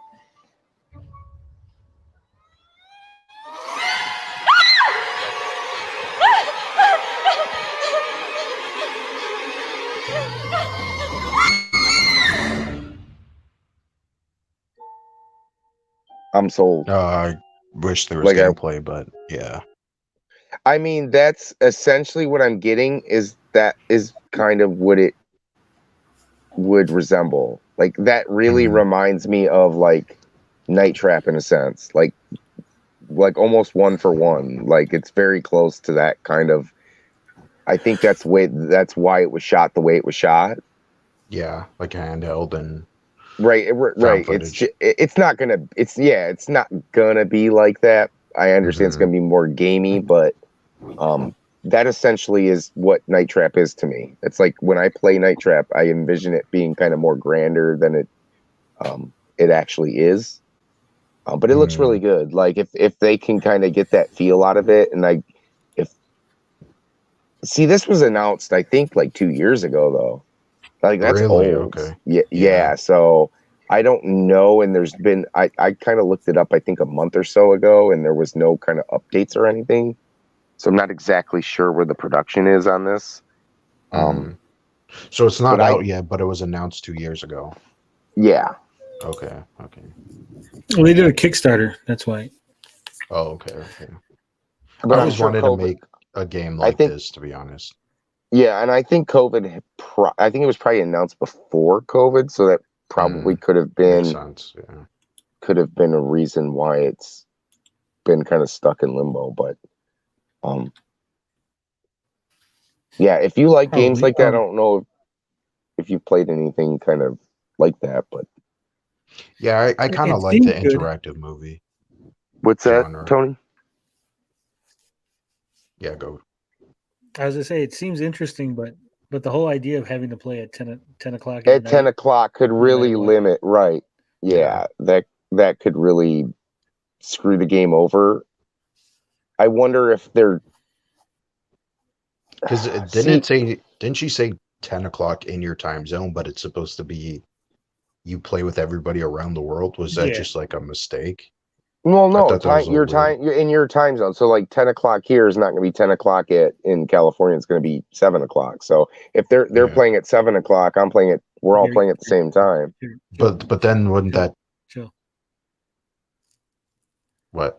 What she said was 10 o'clock your time zone, and then like Blinded said, she goes, so everybody is playing at the same time, but we're not playing at the same time because we're playing at 10.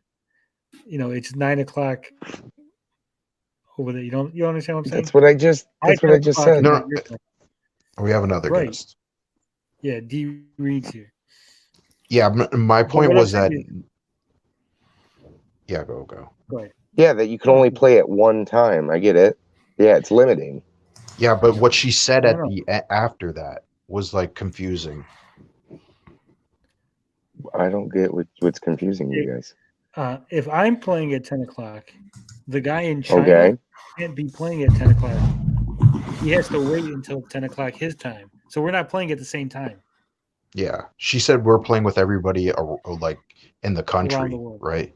In your around the time world. zone. In your time zone. That's not But what she she didn't should use have the word said time that. zone. She didn't say that though. Yeah, that's why it was Are- confusing. I think she did. Want to put a bet on it?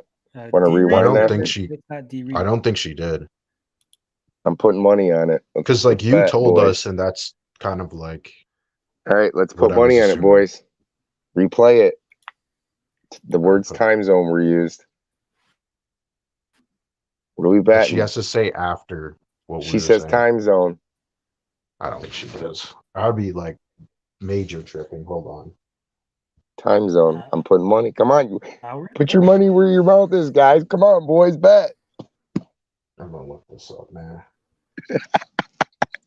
They don't want to take the bet, chat. Tell them to put Because the I'm money. like, there's no way. Because like, how did? Because it did She seem said a little time zone. weird.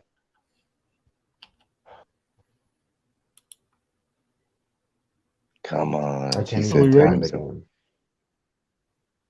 We're ready. Yeah, What are we I'm gonna betting? replay the trailer. What are we betting? I'll put 20.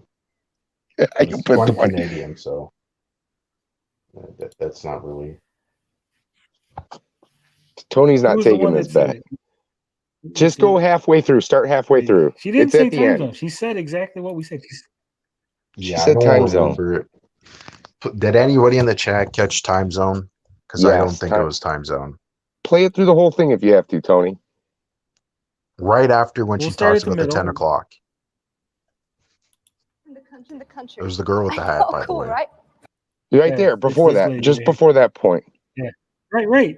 I'm going. Jesus Christ. Chill out. So you'll be playing at the same time as everyone else in the country. I know. There you go. As everyone else in the country. Hold on. Mm-hmm. Go. No, go before that. You missed the part where she said 10 o'clock. You totally Yeah, she passed says that. 10 o'clock. When we say real time, we mean real time. The game will only work at 10 p.m. in your local time zone. If you try to play it at any other time, you're just going to see a blank screen. 10 o'clock at your you'll local play time at the zone. same time as everyone else in the country. Country, But you yeah. can't play. You At can't 10 play at the o'clock. same time as everyone else. Everybody else in a country. Yeah, that's the point that's confusing. Because it's like there's different time zones in a country. 10 o'clock in your time zone. So 10 o'clock in Michigan is going to be 7 o'clock in California. But then the person who's in California can't play the game because it's not 10 o'clock in their time zone. Right, exactly. That's the part that's the point. confusing. Okay, so then it's a wash. We'll chalk this up to as a wash because she said time zone. I get what you guys are saying now. I get what you guys are saying. Yeah, that's the part where I'm confused because it's like if it was like, hey, if it's like midnight. She did say time zone at PST, right? And then so it's like, okay, 3 o'clock in the morning or whatever for Eastern, like something like that. Because yeah, it's just like really confusing. Tony tried to screw me though. He tried to go past the point she said time zone. Yeah, but no, okay, I get what you guys are saying. You're right. You're like, yeah, if it's 10 here, it's 7 there, and she said 10. So yeah, that is weird. You're okay. So you're playing. You would only play. You're with okay. The So no, you're right. It's 10 o'clock Eastern, 10 o'clock Pacific time. So yeah, that makes more sense. So yeah, it's not going to be. So if they're playing in like because wouldn't that 10, defeat the purpose of what you were telling us? Because you were saying like, oh, if it's like you play at 12 o'clock, everybody's playing at 12 o'clock, right? So it kind of like makes the game more, interactive or like I don't know the word, but well, I don't think. See, here's the thing. I don't think you'll be hooked. Like maybe you'll be hooked up online. Maybe you will be playing with other people. I don't know if they're inferring that you're just playing the game. In theory, you're playing the game with everybody who owns the game. If you're in the same time zone, you'll be playing with other people, but you're not technically playing with them online or anything. They're just kind of saying it's a cool idea that knowing that you are playing this game right now, and there might be other people in your time zone playing this game because it can only be played at 10 o'clock. But as Tony said, that kind of like limits the game, which means you got this game, but you can only play it at 10 o'clock at night, or else it doesn't work. I do think which is weird. I do think there will be other things to do during the day. I think the main part of the game is going to take place at 10 o'clock. But she said black screen. No. Really? She says black at 10 screen. o'clock. Yeah. Then that's terrible. Like, you're gonna limit me till 10 o'clock. That's what we But I said. think it's supposed to be like an immersive experience, right? So But how long? this is like There's got to Kojima be level. But here's the thing, right? They said black screen, but here's what what I would take from that. They have to have just listen. Hear me out. The live footage of when it takes place is at 10 o'clock every night. But there could still be something. Not every night. If you turn the game off before you finish, they die, and that game is over. You can only play from 10 o'clock until you finish it. One run. So I hope it's not something like Until Dawn, but like just at a specific time, and then like something happens, and then you can't play it again until the next night. I hope it's not something like that. The only way this could work, okay, and I'm thinking as a game, the only way this could work is that you can play the game and you can get ready for 10 o'clock at night, and then when 10 o'clock, boom, you're done. You got to wait till the next day. And then the next day, okay, let me go back and do the clues or do whatever. And then at 10 didn't o'clock, say how long you're playing for, though. That's another thing. Like, is this only 30 minutes? Is this an hour? Is this the whole I night? would assume, because it's a full motion video, like I gotta assume the only way I can understand a full motion video game would be assuming. You let me on now. Well, you came on with other people's names, and we said. No, I didn't. I came on as Myris Carton. No one knows who that is. Myris Carton. Did he? No one knows who Myris Carton is. I just made it up. He could have been the best guy on this panel, but no, you choose to shun him. For shame. I have an idea who Myris Carton is. But yeah, that's why we had to. That D-Read. Yeah, that was the D-Read. That's what you started. Yeah, with, I was going to come on here as D-Read too. I had to set it so you have to log in to your YouTube account now. Thanks. Yeah, that's fine. I can still change my name. It's whatever. Let me see here. Oh yeah, D-Read did say, "Lol, it isn't me." I swear it was. Fuck. There we go. Woo, another White Claw down. All right. Myris Carton here.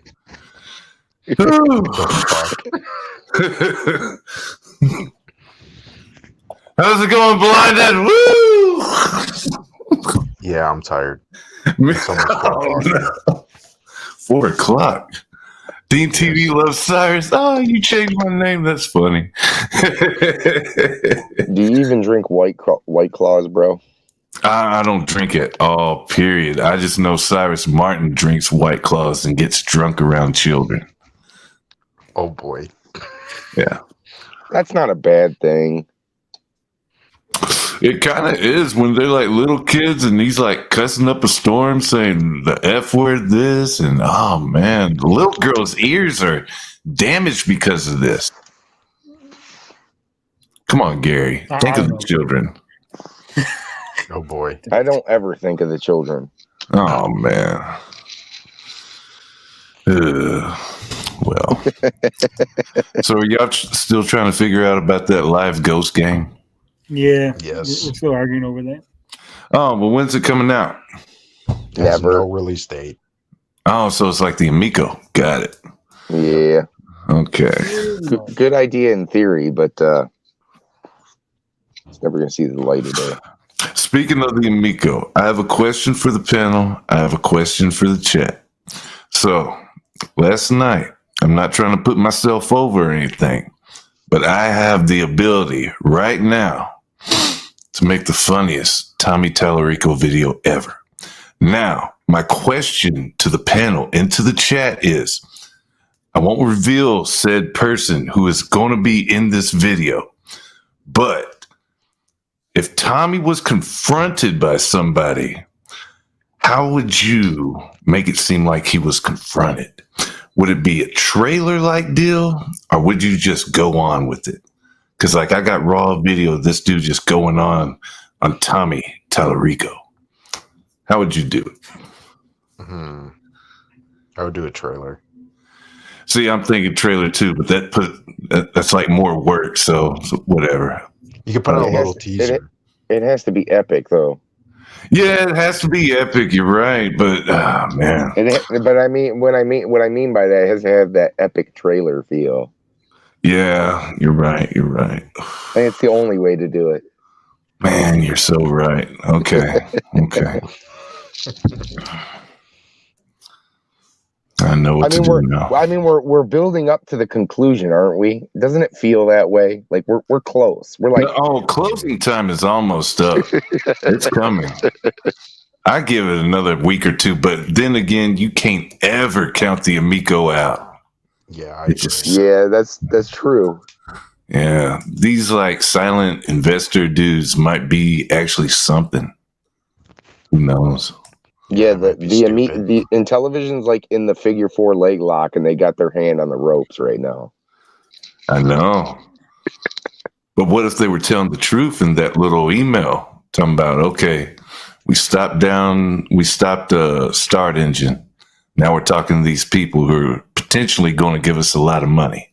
Here's why I can't trust that. You either have investors or you have acquirers. Which one is it? You don't got both.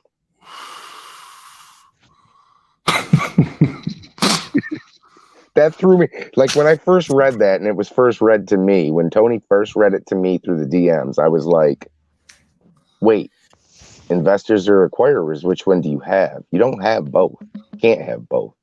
You can't have someone silent. I think we're both correct about the Ghost game here. Okay. So this is from the Kickstarter. It says, the full terrifying real-time version of the game is only playable at 10 p.m. in your local time zone. If you load up the game before 10 p.m., you'll be met with a classic test card. If you can crack the test, you will have access to an unlockable pre-watershed version where you can breathe and save your progress. But once you hit 10 p.m., all bets are off. There are consequences for all your choices, though. Playing it safe is not always the best option. So it seems like there's a version where you have to be at 10 o'clock, and then there's going to be a version where you can just play it whenever. Oh, okay. That would make more sense. Would make more sense, yeah. Yeah, that way you're not limiting, like, oh, you can only play at this time. Because then what's especially going if this game is like a decent amount, like it would be. I would assume that it probably could be an hour's worth of gameplay, 2 hours worth of gameplay, because that's a lot of like time to spend on like, you know, recording time and getting everything right. And obviously it's going to have multiple paths because, you know, obviously the girls die. So you might be able to save one, but another one might die. And then obviously you're going to encounter what did they say? The old lady or Lady Gray or something along them lines.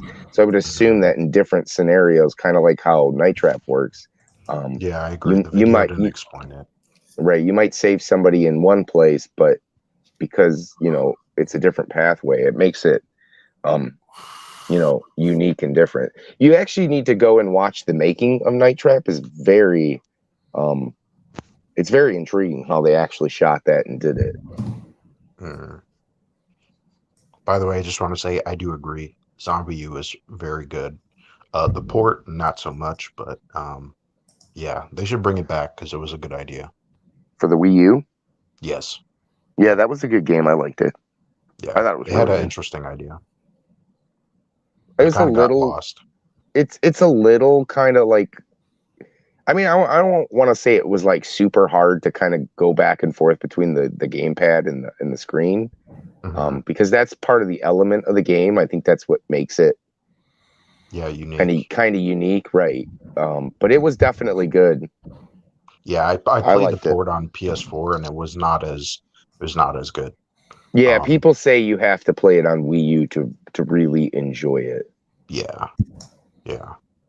I think they should probably come out with another one, to be honest, like with that type of style and figure out something. But yeah, the Wii U gamepad made it different. So You're talking about Zombie U? yes. And you know what's good about getting Zombie U for the Wii U? It's still, I think, a relatively cheap game. I think you can get that game for under like $5. You can get it for like $5. Because no one was buying it. That's the thing. I remember when it came out on, I think it was a launch title game, and it was just always on shelves. So yeah, kind of makes sense. Good game though. Yeah. What are we looking at? Hot dogs cut up in a pan. Spiral hot dogs. Spiral hot dogs. Guys, if you have kids or grandkids, make them spiraled hot dogs. They really appreciate them. They're fun. Is this and Gen I'm X? telling you, they're going to be a hit. I can't believe you made that. I thought there was gonna be more to the video than just him showing the spiral hot dogs. That is gonna be like a making of the spiral hot dogs. What is so special about spiral hot dogs? Even as a kid, I've never had a spiral hot dog. It's just like you cut it like just enough where it kind of like hangs on. I guess because it's different, kids will be like, "Oh, look at this! This is fun." It's fun food, right? Yeah. Kids are easily amused. Yep. Yes, they are. But spiral hot dogs. Relic gamers easily amused.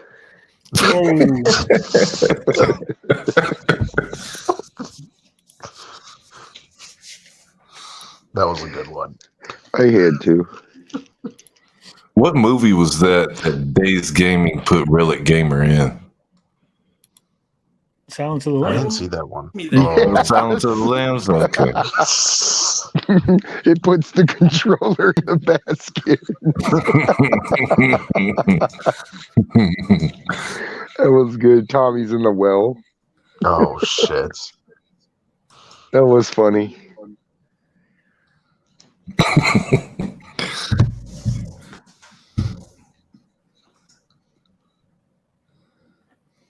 Yeah, it was quite amusing. But Gen X Gamer, he released a video, so I think we should watch it. We got to support our friend here by stealing his content. Oh, yeah. Riddle me this. How many Alvarados does it take to make an Amico? Well, 5. hell, I don't know. But you know what? I do know. It's more than 3. Yeah.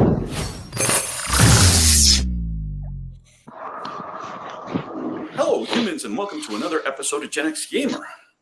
You know, guys, I've talked to you, and I just said it in just a guess. I said, maybe there's family members working for this company because I Patreon, this investing thing. I was hoping I was just joking, but I'm not. Apparently, it's come to light that several members of one family work there. Let me say this. I support Hispanics in the video game industry. The more, the merrier. But this is a results-driven industry. One of the problems that this company's had that I mentioned to you over a year ago is that they are not results-driven. There is no consequences for failing at your job. Mr. John Alvarado is the Chief Technology Officer at Intellivision, and he's been failing for about 3 years now because we still have no console. You know what I have?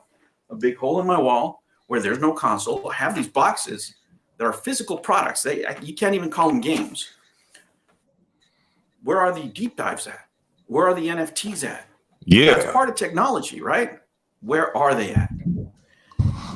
I don't like when things are unfair, guys. And I'm going to have to say something here that I probably never thought I would have said, because a lot of Is he gonna say deport the Alvarados? Because I don't support that. Uh-oh. Oh no. people have criticized me. You know, a lot of the Amico supporters have criticized me, but they're taking most of the heat, right? Let me ask you this. Why is, I don't know, Retro Bro or Saggy Melons or whoever you want to talk about getting more heat, or Panda Sub or whoever you want to talk about getting more heat than the chief technology officer of the company? Why are they getting more heat? Who knows? They're not in charge of making the console. I think it's time we started holding people accountable.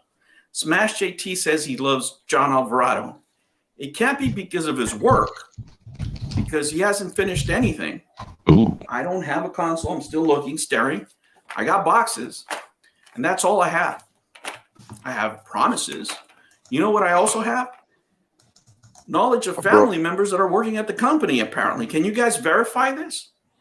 Let me show you a standard policy of any company. This is just general. This is generic.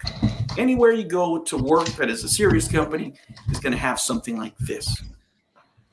All right, guys, any company you're looking to invest in should have something like this. This is just something generic, but they should have something along these lines, and you have to make sure that they enforce it, right? Because if you don't, it can have very, very negative consequences to the organization and to the stock you're trying to buy, for example, in any company. So to read something like this: due to potential for perceived or actual conflicts such as favoritism or personal conflicts from outside the work environment, which can be carried into the daily working relationship. You know, company name, you know, whatever that company name will be, will hire relatives.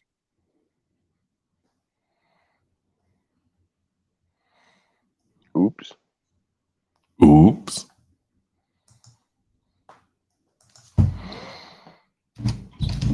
Of persons currently employed only if a candidate for employment will not be working directly for or supervised by a relative. B, candidate for employment will not occupy a position in the same line of authority in which the employees can initiate or participate in decisions involving a direct benefit to the relative, right? Such as a raise, for example. Such decisions, including hiring, retention, transfer, promotion, wages, and leave requests. This policy applies to all current employees and candidates for employment. So it'd be something along those lines, guys. But this right here, if anybody knew about it before, should have been a red flag. It should be a red flag to you if you're trying to invest into a new company, or if you're, you know, trying to buy a business, anything like that, where you're going to have to deal with relatives within the same department. That is always a huge red flag, because they tend to underperform. And as it says there, they bring things to the work environment that shouldn't be there. You know, and after a history of 3 years of failure, of these people not, you know. You don't want to work with family anyway. I used to work with my brother at a job. It did not go well. So no, don't work with family. Do you disagree, panel? Working with family, good or No, bad? I would even add friends to that. You know, I worked with. I mean, me and my buddy worked pretty well when we did hardwood floors. But I've worked with another buddy of mine, and that didn't work out so well. Yeah, so I'd agree. Friends and family you should stay away from, and it tends to get a little messy. I say depends on the person, because I enjoy working with friends. Me too. Yeah. But were they friends before you got the job, or were they friends Yes, you they got were. on the job? Of course. Yeah. I mean, I don't work that's with what I'm friends saying. It ever. depends. That's why I don't like anybody on the panel. We're not friends. Maybe you and your brother are just not the best of siblings. Yeah.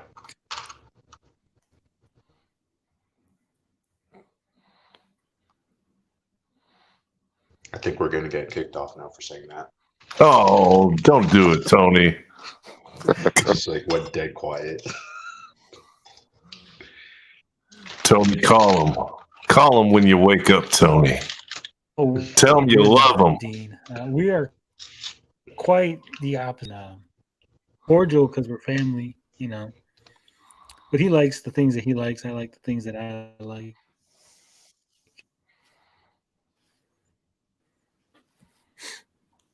He Okay. likes black girls. I like white girls.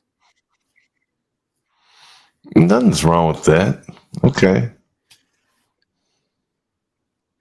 He likes sports. I like video games. That's my brother's relationship. I'm about like 6 years younger than my brother. He's a sports guy. I'm the video game guy. I'm the nerdy guy. He just follows the sports stuff. Well, you guys can easily bond with your brothers by a game of Madden. Oh my God! That's all we did growing up was play Madden and NBA and whatnot. Sega Genesis Madden. Who doesn't love NBA Jam? Come on. I don't play sports. They should bring that back. Games at all. Oh man, Tony, what? See, Tony's the sport. He can't do the sports stuff. Like I'm not like, I played football growing up and I played basketball growing up, so I'm not super into sports, but I do love my hockey. I'm from Michigan, so I gotta love my Red Wings. So okay. Well, I don't mind playing sports, right? Like I mean, do you just like going on quests all the time, Tony? Not everything has to be a quest. What? When you're playing the video game, do you want to go on a quest all the time? Everything's a quest, do you? Oh man, life is a quest. Don't you want to just sit down one day and play a simple game, a pick up and play? It's going to be family oriented. Yeah, you need the Amico. I don't. So you and your brother can come together. I don't think Tony plays games, to be honest. Yeah, I'm going to expose you.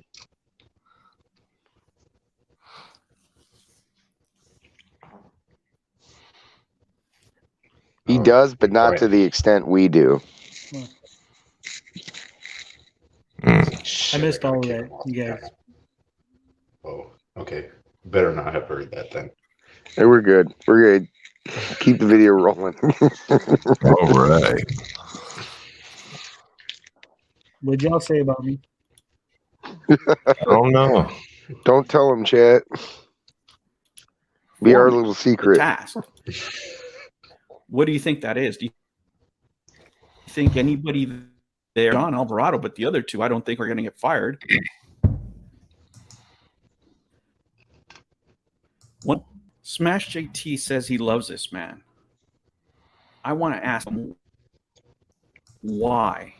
Why do you love this man when you guys, everybody was getting roasted because this thing's not coming out? He didn't come up to bat for you guys.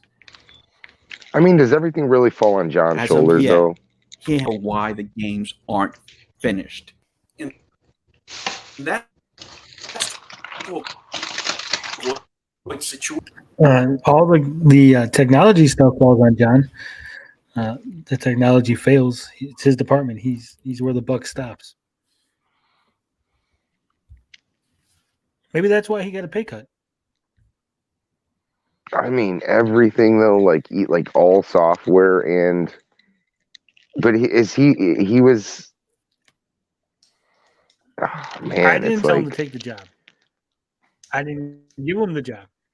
It's his job, not mine.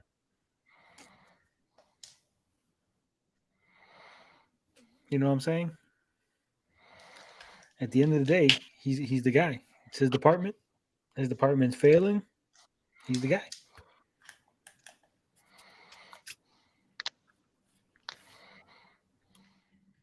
Yes, there is an INT. Right? If your son is your assistant, for example, and you have two other assistants, and they're thinking that you treat them unfairly as opposed to your son, that might be something, right? You don't want to get in trouble there. Or if there's a lot of family members in policies for these things, so you avoid nepotism, right, as much as you can, because you want people suing you afterwards for being treated unfairly. That's not the case here. You know, I said this would seem like, you know, there is no heat on the people that actually failed to deliver. YouTubers are not manufacturing this console. It's the employees, some of them who have been on camera, some of them who go on chats and speak. That's what I want to know. At this point, I don't care if the person is Hispanic, Black, a Martian, Captain Kirk. I don't care. I just want someone to do their job and make this console or explain why the failure to launch. But having family members within the same division is a horrible, horrible look when you're producing nothing, when you have failed, absolutely failed your investors.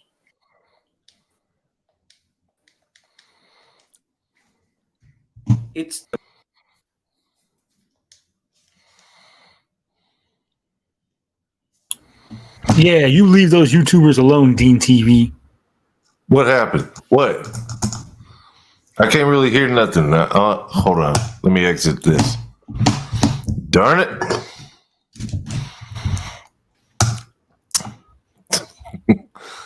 Well, that's what you get for trying to sign into different accounts and play in the chat. I'm not playing on two different accounts. I just got an Amiga emulator to work, so I was playing a little bit of Bart versus the Space Mutants. Yeah. That's on Amiga? Yeah, it's on Amiga. Amiga will surprise you. It has a lot of stuff. Yeah, there's a lot of nice, solid games on Amiga. It's comparable to like NES stuff. Yeah. Even some 16-bit stuff. But were they? I heard Amiga sucked. Hey, no. I don't know about that, dude. I'm playing it pretty good. Controls were smooth. Well, as smooth as they're going to be anyway for that time period. No lag, no lag. All right.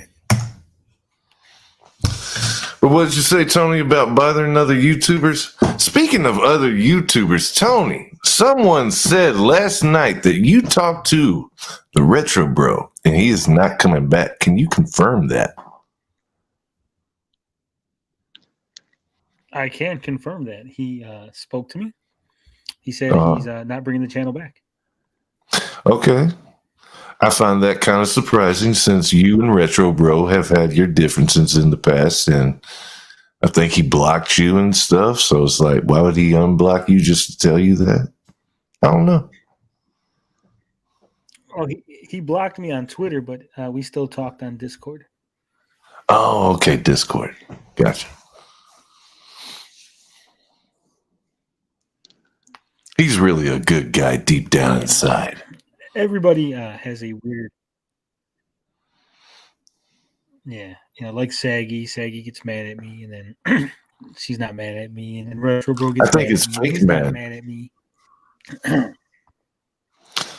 Saggy would get fake mad at anybody, I think. I think they get mad at the truth. Well, Retro Bro does. Saggy, I don't think, with this whole... Yeah, she doesn't really care, I don't think.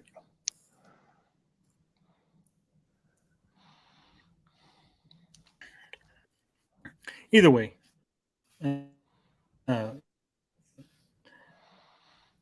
Mr. YouTubers that we should be coming at the people at the company holding their feet to the fire because it ain't Saggy, it ain't Smash, it ain't Retro Bro making the console. It's John Alvarado, Tommy, Nick, Phil Adam. Yeah. Don't worry, Dave C. hated me for real at one point.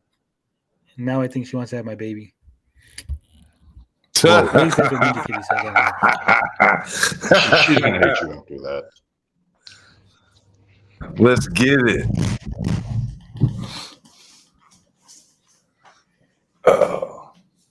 Do you stay far from saggy, Tony? Comes to Intellivision, the real problem are the people who have failed to deliver. Yes, I do. I stay far. You do? Far away. Oh, okay.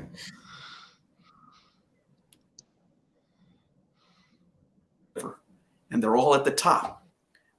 They all put together this organization, and looking at this right here, I would never $5 in a company. It is going so slow on my end. Because this project Same. Okay. is a failure, and you need to restart. Somebody or about anything else? Have you delivered? The answer is no. Get it done or get somebody else that can do it. I'll catch you on the next one. Take care.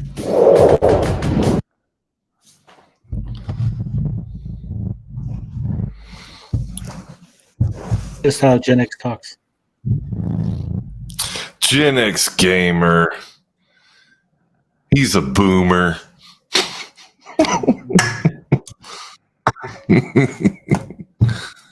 I like the shirt though, WrestleMania 6. Speaking of saggy, speaking of saggy, she was supposed to come to my city for a wedding, but then she didn't show up, so I was highly disappointed. What? I thought I was going to meet the saggy melons. I thought you were far, far away. That doesn't sound far, far away if she can come to your city for a wedding.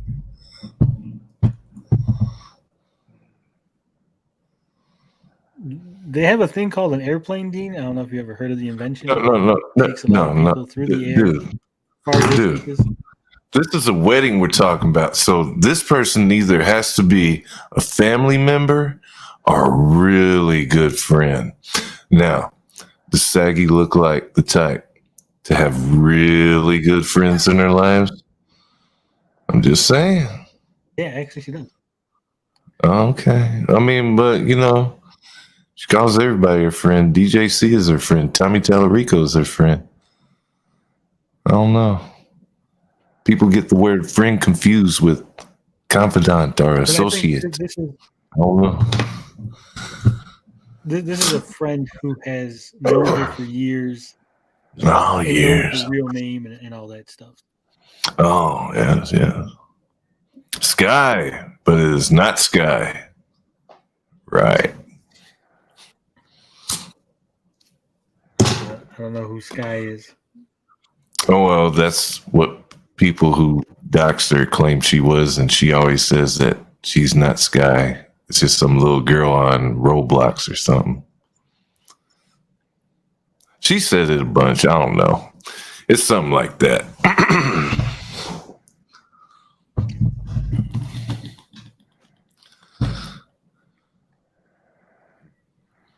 You had a question in the chat, though, Still with us, Tony. Gary? Or you fell asleep yet? I have lots of questions in the chat. He's gone. Yeah, but you still had one, though. You can't answer it, Tony? Are you too good to answer that question? I don't know where's that. D. Reed 224. Did Retro Bro tell you why he isn't coming back? Yeah. Did he tell you why? Is it confidential? Lol. Yes. He didn't say why. He said it wasn't Amico related. But he did say news will be coming soon. I think he's coming out with a new project or something. Well, what the hell? You said he was stepping away from the channel, and now news is coming soon. Yeah, he's not bringing back the Retro Bro channel. Oh, snap. He done went full Cyrus, because when Cyrus went away, He came back with the Joy of Amico channel. Oh my. We all know how that turned out. Horse races.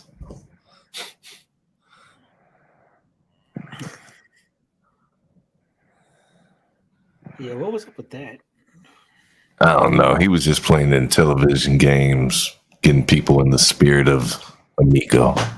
I can't blame the guy. He really loves it. Quote. Just like DJC really loves it. Quote.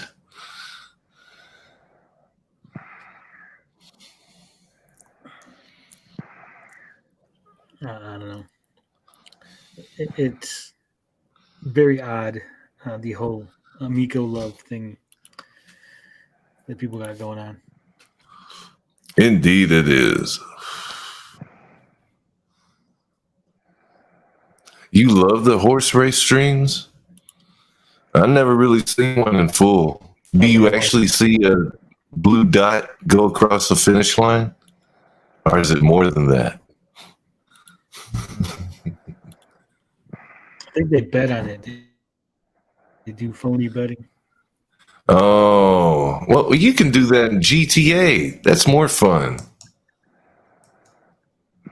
Bet on those horses and stuff.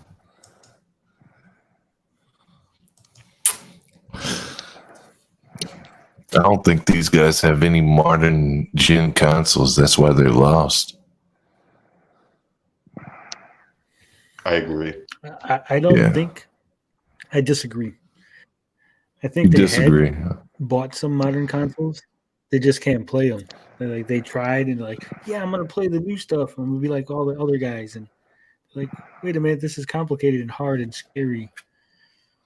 Yeah, pretty much. But even Nintendo games? Oh man, that you don't want to touch a Nintendo game. Haven't you heard they're rapey? What? Come on. We all know what happens when you put a cartridge into a Nintendo machine, right? You put it turns on. And I'm not playing GTA. I just know that you can bet on horse racing in GTA.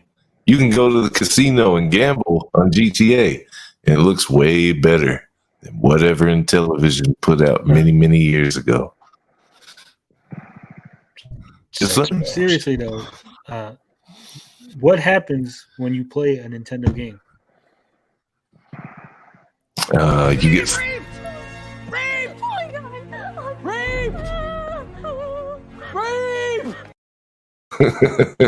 okay. That's sure. You're gonna get raped. Right. No one wants to get raped. Yeah.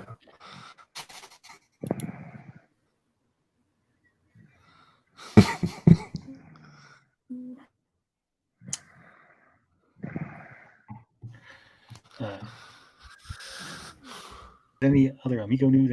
Any news? I saw, what was it? It came on earlier. Pat did an Amico video. What was that about? I know you watched it. What is it? Darn it. I actually didn't watch it. I listened to the podcast on Tuesdays when it comes out.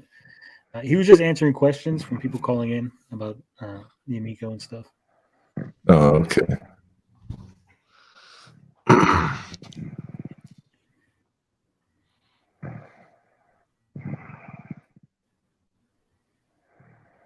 Is that Gary? We should watch Dean's favorite YouTuber. Who's my favorite YouTuber? Gary what?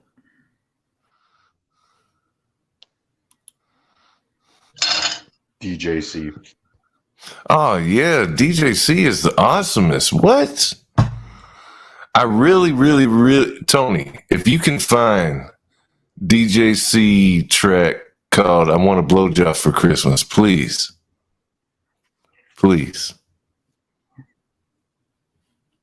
Tony, can you do that? I don't know if that's possible. It's a hidden. Oh, come on, dude.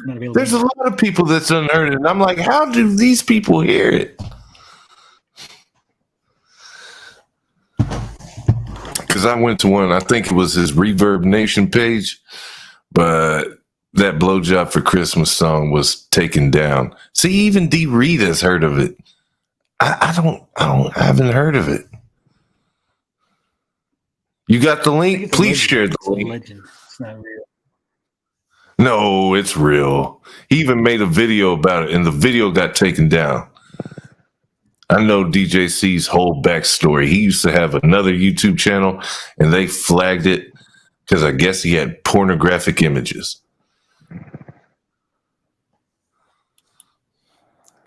I don't think that's true. Okay. Go ahead and look at Reverb Nation DJC, and you'll get the information you I'm need. Talking about his channel being flagged, not that he doesn't. No, not his new channel. He had an old channel. Telling you. Yeah, that's what I'm saying. I think his old channel still exists. He just took those videos down. I don't think they were flagged, is what I'm saying. I remember this one chapter of my life. If this is about the one about his dad, then I know about this one.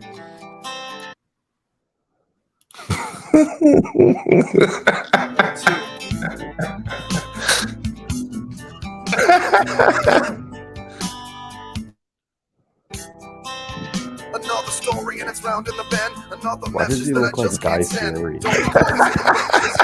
It's a lot longer than a 5-song hit. Another story and it's lost to the wind. Another fight that I just can't win. I look beyond the better times and days. Once again, I'm adjusting my ways. Before I'm done, I gotta pay my toll. You're from the inside of my soul, and it can't be. So let it be, and I can't see what you see. I take another sip, walk but don't trip, and I clip my heart, and I feel so sick, like a candle with too short of a wick, like a broken clock that just won't tick. What's going on inside my mind? Everything's not fine. Where it didn't feel like mine, it's not so kind. What will I be? And what do I see? A faint vision of a face. Another time, another place. Bring on the pain, it's so fun. I gets defeated now. I see that those good times are gone. Bring on the pain, it's so fun.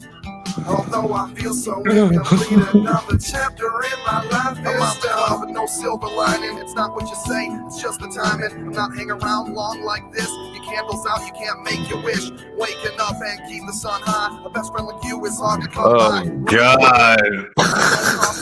Priceless memories and a good time. A trip with no destination. Another adventure ends up as inspiration. No problems, sadness, misery, or rage. I can't wait to turn another page. Rumors flying, people don't understand. We fly by night, we have no plan. Eventually something comes up. But with those 3 words, you can't sum it up. But I'm forgetting, I just don't care. And I take those thoughts, throw them up in the air, let them off into ignorant bliss.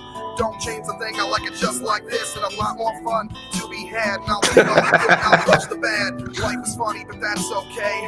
I wouldn't have it any other way. Bring on the pain, it's so fun. I feel like it's defeated, now I see. Although I feel so incomplete, another chapter in my life is done. Bring on the pain, it's so fun. I feel like it's defeated, now I see that those good times are done. Bring on the pain, it's so fun. Although I feel so incomplete, another chapter in my life is done. Do almost every day. Fuck work, man, I'd rather play. Sharing times with friends, it's all good. If you had to pick, you know you would. People always say that life is short and 9 to 5 should be a last resort, and that's just not how things are. It's $2 drinks up at the bar. It's always easy just to diss it. Life flies by, try not to miss it. You find the someone you connect with. It's the best friend that you share respect with. Words and freeze, you gotta be careful. Long goodbyes are painful and tearful. Disturbing the peace you send up a flare. Beware you tear something that you can't repair in one glare, and the story can all but change. Just out of reach and always in range. You'll always miss someone, some things. All the heartache and pain the memory brings. So as the years pass, this is the way that it has to be. I hope you look back and smile when you think of me. Yes.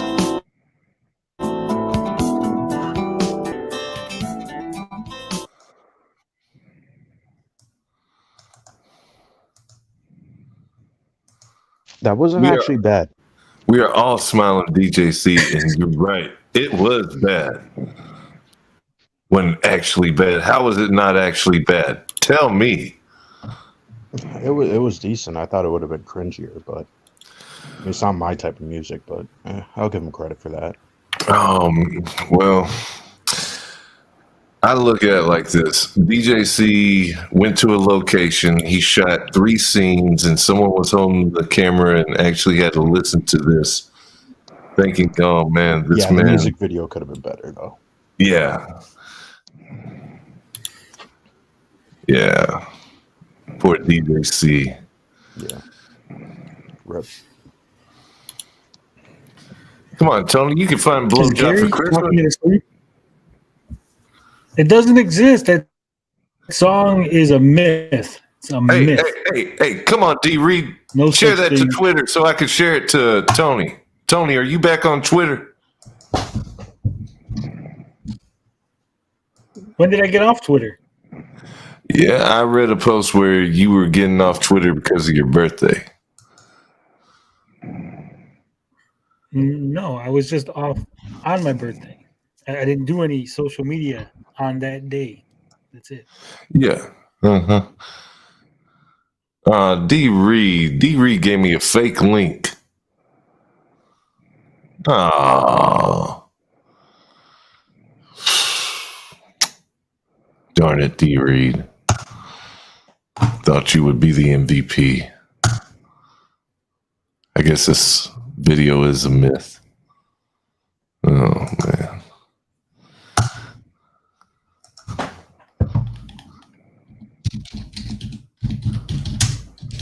That was hilarious.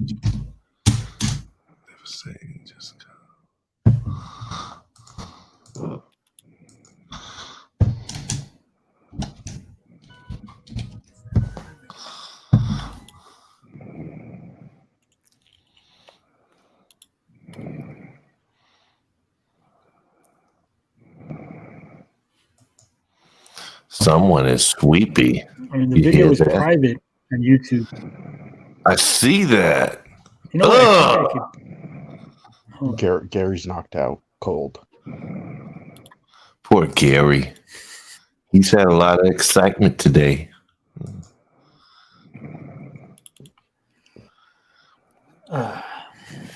I don't know what to tell you, fellas. The song is a myth. I don't think it ever existed. I think it's just a fake. Dude, it's right here. It had 472 views. It was his highest. Well, no. Yeah, it was his highest video. Because on here, he uploaded it again, and it had 1,000 and 1.2K. Yeah. Poor DJC. Let me get that blowjob for Christmas.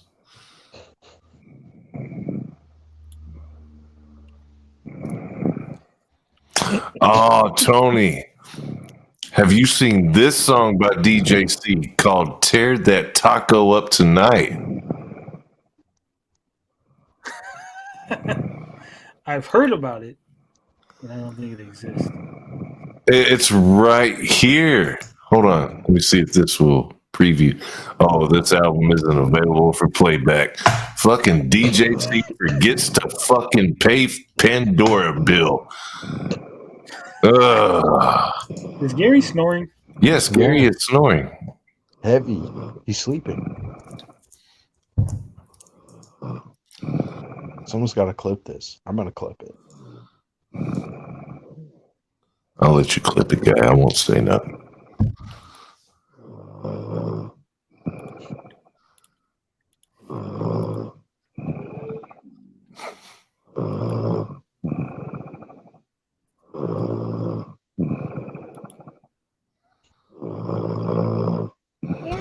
This is what happens when you play the Amico. Oh, I think a kid came and woke him up. Damn it. Yeah. Yeah.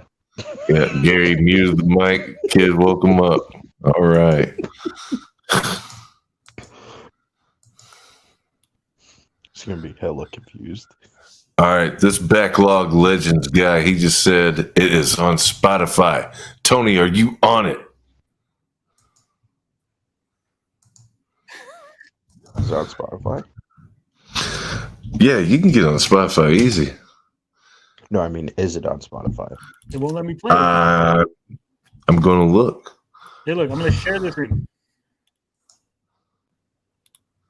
See? Hold on.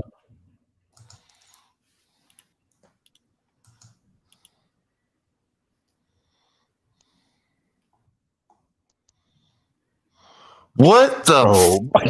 I'm not. It's grayed out. That little son of a bitch.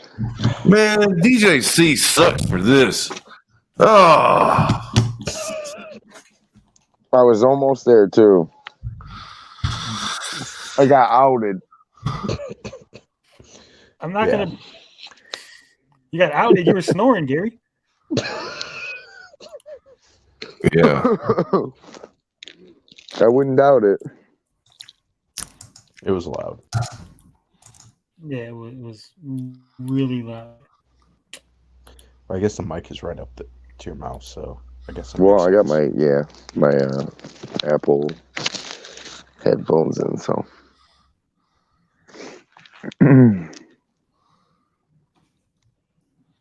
Oh my god! What are you playing? What? We were looking for. I want a blowjob for Christmas. Yeah. Oh, I sent you a link to that like last week. Hey, yeah.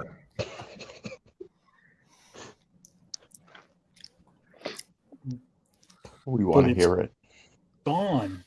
I promise I want to hear it. It's a great song. Oh, I hope so. Yeah, I actually do remember him talking about this last week.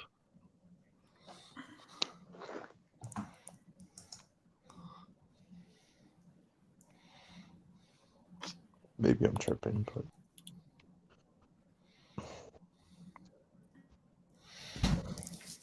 It doesn't exist.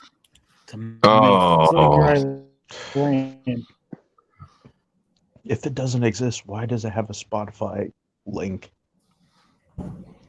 That's grayed out. That's a fake. It was there. They did No it to way, troll you you. can't do that. Nah, it was there. He took it down. Yeah. That's how Spotify works.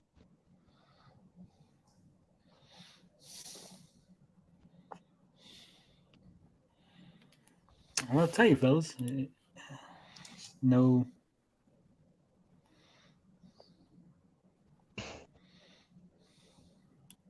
Only a legend now. So that link that dude tweeted you does not work? No, it was to the video. Oh.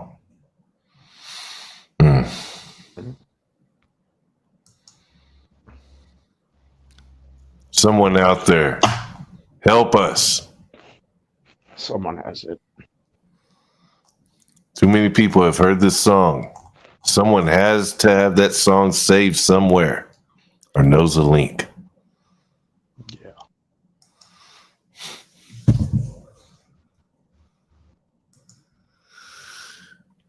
Yeah, I don't know. I don't know either. Oh, well.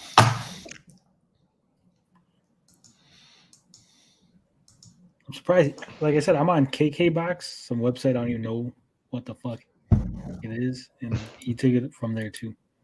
Damn.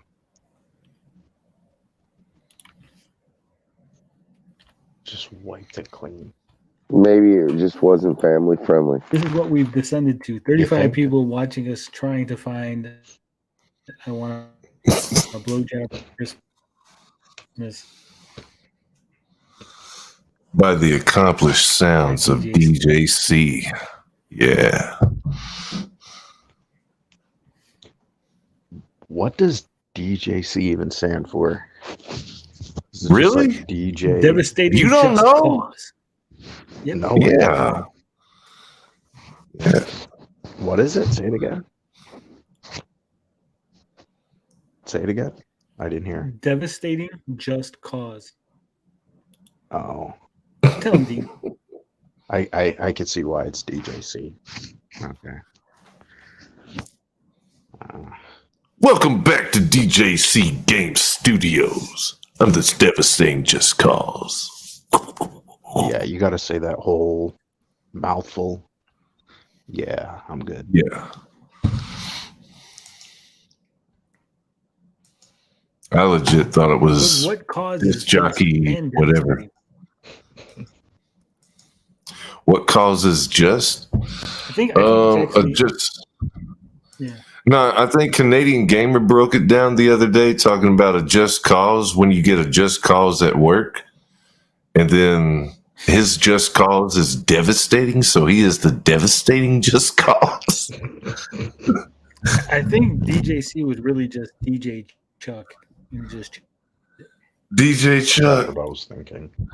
DJ something. It'd make more sense than devastating just cause.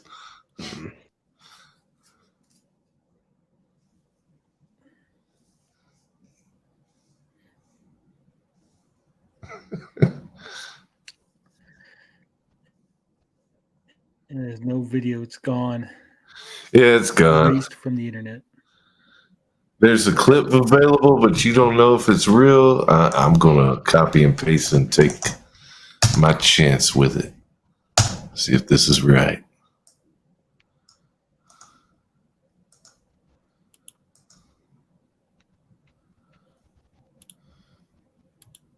Oh, it is a clip. Oh, please, play it, Tony. Please. I was looking for it. I could have told you guys it was a clip. Please play the clip, Tony. I heard just a little bit. Oh, darn it. Okay, shit. Because I can't click links unless it's Okay. I got you.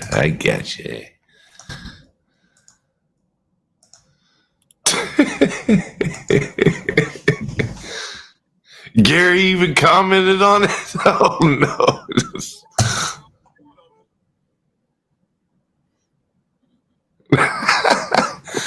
I forget, what did I say?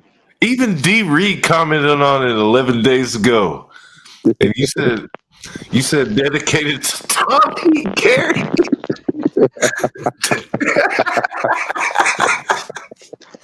Oh man, that's funny. And then you went to town. I got a blowjob for Christmas that night. I want a blowjob for Christmas. A blowjob for Christmas. A blowjob for Christmas tonight.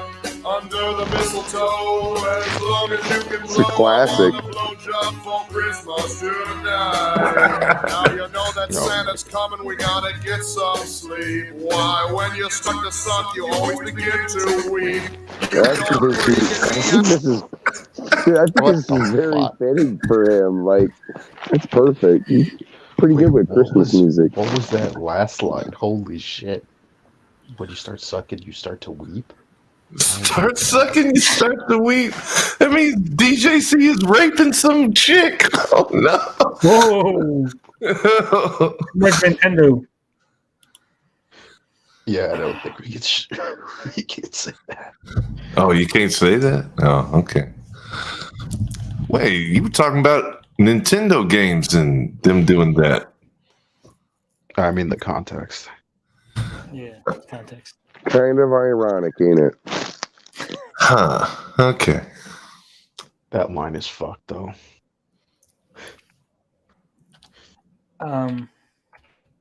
Yeah, I don't even know how to spin that. I can't even.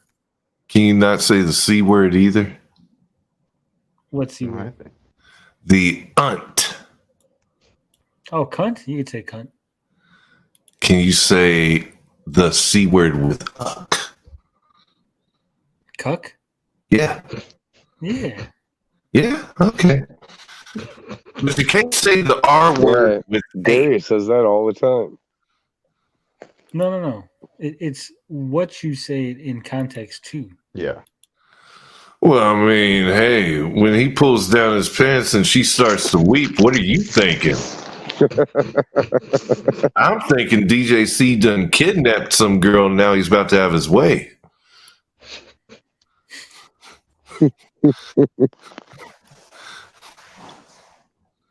Yeah, you just can't spin that lyric though. You can't, no. Like if it's his wife and he's talking about it, it's still fucked up. DJC has some answering to do. Yeah. Wish we could hear the whole song. That'd be nice. Whoever There might be some Mustard, context we're missing, right? who is Mustard Man? He is the one that uploaded it. No one knows. No one knows. And he put Intellivision Amico hashtags in it. He knows. I'm going to just type, can we please have the whole song?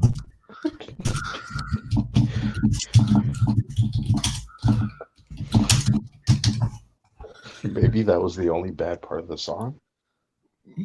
Either that or he just recorded a clip from those previews you can. Blinded, that's like 40% of the song.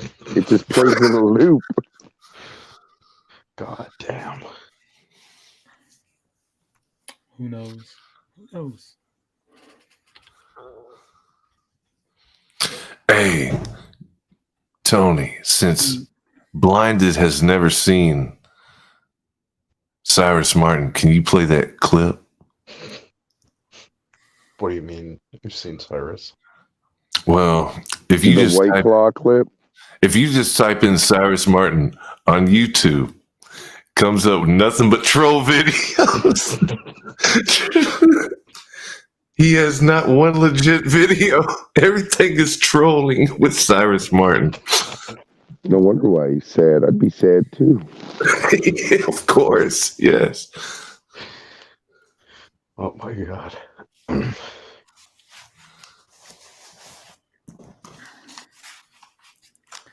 Yeah. Well, Cyrus had a feud with somebody. Yeah, feud with you. Feud with all of you. You No, haters. even before Amico, he had a feud with someone. Oh, called yeah, Red. yeah. With the guy named Rags, right? Yeah. Yeah, Wait, Rags Rags? owned him. Yeah.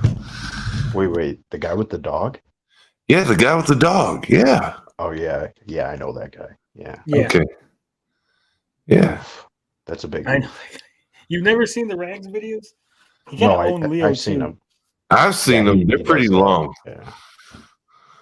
Yeah. That man sits in like I can't roast him. We do that. Sit in like 10-hour streams. He doesn't pick his Yeah, battles very well. JM Santos. He certainly doesn't. Phil Adam was supposed to announce a launch date, but now they're in a quiet period because they might be acquired by some other companies or some shit. Basically, they kicked the can down the road again. Wait. What was this Rags video about? I'm curious now. Which one? There's like 4 of them. No. Oh, on Cyrus? Yeah. Oh, wow. Okay, what's all 4 of them? I will give you the short version. Cyrus made a video called PC Gaming Sucks. Oh, okay. And then he proceeded to argue rather poorly why he believed PC gaming sucked. Rags somehow was alerted to this video and he dunked on Cyrus. That should be the end of it, but no, Cyrus made a video coming at Rags.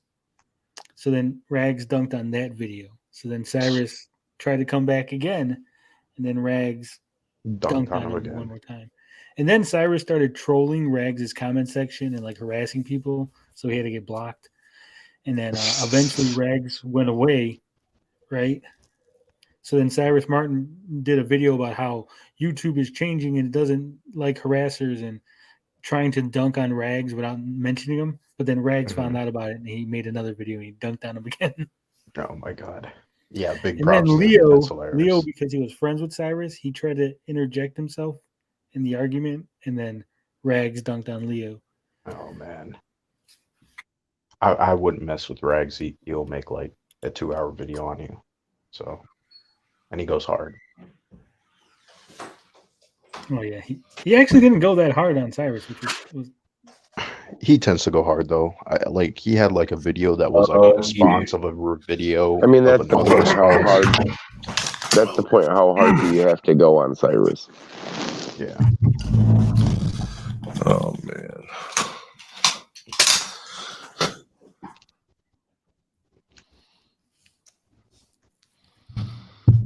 Yeah, I don't know. What don't you know, guy? What was being said? What happened? How hard you got to go on Cyrus? I mean, I went pretty hard on him when I went after him, and then I felt bad and I unlisted the video. You unlisted the video. What did you do? You've never seen that video, Dean? Okay, refresh my memory. What video are we talking about? I saw the video where Cyrus needed a Snickers bar, which Myris Carton has in his avatar right there. I don't know what else. What else was there? Well, I made a video on Okay. that I unlisted because I felt bad about it. Okay, so what did you do in the video? Well, I made Elaborate. fun of him and I dunked on him. And Okay, I so called- did you do it in the way you did Turbo Joe when you were like, no, you didn't put out the facts, Turbo Joe. See, it's not out yet. It's not coming out, Turbo Joe, or whatever you said on them video links you sent me that day. Oh, goodness. No, You went on like that or what? Oh fuck! It's 5 o'clock. 5 o'clock? Where are you at? Because you're like past the East Coast. No, I'm in Toronto. You're in Toronto. Yeah. It's only Wait a 4 o'clock second. here. Dylan, didn't like, we get like an hour? Hold on. Well, my shit hasn't reset yet because it's 3:01. Maybe y'all should. No, I think it did already. Yeah, it's 5 It went here. forward. Because like right at It's 2. 4 o'clock here. That's still pretty late. Yeah. Because normally it would be 4, but not anymore.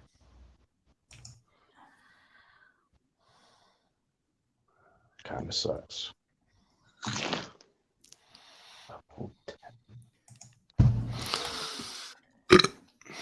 So what time is it? Because my computer's showing 4 o'clock.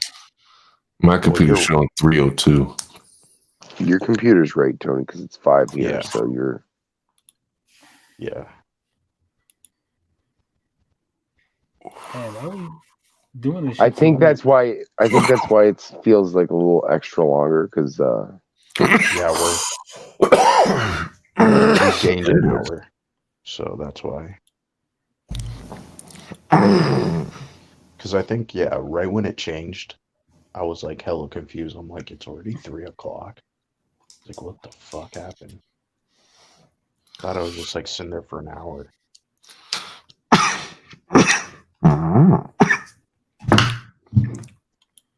Let me see here.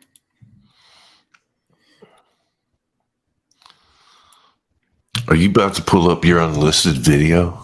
My private video? It's private. It's not listed. Oh, well. I don't know if we should play that. I don't know if that'd be mean. What was Okay. it about? You didn't say. So do you think it's really mean? Like, does it touch on a personal level with Cyrus Martin or? You know what? Maybe we should just watch the video and you guys can tell me.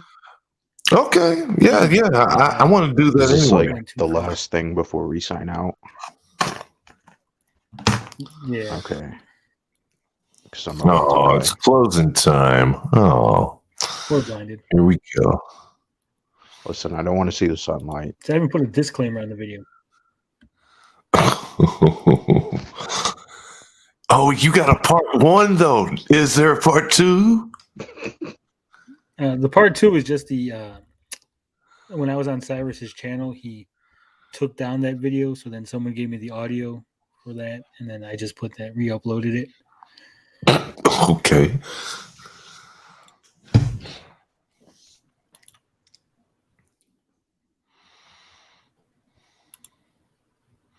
Dang, 18 minutes. Ooh. 2 times played, please. What's up, meatbags? It's the often imitated, never duplicated Tony TGD coming at you with another video. This time we're going to be talking about Cyrus Martin.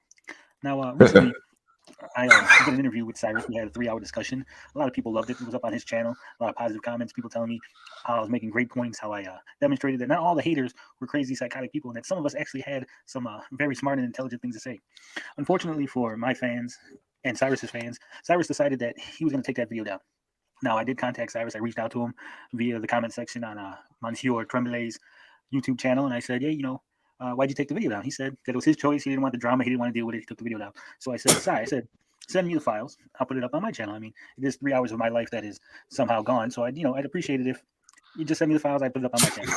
Now, Cyrus, he said he didn't want to put it up on my channel. He didn't want to send me the files. He didn't want to deal with it. He didn't want to do another drama. He said, if I want to make a video discussing my point of view, I'm free to do it, but he didn't want to be involved in any way. He didn't want his video on my channel, blah, blah, blah, blah, blah. So you know what? I said to myself, I said, perhaps Cyrus is right. Perhaps I should just make a video. And the subject of that video would be Mr. Martin himself. Because, you see, when we did our little 3-hour discussion, Cyrus, he did his homework. He tried to have a lot of gotchas. He said, hey, let me look into this Tony TGD guy and try to see if I could dig up some stuff, some dirt from his past. And yeah, for context, for those who didn't see the 3-hour fest I had with Cyrus, he started bringing up other places that I've worked at, other websites that I've written articles for, try to bring up my past and trying to discredit me and dunk on me a little. So that's the context. And throw it in his face and try to smear him and make him look bad. And Cyrus, it was a valiant effort, but you failed spectacularly. Not only did you not dig up any dirt, you actually digged up stuff that made me look better than what people thought previously. So thank you, Cy. Thank you for that. Now, thank you. I looked up Cy in order to do my video here that I'm doing right now. And, you guys owe me so much. The amount of Cyrus Martin content that I had to go through, that I had to suffer through for you guys, it was hell. It was living hell. I'm going to go see a therapist after making this video. I'm going to go get a hypnotist, see if they can erase from my mind the hours and hours of ramblings from Cyrus Martin. I went ahead and I plucked a few gems, a few little nuggets of wisdom. I plucked them out, and I'm going to present them to you here in this video. So let's go ahead and get to it. It's enough of me just rambling, enough of gilding the lily, as it were. Let's just get into it. Let's start off with this statement here from Cyrus Martin. I don't deserve to be treated with this kind of disrespect. I don't deserve for people to make weird, strange accusations about me. You know what, Cyrus? You're right. You do not deserve people to disrespect. You do not deserve for people to make fun of you, for people to make strange. I mean, you have not said anything that deserves mocking. You just gave in your opinion. You just said these things like a PC doesn't actually do everything that consoles do. That's a reason that people buy consoles. Not sure what you mean by this. You know what? I take everything back. You deserve to be mocked for your stupidity. You deserve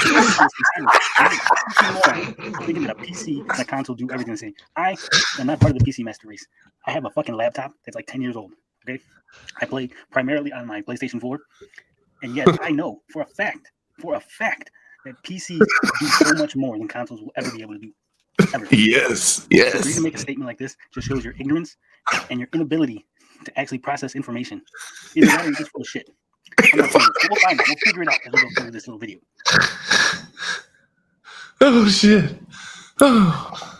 Judging by Dean's laughter, I'm thinking I went too far already. We're like 4 minutes in the video, and I think No. Because that's what Rags got on him about, because he was talking about how the PCs weren't as good as consoles or whatever. I was just like, wow, this dude is a bumbling idiot. And you even touched on it, which I'm surprised about. So yeah, I'm loving it. I do my homework. You're dunking on him. Damn. It gets worse, though. It gets worse. Oh, okay.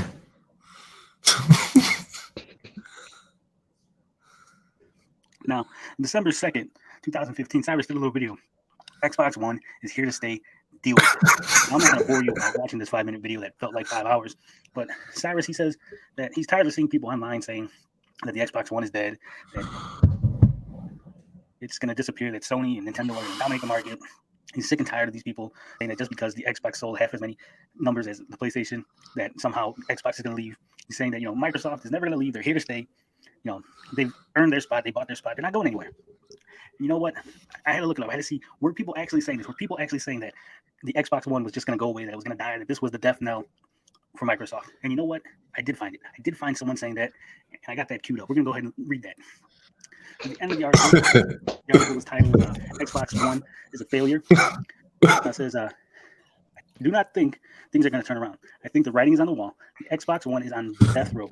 Yes, there's still some appeals to file. And yes, the government could make a phone call at midnight. But we all know how this is going to end. A price cut didn't help. Changing all the horrible policies didn't help.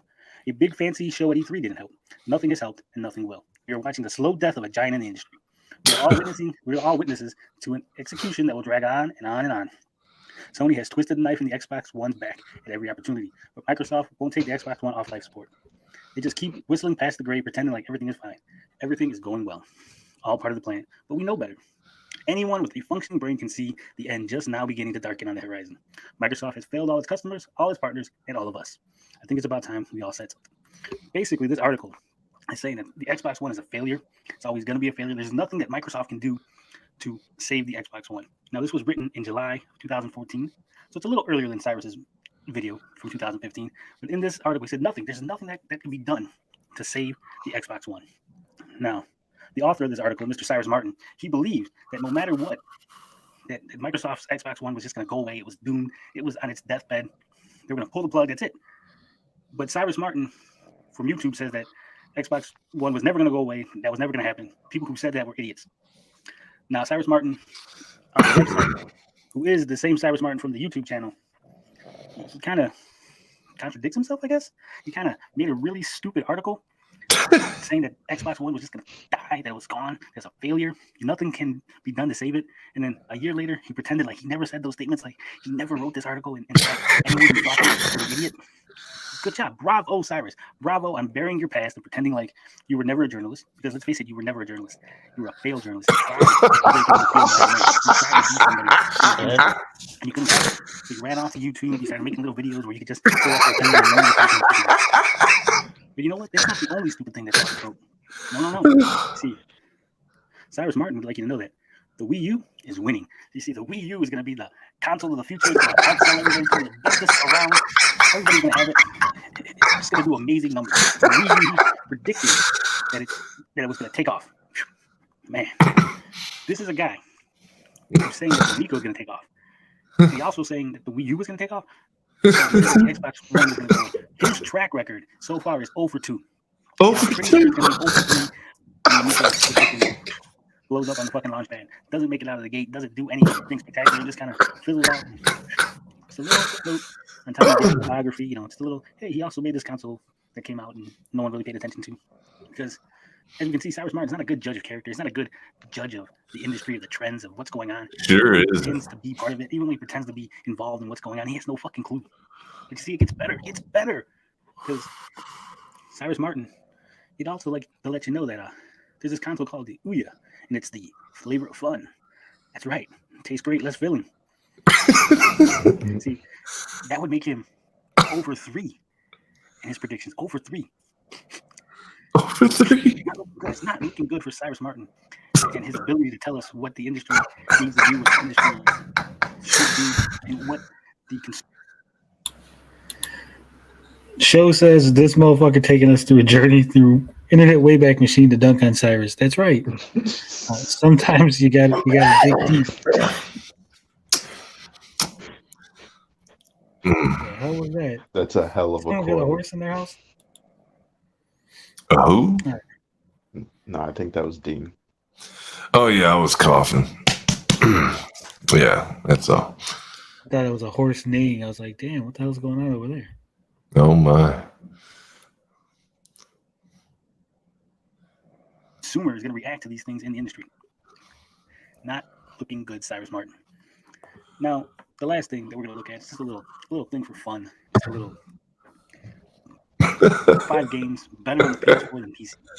Now, I don't even have to scroll down to tell you that these 5 games are never going to be better on the PS4 than the PC. See, the PC allows mods. The PC allows you to change your settings, to make things better looking, to be prettier, to add things in the games that weren't originally in the game. So how he could think that any game would be better on the PS4 than the PC once again demonstrates the level of stupidity, ignorance, and arrogance that Cyrus Martin demonstrates on a daily basis. But let's go ahead. Let's take a look. Assassin's Creed Black Flag. The game that was plagued with all kind of bugs, like all games from Ubisoft. But he thinks that it ran better on your PlayStation 4 than on the PC. I don't even know. I don't think Black Flag was buggy. He calls it the greatest sandbox of all time, and he thinks that I think that was Unity. Minecraft is a straight PC game. Are you saying that I did a bad case of journalism blinded? Are you calling me out on claiming that Black Flag was buggy? Yeah, from what I remember. I could be wrong, but I don't think it was buggy.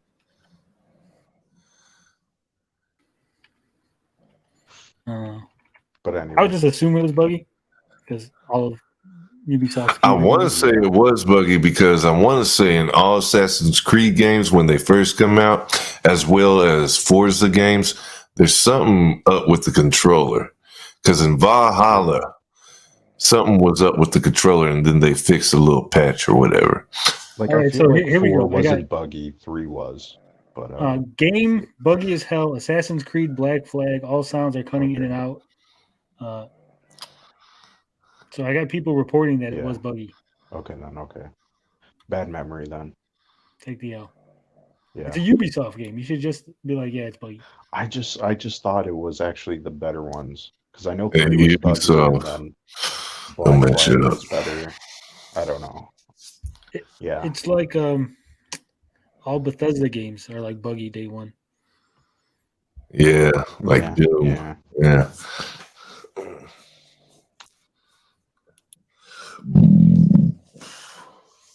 Version is somehow inferior to the PS4 version.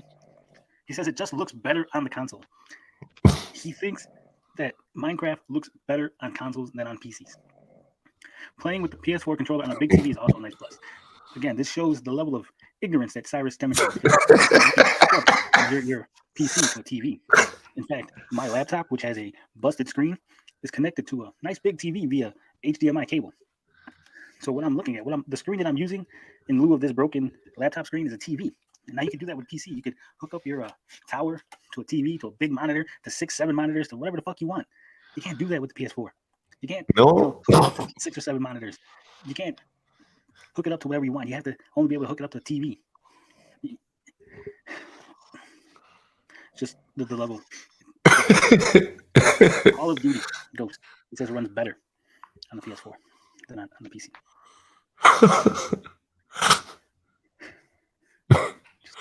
This is to say nothing of the control scheme that mouse and keyboard. While I do not like it, I'm not comfortable using mouse and keyboard for FPS games. Everyone will tell you that it is simply better. It is simply more precise to use mouse and keyboard than to use a controller. Battlefield 4 online multiplayer. He says that the PC interface is really weird. The game loads inside a web browser. It has some weird web browser loading thing that makes the PlayStation 4 version better. And of course, the last one, Tomb Raider Definitive Edition.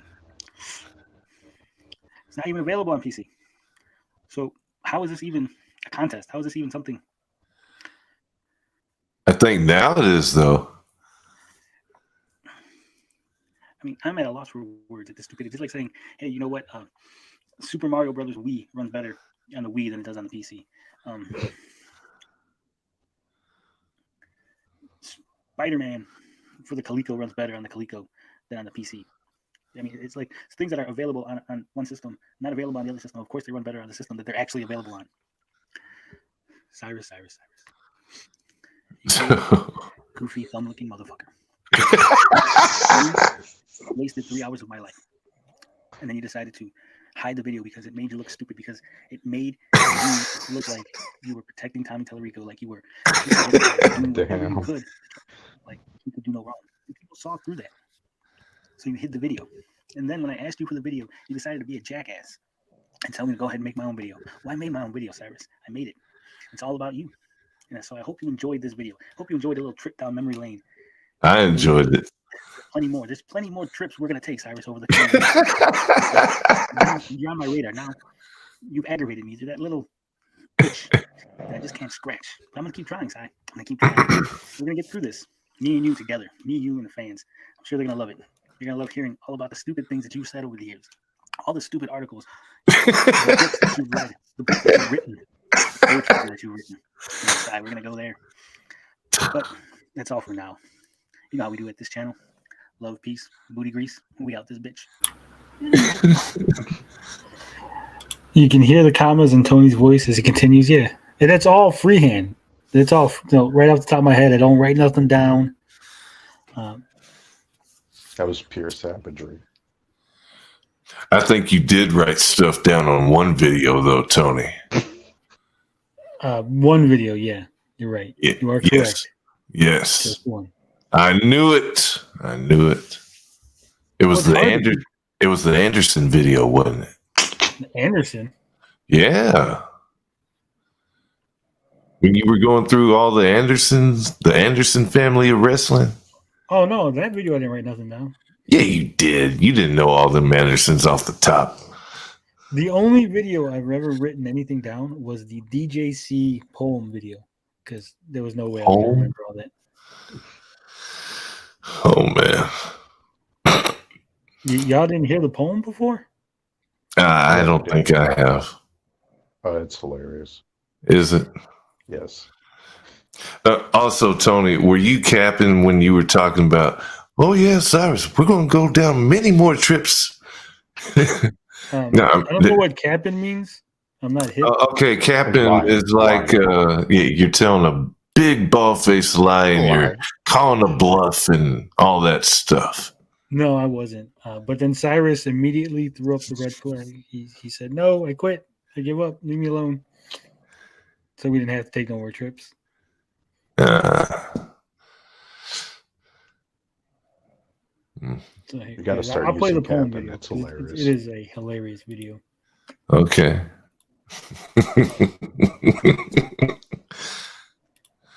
Wait, are you reciting DJC lyrics as a poem? No. Like you got no? Okay. Original. I only do original material. Okay. We'll skip through the intro. We don't need to hear the intro again because. What's up, meatbags? I am often imitated, never duplicated. Tony TGD coming at you with a very special video. You see, it was not bad enough that DJC had to lie about me taking a video down. He had to lie about what the developer said in the comment section of that video. He then doubled down. He said, well, it was unlisted before my stream. No, DJC, it was never unlisted. If you do your research, you'll know that that video was 4 months old. You probably didn't see the video. Scroll down my YouTube video was far enough till you got to the video because it was there. I showed it on the screen. I showed it in a video. I showed the comment that was pinned on the video where the developer thanks me. No. See, somebody reached out to Tommy Tellerico and made some rather disgusting comments that I've condemned. But you see, because it was on Reddit, DJC feels that somehow I'm responsible. So let's take a look at what Mr. DJC said. At the Elsewhere Gamer, who tells Tony, referring to me, allows this person to post all over the Reddit page and elsewhere. Okay, so elsewhere, I own Reddit. I own all of Reddit. Like everything that Reddit does, like elsewhere, like I own all the fucking internet. And everything on the internet is my responsibility of what people post. Can I say DJC? And secondly, you dumb son of a bitch. I don't even mod the fucking Reddit no more. No, because your corporate Amico mod decided to get in my fucking business and tell everybody I was a quote unquote right-wing asshole. So I stepped down so that there was no percent within the Amico subreddit so people can focus on the real issue, which was the console and not whether or not I was a Trump supporter. So if you do a little bit of research, just a little fucking research before you flap your fucking gums, maybe that might make sense. Let's continue on here. It says this group of people are absolutely evil and disgusting and all over a game console. Yeah. I was a little bit aggravated when I made that video, just a little bit. I don't know if you can tell. So you wrote down all of that? No, not that part. But it's coming up. Okay. Absolutely evil and disgusting people who are, fact checking all the lies and misinformation being spread by the former CEO, current CEO, the CFO, the COO, the CRO, all you hoes. Because if people didn't fact check you, then your lies would just spread. People, elderly people, would be taken advantage of. I know you have no issue with lying to old, having them taken advantage of. It's their fault for leaving their wallets out there, right? Just because you put your hand into grandma's purse and took out her social security check and made sure it went to, Intellivision. Oh, hey, JC, that's not running promotional videos full of investors, promotional videos full of close personal friends of company CEO without disclosing in order to get people to the company is not okay. Now, whether or not it's legal, whether or not it will cause criminal, that's not for me to decide. But I know scum fucking behavior when I see it, and that is scum fucking behavior. Well, let's continue on to this lovely gem of a comment. Yeah, oh man, really pure. Makes me sick. This behavior happens daily. Fuck you. This behavior does not happen. One person making a fucking comment to Tommy in a DM that we didn't even know about until we were fucking shown does not make a fucking daily behavior. Okay, we do not control what assholes say to people. The people I hang around with don't say shit like that. And again, I am not the fucking mod. Now, you might think to yourself, Tony. You might think to yourself, Tony's a little upset. Sounds a little angry. And I was very angry when I saw this. This comment got me very angry because I go out of my way. I go out of my way to make sure the people I hang around with, people I associate with, are not scumbags. You know, when I hear of things like this, I try to take care of it. I try to handle it. I try to advise people to not behave this way. I reach out when I see somebody who might be associated with me veering off the path and going a little too far in their comments, a little too far in their criticism. You know, I've been called a fence rider because I defend the pro-Amico people constantly. Whether it's Rich attacking you, whether it's other anti-Amico people attacking you, whether it's you attacking each other, I always try to do the right thing. I always try to stay on that straight and narrow path. But what has that gotten me? It's gotten me people attacking me, trying to dox me, harassing me, making up lies about me, spreading rumors, allegations, making claims that I've done things, that I'm some sort of evil genius, that I'm the puppet master behind all the Amico woes. If it wasn't for me, no one would be saying anything because Pat and Ian and Sam Makovich and Frank Cifaldi and everyone else, they just dance to my puppet mastery. I'm just pulling all their strings because that's what I get for trying to be a nice guy, for trying to do things the right way. And like I said, I was very, very upset when I saw this. But then I remembered that I shouldn't be upset. I should just write my feelings down. You know, they tell you when you're upset, just write your feelings down. I used to do a lot of poetry, a lot of writing in my youth. And it always calmed me down. So I figured I'd go ahead and I'd jot some things down, write a little poetry, write a little poem, calm myself down. And I am quite a bit calmer than I was 45 minutes ago. I'd like to share my poem with you, TJC, YouTube audience. I mean, it's going to be a little bit cringe, just a little bit. It's not going to be as good as that Ninja Kitty. You're not going to get any visuals. You're going to have to imagine. But I'd like to read it for you. This is a poem. We'll call it an ode to DJC. Hello, Meatbag. Hello, Amico. I'm going to tell a tale about a friend of Tellerico. He likes to rap. He likes to sing. Last time he rapped was my order at Burger King. When I walked in, he asked if I wanted some fries. But when I walked out, he started telling lies. He said I was rude. He said I was mean. He talked all kind of shit while he cleaned the shake machine. He worked really hard. And he never called in sick because he was saving his money to invest on Republic. He then went to YouTube and uploaded a video. He was all smiles on the Amico After Dark show, acting like an ass, a goof, or a boob. He was acting like the biggest moron on all of YouTube. He called himself Art Bigfellow, despite being so small. I really wonder if he prefers Tom's left or right ball. I know he polishes the knob until it sparkles. Then he astro smashes his cornhole and tickles his farkle. He finishes off by letting Tom work him like a puppet. I wonder how he feels to be buried by the macaroni muppet. You know, if you want to copy it, I'll send it to you in DM. Let me know, DJC. But as we do it here on this channel, love, peace, booty grease. I am out this bitch. Yeah, that I listened to that multiple times, and it's still hilarious. And like I said, that was actually the edited version. I had to remove some lines. Got a little too spicy. Got a little hot. Still funny though. Well, we've had some laughs. We've told some jokes. We buried some people. We buried some folks. But I think it's time that we get ready and go and put an end to the Gabbing with Geeks show. Damn. Thank you for being here, Dean TV. Always. Oh, yeah. It's been a pleasure, Tony. Thank you, Blinded, for running the show, running a tight ship, Blinded. Yes. Gary, thanks for being here. Thanks for falling asleep. Thanks for waking back up. I'm falling asleep. And falling asleep again. I can't believe it's 4 o'clock, 4:30. What the hell? You guys keep me up way too late. This shit is crazy. I'm glad it's Sunday. Sunday, bloody Sunday. I gotta go eat. I haven't eaten since I think about like 3 o'clock yesterday. Oh shit. I was fucking around with the computer. The computer was broke. Then we did this. You know how that shit happens. The computer was broke. Yeah. You want to plug anything while you're here, Dean? You want to tell people about your channel? Oh, well, I mean, you can go to it if you like, anybody listening. But I will say this once again. I am going to put out the most funniest video of Tommy Tallarico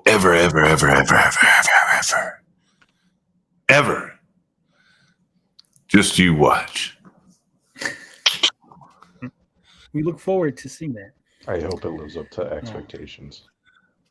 Oh, I think it will. All right. We better go before we end up staying another like 20, 30 minutes. Yes, we must. So remember, avoid Nintendo consoles at all costs, or else. You need a brief!